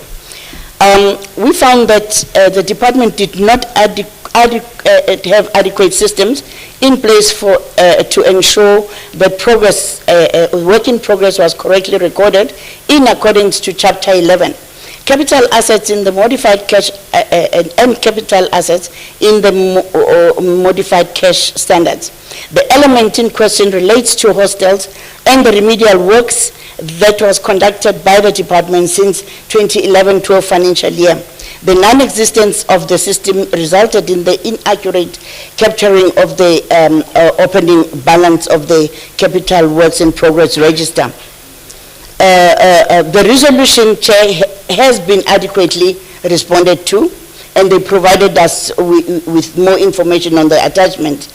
And the purpose of the terms of reference is to oversee the work, capital work in progress register is complete and accurate to support both the interim financial statements as well as the annual financial statements in line with the modified cash standard. The task action list stipulates how and when tasks should be completed, which they have adequately responded to, Chair. We are saying the effectiveness of this plan will be realized during the audits of the 2022 financial year, Chair. We recommended that this be closed, the resolution be closed, Chair, on this one. And then there's the underspending of the vote. The content of the resolution is that the department must submit its plan of addressing the underspending on human settlement development grant and provide the committee with a report detailing the effectiveness of the plan by the 31st of January 2022, as well as a quarterly progress report continuing up until the end of June 2022. The department responded as follows. The HOD holds weekly meetings to discuss the turnaround strategy to improve spending on grants. This has yielded positive results as the expenditure for the third quarter on the human settlement development grant moved to above 60%, Chair. And we know that in the past, Chair, they were usually around this time they were about 40 or 50% used, Chair. Funding has been shifted from slow-moving projects to faster delivery projects. The department is also engaging with municipalities to assist with funding on already completed works in the bulk, in relation to bulk infrastructure. The department's objective is to ensure that it achieves 100% of the grant and the ISUP grant. We think that the resolution was, Chair, adequately responded to, as a department has indicated the progress it has made regarding the outcome of their weekly meetings. In its response, the department has highlighted that it was engaging with municipalities to assist with funding on already completed works in relation to bulk infrastructure. However, the shifting of funds from slow-moving projects will disadvantage those projects and may not be completed as planned. This in turn will affect the department's reporting on its indicators. That is what we are saying as researchers there. And we say, why would the department shift funds if they had adequately budgeted for the projects? Secondly, the department in its response to questions sent indicated that they had identified one unpaid claim in respect of the project that could not be timelessly certified and processed for payment before 31 March 2021. This was said to have been contractually committed in terms of the memorandum of understanding or agreement entered into between the department and the Housing Development Agency. We say, Chair, apart from that concern of saying the movement of funds from slow-moving projects may actually disadvantage the other projects, we are recommending that the resolution be closed. But obviously the effectiveness of these measures should be realized during the 2021-22 financial year audits. The third one is the audit on the annual performance report. And the audit finding there is the audit of performance report in Program 3, Housing Delivery. The content of the resolution is that the department must submit its plan to address findings on annual performance report and provide the committee with a report detailing the effectiveness of the plan by the 31st of January 2022 and a quarterly progress report thereafter until June. In their response, Chair,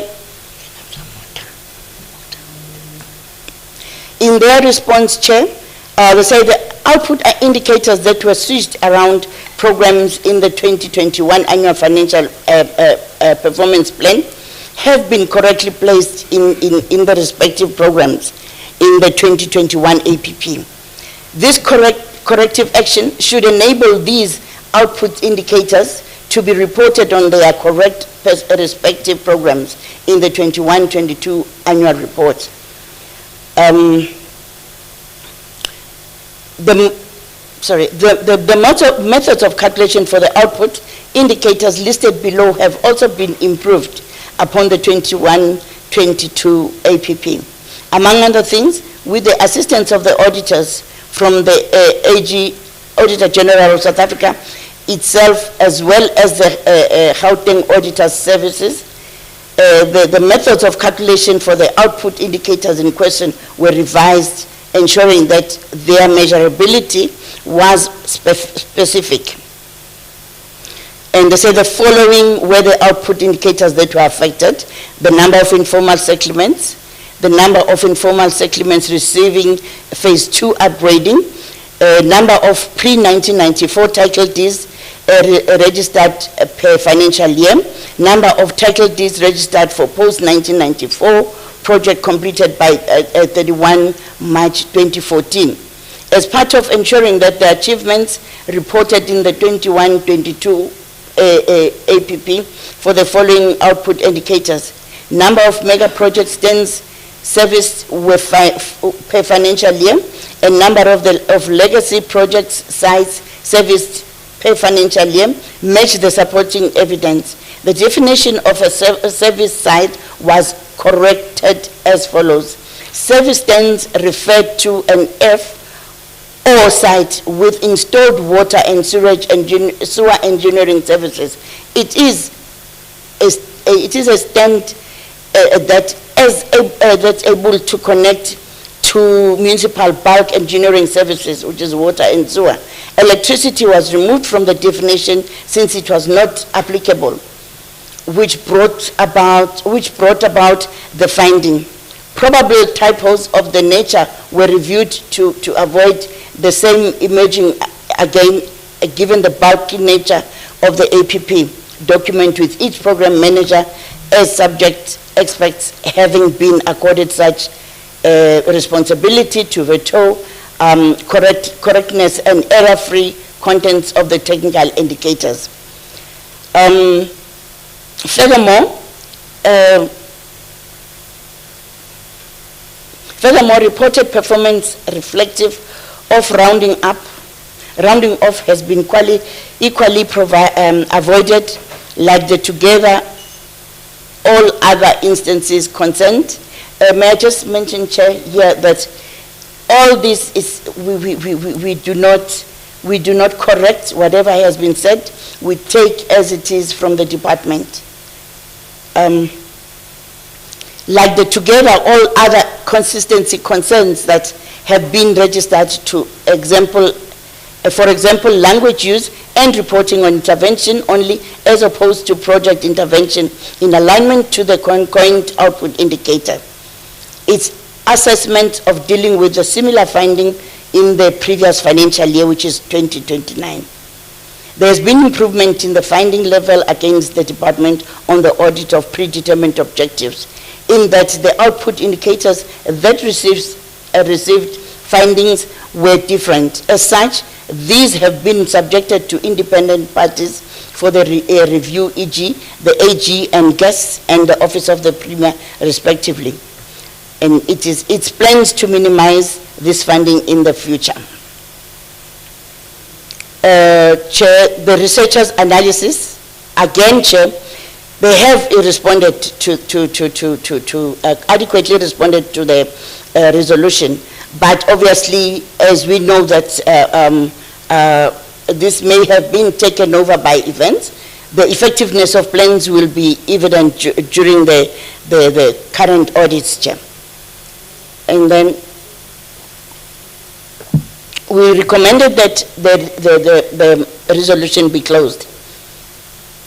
The annual financial statements and the findings were on material misstatements. The resolution that the department must submit its plan to prevent the recurrence of misstatements and provide the committee with a report detailing the effectiveness of the plan by 31st January 2022 and a quarterly progress report continuing up until end of June 2022. In their response, Chair, management has put in place below measures to avoid recurrence of material misstatements. Chair, if I can take that as read, but some of the measures put in place, Chair, have been put in place before, so it means they have not been effective. And we are saying resolution has been adequately responded to as the department has enlisted measures put in place to prevent recurrence of material statements on various disclosure items identified by the auditors in the submitted financial statements. It is recommended that it be closed, Chair, and the effectiveness as well will be evident if what the measures that they have put in place, Chair, have worked well for the department, then obviously we may not have such as a recurring finding. And then we go to procurement and contract management, and the content of the resolution is that the department must submit its plan to address the procurement of chemical toilets by the Housing Department Agency and provide the committee with a report detailing the effectiveness of the plan by the 31st of January 2022 and a quarterly progress report continuing until June 2022. The department responded that it has deployed emergency sanitation services in an ad hoc basis to assist with the intervention required in the informal settlements. The department has acknowledged the requirement to provide improved sanitation solutions in the informal settlements, noting that the USP program, I'm just thinking, Chair, what my notes say on this, is capital expenditure based grant. The department is in the process of deploying sanitation ablution blocks that shall seek to provide the residents of the informal settlements with basic services. It is envisaged that the department shall initiate the process to deploy ablution blocks within the next first quarter of 2022-23 financial year, which means as we speak, Chair, since it's beginning of April. The resolution has been adequately responded to. In the meantime, the department should provide a progress report at the end of June to see, to let us know, or the committee know, if they have managed to have those ablution blocks they've been talking about, the sanitation as they have planned.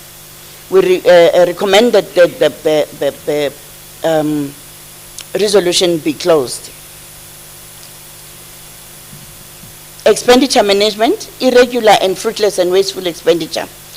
The content of the resolution that the department must provide the committee with a report detailing the status of the various investigations regarding the irregular expenditure amounting to 361,800,000 and fruitless and wasteful expenditure amounting to 118,369,000, and a quarterly report continuing up to finalization. They have, Chair, I'll take it as read, the annexures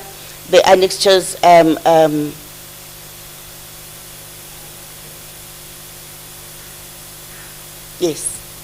The department is working closely with the GPT to start the process of condonation on irregular expenditure.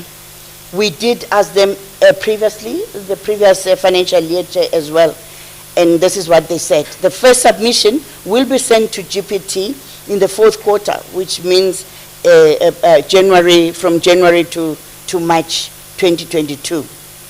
This again, Chair, we will know during the audit if they have indeed sent the application for condonation. And we say that the resolution has been adequately responded to. However, it should be noted that some of the expenditure dates back to 2014, as progress in the department indicated that there are those cases that are being investigated, have been investigated, and finalized or under investigation. We note that several cases under investigation are findings from 2014 financial year. Furthermore, the department still has to apply for condonation from the GPT, the Gauteng Treasury. We say, Chair, again here, this is what the committee, Chair, can decide on now, because obviously we find cases that are still being investigated or have not been investigated, ranging from the financial year 2014. So here again, Chair, during our oversight on the annual report, we made, Chair, we will have to find out from the department and maybe set a question in this regard on these investigations. We recommend that this be closed, Chair, because they did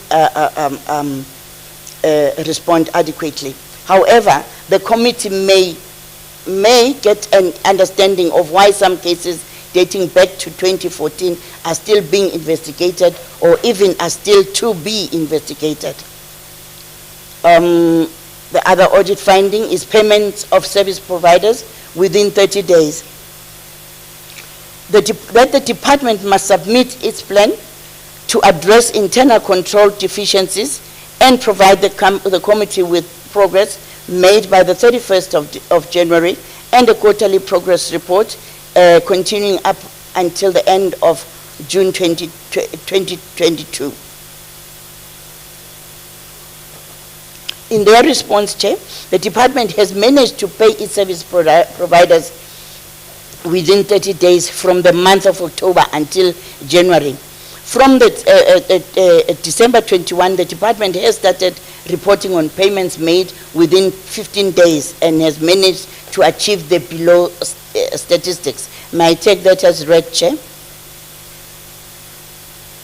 And obviously, it goes again with the Annexure 4, A4 and Annexure 5, which is, it shows the re-engineered process, a payment process that the department has. The annexures are attached in case members would like to look at that. The resolution has been adequately responded to. It should be noted that the finding is recurring as well. The measures previously put in place do not seem to have had any impact. In its report on 2019-20 financial year, the department advised that management were to ensure that invoices were promptly settled to avoid any interest charge on overdue invoices. All disputes to be cleared on time to avoid interest charge. However, the table does indicate that there has been improvement in settling of invoices. We recommended that the resolution be closed. Consequent management. The content of the resolution is that the department must submit its plan to institute consequent management into findings on fruitless and wasteful expenditure, and provide the committee with a report detailing the status of the various investigations relating to the expenditure by 31 January, and a quarterly progress report until finalization thereof. Unfortunately, Chair, here they talk about an attachment, which is Q9, and there was no attachment. And we say that it has not been adequately responded to, and it must remain open. This is one question that we may put forward during the annual oversight of the department. The internal control deficiencies, the content is that the department must submit its plan to address poor leadership within its ranks and provide the committee with a report detailing the effectiveness of the plans by 31 January 2022 and a quarterly progress report continuing up until the end of June 2022. The response from the department, Chair, they said it was not applicable to them. All executive posts have been filled to stabilize the department at a senior management level and deal with all internal control weaknesses, including performance. We are saying resolution has not been adequately responded to. The resolution requested plans to address poor leadership and not to address vacant positions. It is important, however, to note that even though the department has now filled posts where necessary, findings by the AG on the accounting officer not exercising her oversight responsibility, on the senior management not implementing effective control, on senior management not preparing financial statements, and on senior management not reviewing and monitoring compliance with relevant laws and regulations are critical for that the department to work on their plans to deal with all internal controls. We are yet to see if the findings will not recur or would not have recurred during the year under review. Chair, we said because of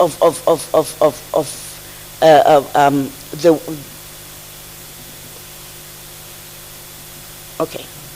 I'm just thinking, Chair, why I said this should be closed. Chair, may I suggest that it remains open? It remains open, Chair.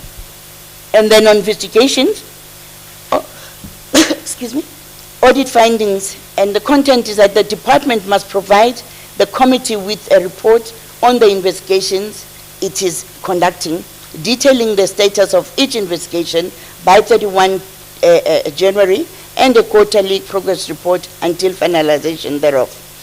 And the response is that the report on fraud and corruption cases and outsourced cases is available to be considered in camera sitting of the committee. Chair, it has been responded adequately. But obviously, like in the past, we have said this committee should be treated, with confidence. But they should come. They should come and present whatever findings that they have to the committee. And I said, however, the department must provide information on all cases to the committee. And we have said, Chair, it is recommended that it remains open until such time that the report is considered. This may be done during the hearings with the department. That was a suggestion, Chair. The other resolution is that the department must provide the committee with a report detailing the status of the disciplinary hearing of 4 implicated officials responsible for the payment made to an incorrect constructor by the 31st of January 2021, and a quarterly progress report continue until finalization.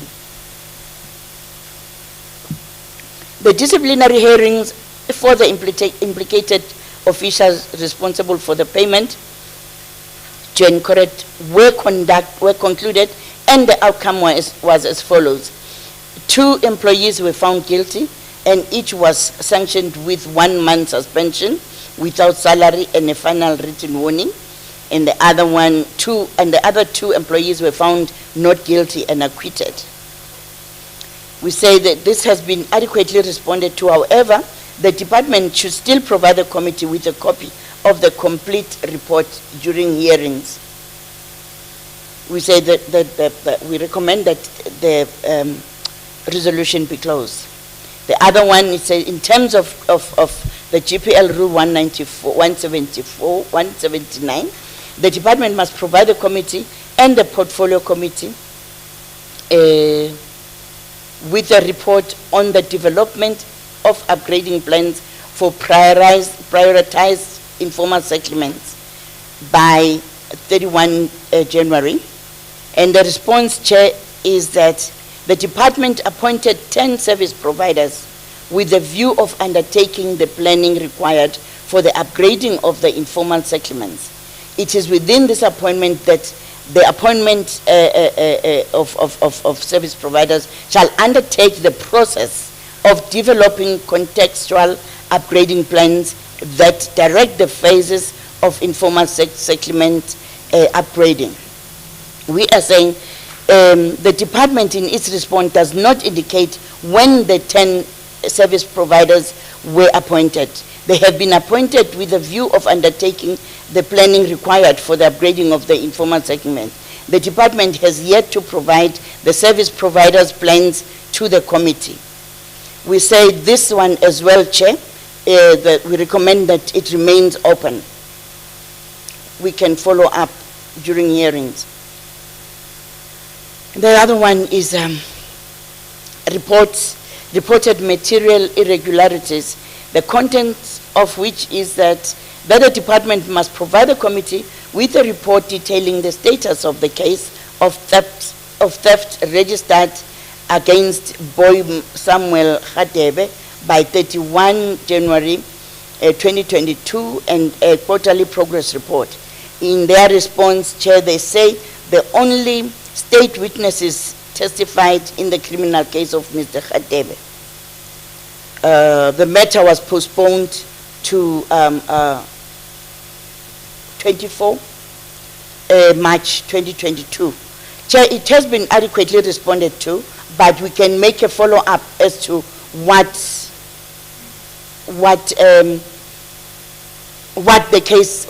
happened during the postponement on the 24th. We say it must be closed. Information technology, disaster recovery plan.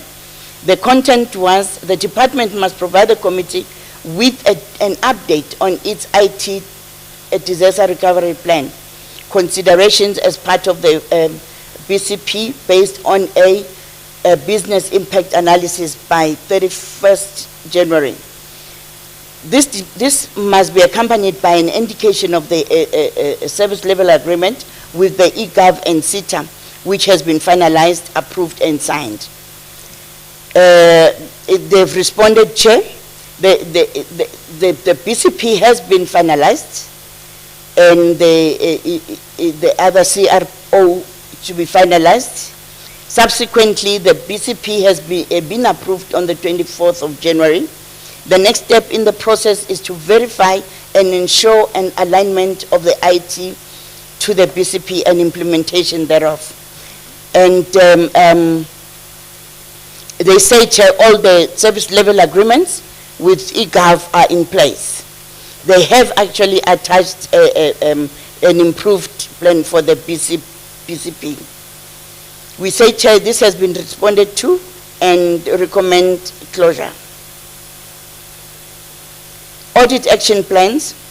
The department must submit its audit action plan by the 31st of January 2022, indicating each area of finding by AXA in the 2021 financial year.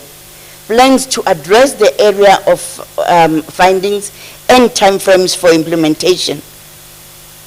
They have forwarded the plan, Chair, as per Annexure 16, and we say it has all the details that the committee requested, the plans and the timeframes, Chair.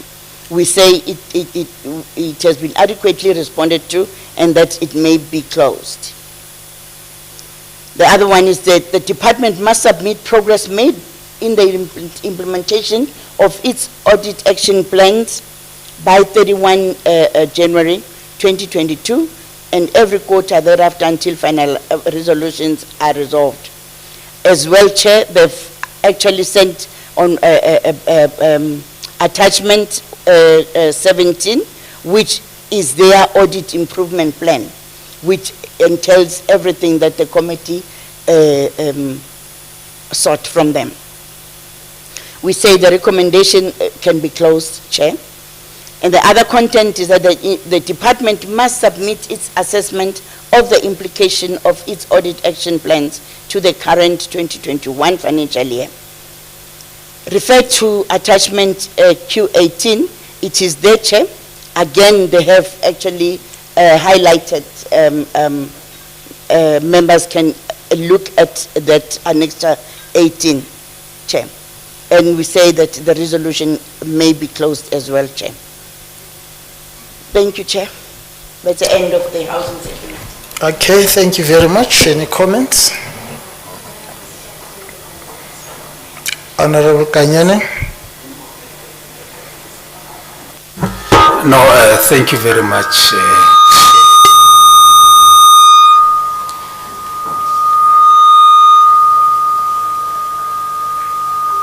Yeah, I'm looking at the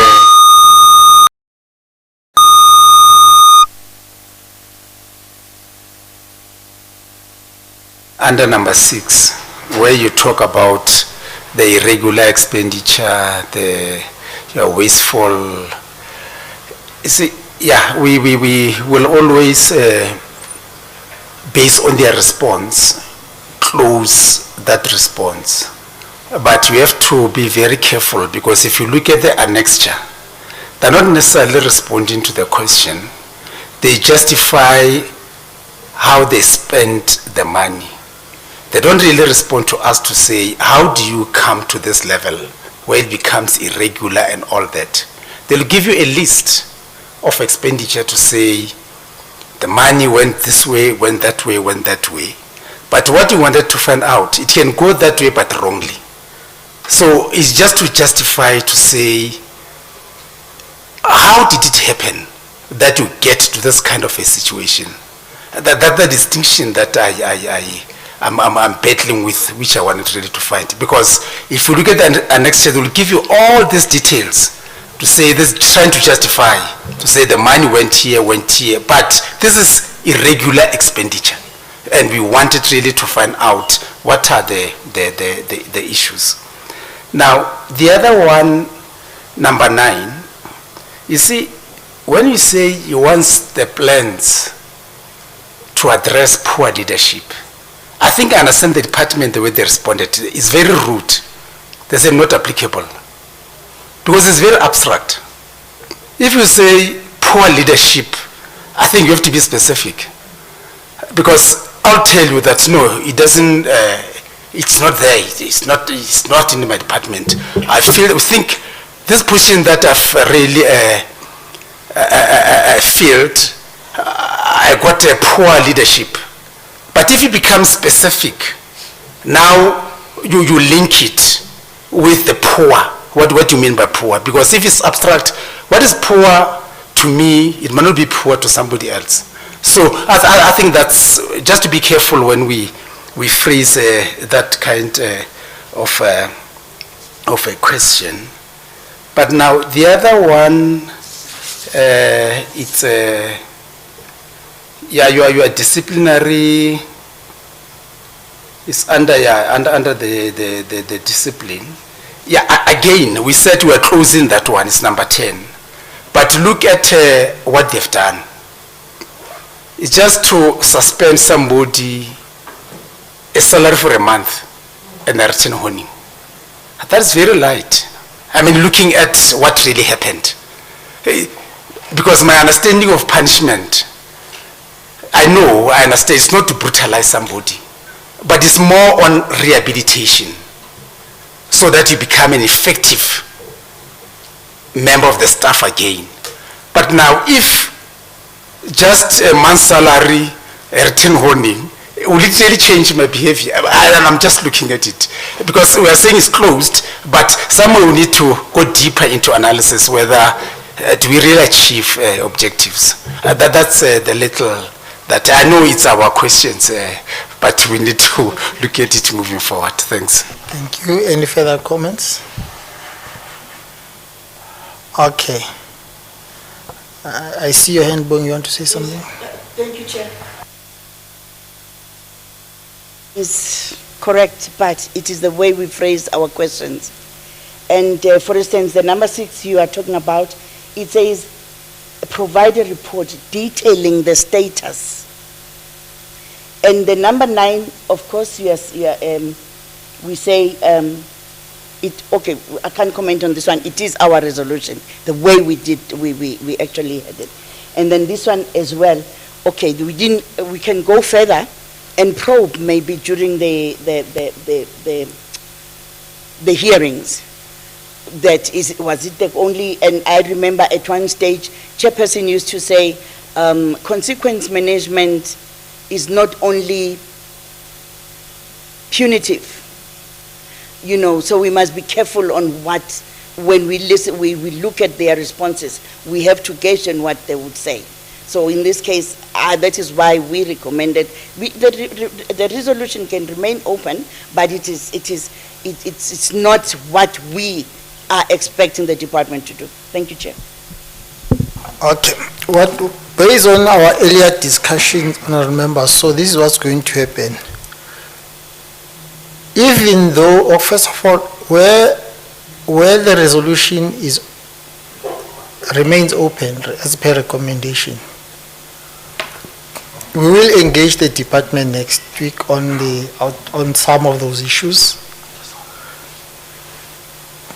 But also, which applies to both whether the resolution is closed or open, we'll then focus on the impact for the 2021-22 financial year, and also it will be about what are the plans moving forward.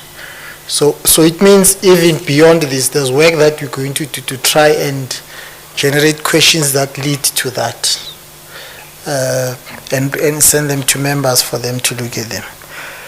But the other thing is about the fact that they requested that one of the issues must be in camera.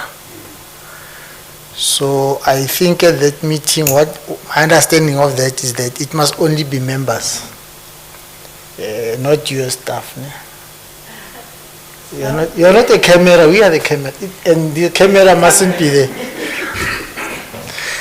So we'll grant them that at the end of everything. We'll grant them that so that you can hear that. Maybe they should also be informed that you are going to grant them that. But according to the rules, If you have to do that, you must inform the speaker.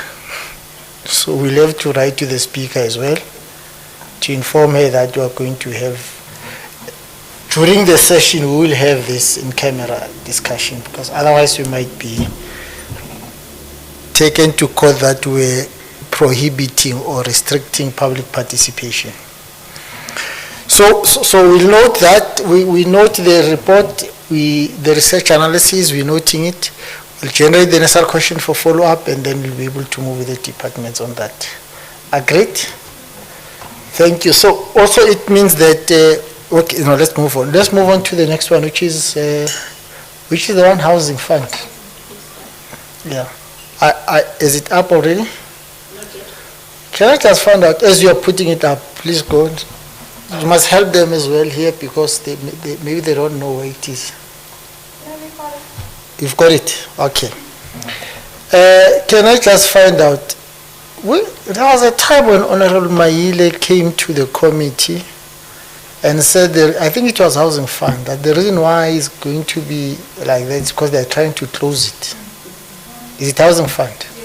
Okay, I wanted to be clear. So it means, I hope they say something about closing it somewhere. If they are not, then it means it's something that you must follow up with as well. Okay. Okay, Bongi, over to you.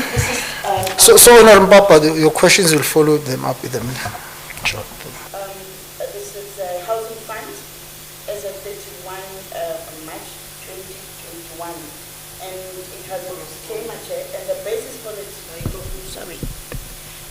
it is the housing fund who had a disclaimer for the year ending March 2021.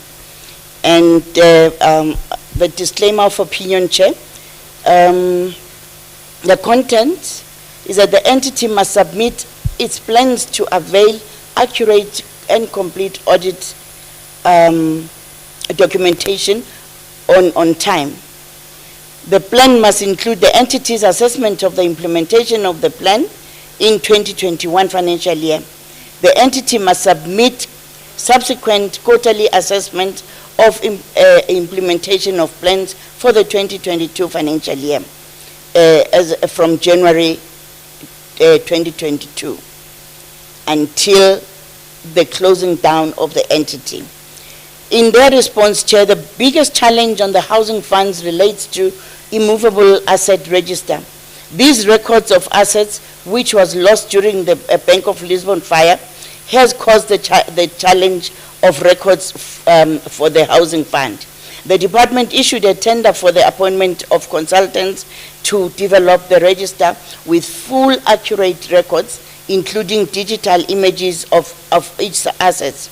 Unfortunately, none of the bids received were fully compliant, and hence the bid was cancelled. A new tender will be advertised in February, March 2022.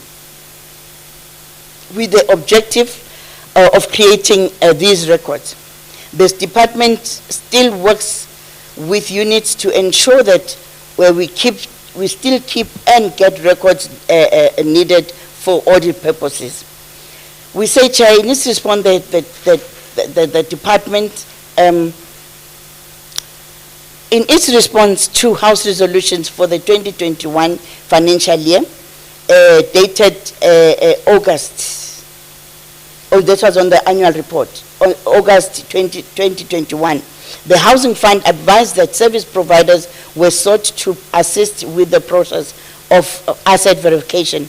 The fund advised that bids received were not fully compliant.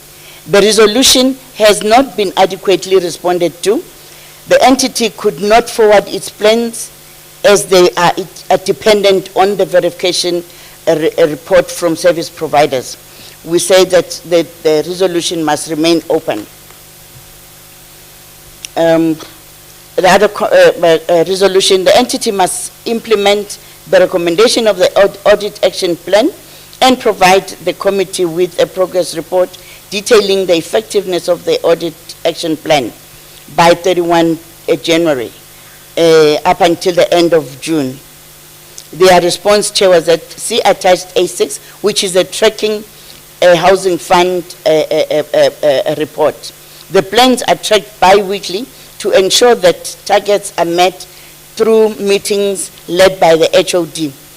Chair, this was adequately responded to because it's what we requested as a department, and therefore we say this one can be closed. As a committee, Chair, not a department, pardon me. The other resolution is that the accounting officer must take responsibility and put in place an audit improvement task team to resolve the weak control environment of the fund, as well as to ensure that key deliverables are met in order to improve the audit outcomes and provide the committee with a progress report by 31st January 2022 and a quarterly progress report up until end of June 2022. As well, Chair, this one they responded because it's what is contained in the tracking document as well. We say it has been adequately responded to.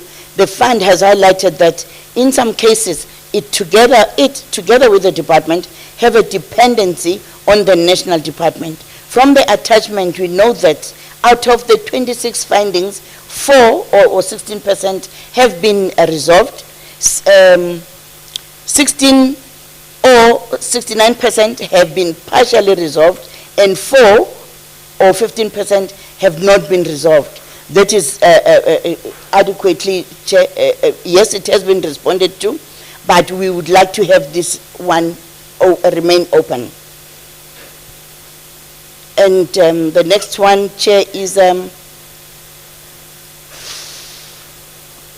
compliance with legislation, annual financial statements, that the department provides a committee with a progress report detailing the status of the finalization of the annual financial statement as at the end of, by the end of 31 January 2022, and every quarter continuing up until finalization thereof. Again, Chair, this, even the action plan and everything is contained in this one attachment, which is attachment number 6, which is the AG Tracking Housing Fund report. It has been responded to, and we recommend that it be closed, Chair. Chair, this one should be deleted from here. Pardon me, Chair. Then we go to the expenditure report. The audit finding, Chair, it was on the 30-day payment.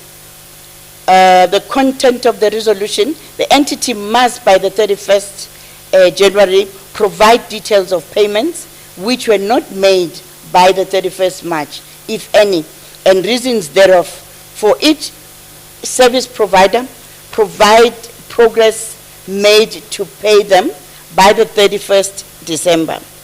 Provide its analysis plan or to ensure that it compiles with the legislative requirements to pay service providers within 30 days and possibly within 15 days as per the provincial government target. The Housing Fund does not make any payments to service providers. All administration linked to the Housing Fund is managed by the department. That we know, Chair, we say, okay, it has not been adequately responded to. But as we know, the Housing Fund administration is attended to by the department. Therefore, the department, who are actually the ones that respond to our questions, should have responded to this particular resolution.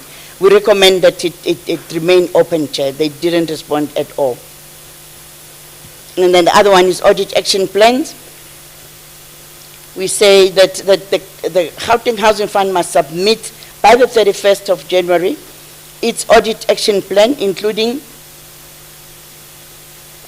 each area of finding by the AXA in the 2021 financial year, plans to address the area of finding and timeframes for implementation. They have again referred to the same annex charter, which is Annex 6, and they say the plans are tracked bi-weekly to ensure that targets are met through the meetings led by the HOD. The department also works with the GPT on quarterly reviews of the housing funds, FIS's annual financial statement. It has been adequately responded to, and Chair, with this one, we recommend that it be closed. The Gauteng must submit progress made in the implementation of its audit action plan by the 31st of January 2022, and every quarter thereafter until all resolutions are resolved. Again, they referred to the same annexure where they have tracked all the findings. Again, they checked because of what we requested them, they included it, and we recommend that it be closed as well. The Housing Fund must submit its assessment of the implications of its audit action plans to the 21-22 financial year. Again, they referred to the same tracking document, which is the Annexure 6. And we say, Annexure 6 gives details of the audit action plan, but does not give an assessment of the implications of the plan of 2021.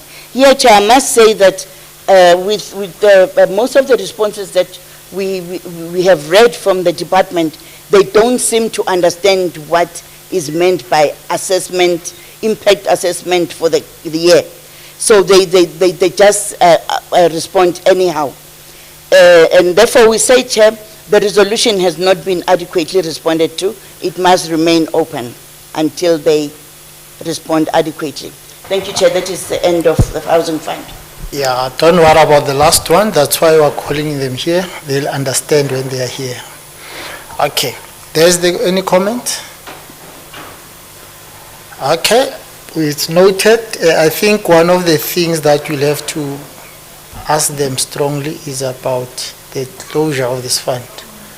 But yeah, we'll deal with it next week when we engage them. Like we agreed, even when the resolution is closed, we'll then still look at the impact for the year and moving forward. Thank you very much. Let's deal with the last report, which is the partnership fund.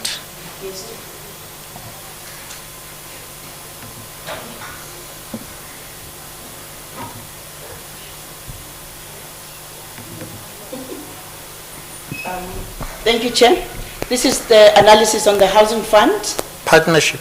Sorry, pardon me. On the Partnership Fund as at the 31st March 2021. Chair, I'll go straight to the findings. Non-compliance. The content of the resolution is that the entity must intensify performance and consequent management processes to eliminate instances of non-compliance with Treasury Regulation 16A 6.1 and provide the committee with a report by 31st January 2022 and a quarterly progress report continuing up to June 2022. Their response, Chair, the GPF is guided by the Irregular Expenditure Framework, which regulates processes to be followed outside the expenditure. Once the expenditure has been deemed to be irregular. Through the process, the determination tests outline the root cause, and where transgressions have been established, the HR processes will then ensue. Additionally, continuous training is provided where gaps have been identified. Furthermore, GPF has approved an SCM turnaround plan to eliminate non-compliance with Treasury regulations. We say yes, Chair, it has been adequately responded to. The resolution relates to SCM processes where goods and services with a transaction value above 500,000 were procured without inviting competitive bids. The GPF has indicated that it had approved an SCM turnaround plan to eliminate non-compliance with laws and regulations. We recommend that, Chair, it be closed as well. Internal control deficiencies, material non-compliance with laws and regulations. The content, Chair, is that the entity must submit its plan to address internal control deficiencies and provide the committee with a report detailing the effectiveness of the plan by the 31st of January and a progress report continuing up until June 2022. In their response, Chair, they say the GPF has gone through a rigorous process of reviewing its SOPs and policies to address the internal control deficiencies. We continuously monitor the efficacy of our interventions, and the committee will be kept abreast of the effectiveness of the plan. We say, yes, Chair, they have responded adequately. We note that the GPF will advise the committee on the effectiveness of the interventions, which we may find out again next week. We recommend that the resolution be closed, Chair. Procurement and contract management. The resolution is that the entity must provide the committee with a report detailing the status of the determination process underway to establish the root causes and breakdown in controls that resulted in irregular expenditure amounting to 24.7 million by January, and the quarterly progress reports continuing up until finalization. We say the determining process to establish the root cause breakdown in controls is underway. The entity has appointed an independent service provider to establish, assist in determining the root cause and breakdown of controls that resulted in the regular expenditure. A comprehensive report is expected to be finalized by the 31st March 2022. The matter will be dealt with in line with irregular expenditure framework. A quarterly progress report will be submitted until the matter is finalized. And then we say they have responded adequately. The resolution emanated from the irregular expenditure incurred by the entity amounting to 24.7 million due to lack of understanding of policies and SCM regulations. In its response to preliminary questions on the annual report, the entity advised the committee that they were in a process of appointing a manager for internal audit to improve internal controls deficiencies. Furthermore, it is expected that the GPF forward the committee the report on the assessment to determine the root cause and breakdown of controls that resulted in the expenditure. We say, Chair, that should be closed, but obviously we are carrying forward a question with regards to the finalization of the report, Chair, on 31st March. We say it must be closed, Chair. The other resolution, the entity must provide the committee with a report detailing the effectiveness of the automated end-to-end process which the supply chain division, within the supply chain division by the 31st of January 2022, and the quarterly progress report continuing up to end of June 2022. In line with GPF SCM turnaround plan, the automated end-to-end SCM system is going live on the 1st of February 2022. And we say, Chair, they have adequately, we wanted the progress, they've adequately responded to it, and we therefore recommend that it be closed. The entity must provide the committee with a report detailing the status of the appointment of the manager for internal audit by 31st January 2022, and a quarterly progress report and continuing until finalization thereof. The recruitment, that's a response, Chair. The recruitment process has been finalized. The incumbent is expected to report for duty on the 1st of March 2022. We say they have adequately responded, and therefore we can close the resolution. Fruitless and wasteful expenditure. that the entity provides the committee with a progress report detailing the status of the determination process underway to establish the root cause and breakdown in controls, and that resulted in the fruitless and expenditure of 6,200 by end of January, continuing up to finalization. A service provider has been appointed to conduct assessment. The report is expected to be finalized on the 28th of February, 2022. The resolution has been adequately responded to. However, the GPF should still update the committee on the implemented assessment report from the service provider with regards to the 6,200. We recommend that it be closed. Contingent liabilities and assets. The resolution is that the entity must provide the committee with a report by the 31st of January detailing the following: the status of the repayment of the 3.5 million by Gauteng Capital as per the court judgment, status of the application to Gauteng Provincial Treasury to retain 635 million of its cash and cash equivalent, status of the payable due by Makoli Trading, and as well as status of the various matters regarding the matter of the former SCM officer.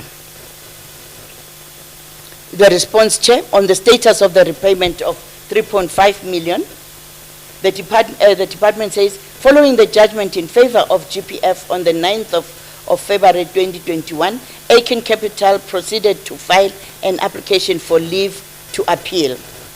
On the 10th of May 2021, the judge ordered as follows: leave to appeal to be full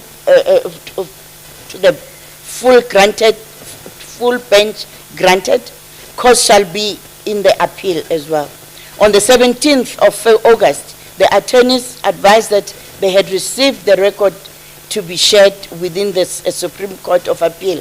Upon consideration of the record, they raised concerns as that the records were incorrect.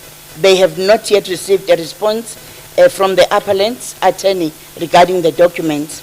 Thus being said, the GPF is still awaiting the allocation of a date of a hearing from the registrar.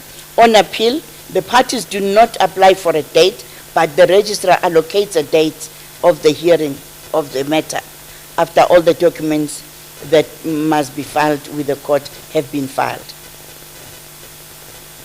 We say it has been adequately responded to. However, the entity should still give an update of the status of the appeal. But we say that it should be closed as well. We will have it as a continuous question to the entity check. The status of the application to Gauteng Provincial Treasury to retain 635 million of its cash and cash equivalent. The response from the department is that the Gauteng Provincial Treasury responded on the 8th of December 2021, wherein it stated that the 635 million that was requested to be retained by GPF, only 371.6 million is granted for retention, and the 263.5 must be surrendered to the Provincial Revenue Fund. The GPT indicated that the 263.5 million sought for the two MTEF outer years cannot be retained as a surplus, as it constitutes a request for the funding allocation for the outer MTEF years, which requires a budget process rather than a surplus retention process. The GPF is on the view that it should retain the entire surplus, as it does not receive an operational grant from the Human Settlement Department to fund its operational and capital budget.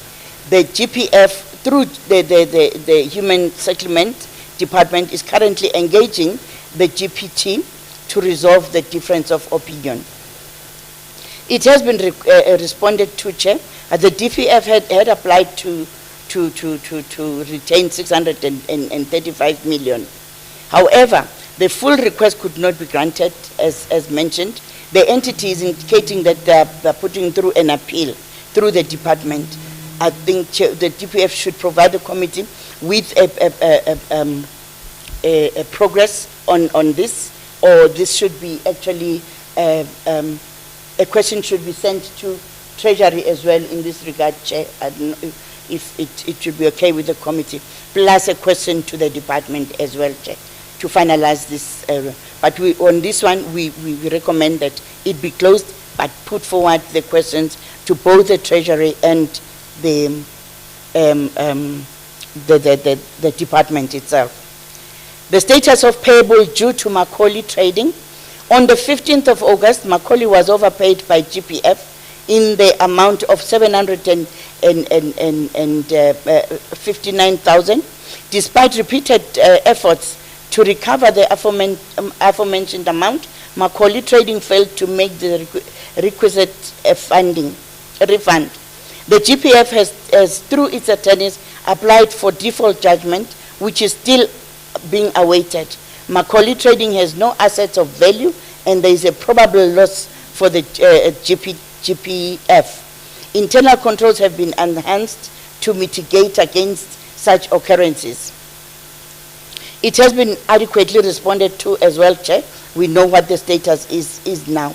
The entity should keep track on and advise the committee on the outcome of the application of default judgment. And we recommend that it be closed. The other one is status of the various matters regarding the matter of former employee, SCM officer. The resolution was, the response was that on the case of the fraud by the employee, legal recovery is underway. Bank accounts of the former responsible employee remain frozen. The former employee retirement annuity funds are also on hold in terms of an interim court order. Criminal investigations with the South African Police Services is ongoing, and the committee will be kept abreast on a quarterly basis until the matter is finalized. It has been adequately responded to. The status of these matters must be followed up with GPF during the 2022 financial year. We recommend that the resolution be closed. Then we go to the audit action plan. That the entity must submit its audit action plan indicating each area of finding by the AXA in the 2021 financial year. Plans to address the area of findings and timeframes for implementation. Their response again, Chair, they have sent out an audit action plan in Annexure A, which has been adequately responded to. It answers what we requested from them. And then we recommend that the resolution be closed. The entity must submit progress made in the implementation of its audit action plan by the 31st of January and every quarter thereafter until all resolutions are resolved. Again, Chair, this resolution has been answered in the Annexure A as well. We recommend as well that it be closed. The other resolution is that the entity must submit its assessment of the implications of the audit action plans to the current 2022 financial year. The application for condonation was submitted to the GPT on the 17th of November 2021, and we await feedback. The finalization of the approval of the GPT will impact the disclosure of the AFS should this not be approved in the period under review. Chair, this one, I think they understood what the implications of the current year means, Chair. They have adequately responded to. The GPF responded to an application by the GPT instead of submitting an assessment of what they have done here, Chair, they have, instead of submitting an assessment of the applications, they are telling us of their, submitting assessment of their implications of the action plans. They sent us their application to GPT on the condonation. So we say it must remain open, Chair. It hasn't been adequately responded to. That the entity must respond to the resolution emanating from the oversight report of the 1920 by the 31st March. Response submitted, they say response was submitted on the 2nd of February. There is no attachment, Chair, in that, so it must remain open. Thank you, Chair. Thank you very much, Bonnie. I could see that as we move, you're getting tired. So sometimes adequate became adequate. Okay. Yes, General, we get back to you. So. Any comments, questions? Honorable Tilange, Honorable Kanyane? Oh, you don't have, okay. Honorable Tilange? Chair, thank you very much. You know, it's long over my COVID nap time. That post-COVID nap time is very important. Chair, I'm just concerned about one thing, and that is that we've got so many cases that is still pending and ongoing, that's not been finalized yet. And yet we asked to close the matter, yeah, and I don't think that's a good thing. In fact, what we should be doing is to push for things to go faster and quicker, especially where malicious intent was part of the process. And I think we just cannot allow it to just hang in the air, and especially not close the matter. You know, that would just not be fair. Then we would not do what we were supposed to do in this committee. That is to oversee and to see that things go right. Thank you. Okay, any other comment? Okay, thank you. We'll, following the process we have agreed, we'll also take into consideration what Member Tilange is saying, so that you can be able to deal with those matters. Okay, honourable members, that's that. What we would need to do is the following. Because we are having next week, I think it's the 19th, a similar meeting. Mampati, may we request that we be informed on time where the venue is? I know the problem you had with SCM delays, but it's important. But second, honourable members, if you've got any stakeholders who think might be interested in this discussion, just send their names to Mompati. She'll be able then to contact them and see how we can ensure that they are part of the meeting.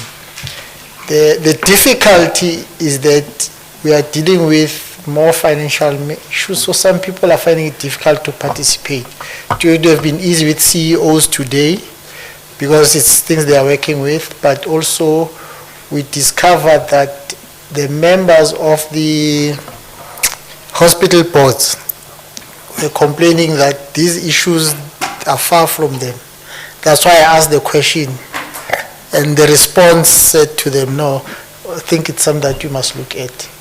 So please, if you do know of any, just do that. Someone has sent me a note here, which I think I should just take into, just summarize. He was saying that we need a discussion on unauthorized expenditure. What I want to suggest on was, because they've given us the response, they don't have documents. The easiest route out is that we don't condone, we just ask, what is the right, there's a word to use, where it must come from their own budget. Oh, it becomes a first charge. First charge, yeah. But we need a legal advice. So maybe what we need to do is the team working with NCOP must develop a response based on what you are saying. Unless you want to advise me differently. Yes, just advise us.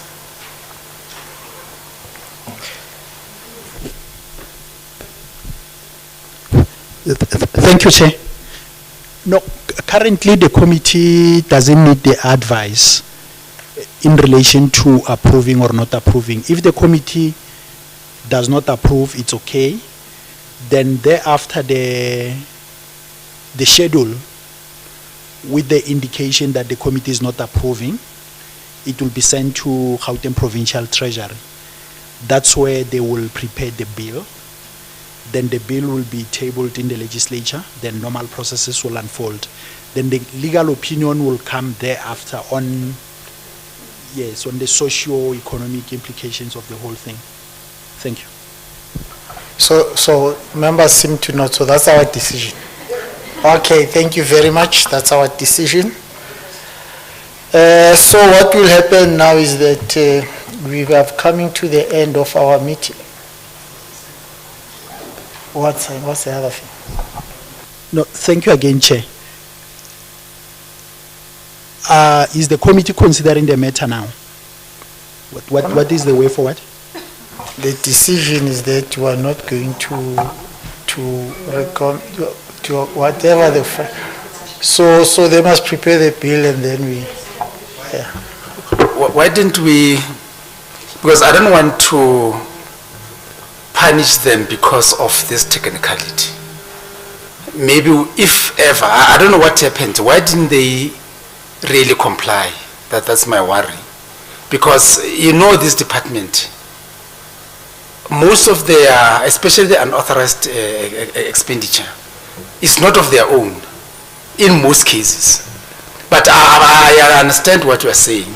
I'm just saying, even if we take this route, we should not really be too harsh on a technicality. Let's look at we put it within context. Because I know this department, in most of the unauthorized expenditure, it's not, we can trace it back as long time ago. So I just want to address the issue that you are saying, to say this compliance, how did it really come? Is that deliberate, or what's this? So that we take a very rational approach. Let me summarize what they said so that then you can be clear.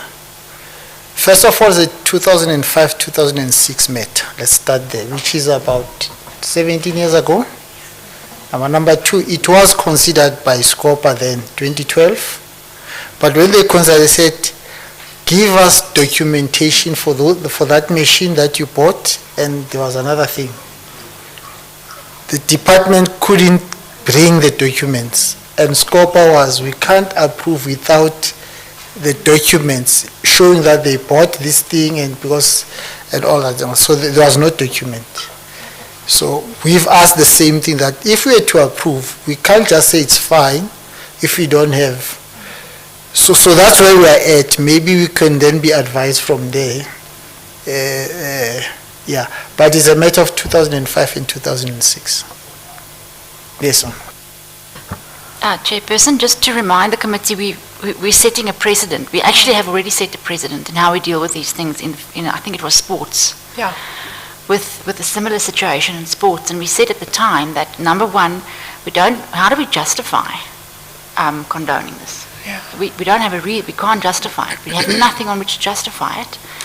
And we also, we want to inculcate a culture of certainty. So if they know from now on this is how we deal with these things, we're hoping that that certainty will assist officials going forward to disrupt this pattern and not do this again. But as SCOPA, on what grounds are we going to say we condone it if there's nothing that there's no evidence? And that was why in the previous case we said no, let's proceed with a money bill as a first charge. So this is, we've already done this before, and if we now change it, on what grounds are we going to change it? I think that was the thinking at the time. Honorable Kanyane. Honorable Tilanga first. Chair, thank you very much. Yes, I understand what Honourable Kanyana is saying, and surely you don't want to punish the wrong people for issues like this. But what we need to keep in consideration is the fact that we are all, as politicians, serving terms, 5-year terms in the legislature. So we don't want to end up in a situation where we play musical chairs, where every 5 years it gets changed. It's new people, and then, okay, now, that was the previous people, and it's long time, and people has left, the GPL officials and so on. And so it just rolls over all the time. When people are employed, whether it be as politicians like we are and we oversee, that's our functions, or whether it be as an official working in a department, we all know what the rules are. And that is to be honest and to do our job. Now, if someone does not do it and someone else takes their place or a new group takes their place, you take the troubles with you. You accept that and you need to work with that. So I don't say let's get violent about this tongue in the cheek for the people, but as an oversight committee and the SCOPA committee, we need to set the example of how these things should be treated and how the people should be treated if they overstep the boundaries or if they do not do what they were employed to do. We need to do that because this is part of the problem we have with municipalities. That's where municipalities have gone wrong, and that just keeps going on and getting worse and worse and worse. But the fact remains, as SCOPA from the GPL, we set the example and they follow suit. We need to sort these things out, we need to work through them, and there must be consequences. There must. For the leaders and the managers and whatever of the departments, they know that they are responsible. They cannot come in and say, oh, I'll just pull up my shoulders because it was someone else in a previous term. It cannot work that way. Then whatever we are busy doing, we're wasting our time.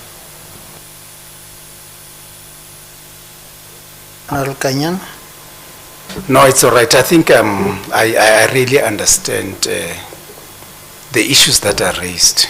But where I understand it, it's where is this going to end up? I think that's where I understand it. Because you can't really be able to establish a particular issue. From there, it just become open-ended. That's where I really understand it. But where I have a problem with it is that this matter was just left for a long time, and being left for a long time, we are dealing with it now, and once you say they become the first charge, they must pay it. And out of what? We know out of what, but it's not really our issue. Our issue is let's put our foot down and let it be resolved. We don't have a rule where we deal with this kind of a condonation. That's why we're free to deal with it. And it now conjures up memories that we have to be very consistent. We had a number of issues. Your health, the PPE thing, they just moved like this before us. And now we're getting to an issue of 2000. So I think I agree, and we try to be very consistent on this. Now the foot is down. It should not go up at some point. Okay, no, thanks. Yeah, I think what we're trying to do is to get the process to go. Obviously, if between now and the time of the bill, there is another development, maybe miraculously they find the documents, or maybe something else, then we can consider it in that process. But given where we are now, that's what we should be saying. And remember, this is what we're saying. It's not a decision yet. Can I just, honourable members, may I have your attention? It's not a decision yet. We're just allowing the process from Treasury to go ahead. It could be that at the time this matter comes back to the legislature, there could be other developments and the bill might not pass or might be amended. Okay, agreed? Okay, thank you very much. So does that help you, Simon? And the team, okay, sure. I think, members, we've come to the end of our meeting. Maybe just to say that at the next meeting, let's also invite the Chair of Human Settlement and COCTA, Portfolio Committee. Okay, we've come to the end of our meetings. The other matters on the agenda, we're deferring them to the next meeting, which is on the 19th. It's on a Thursday, it's not Friday. Yeah, sure. The meeting is adjourned. Thank you very much, honourable members.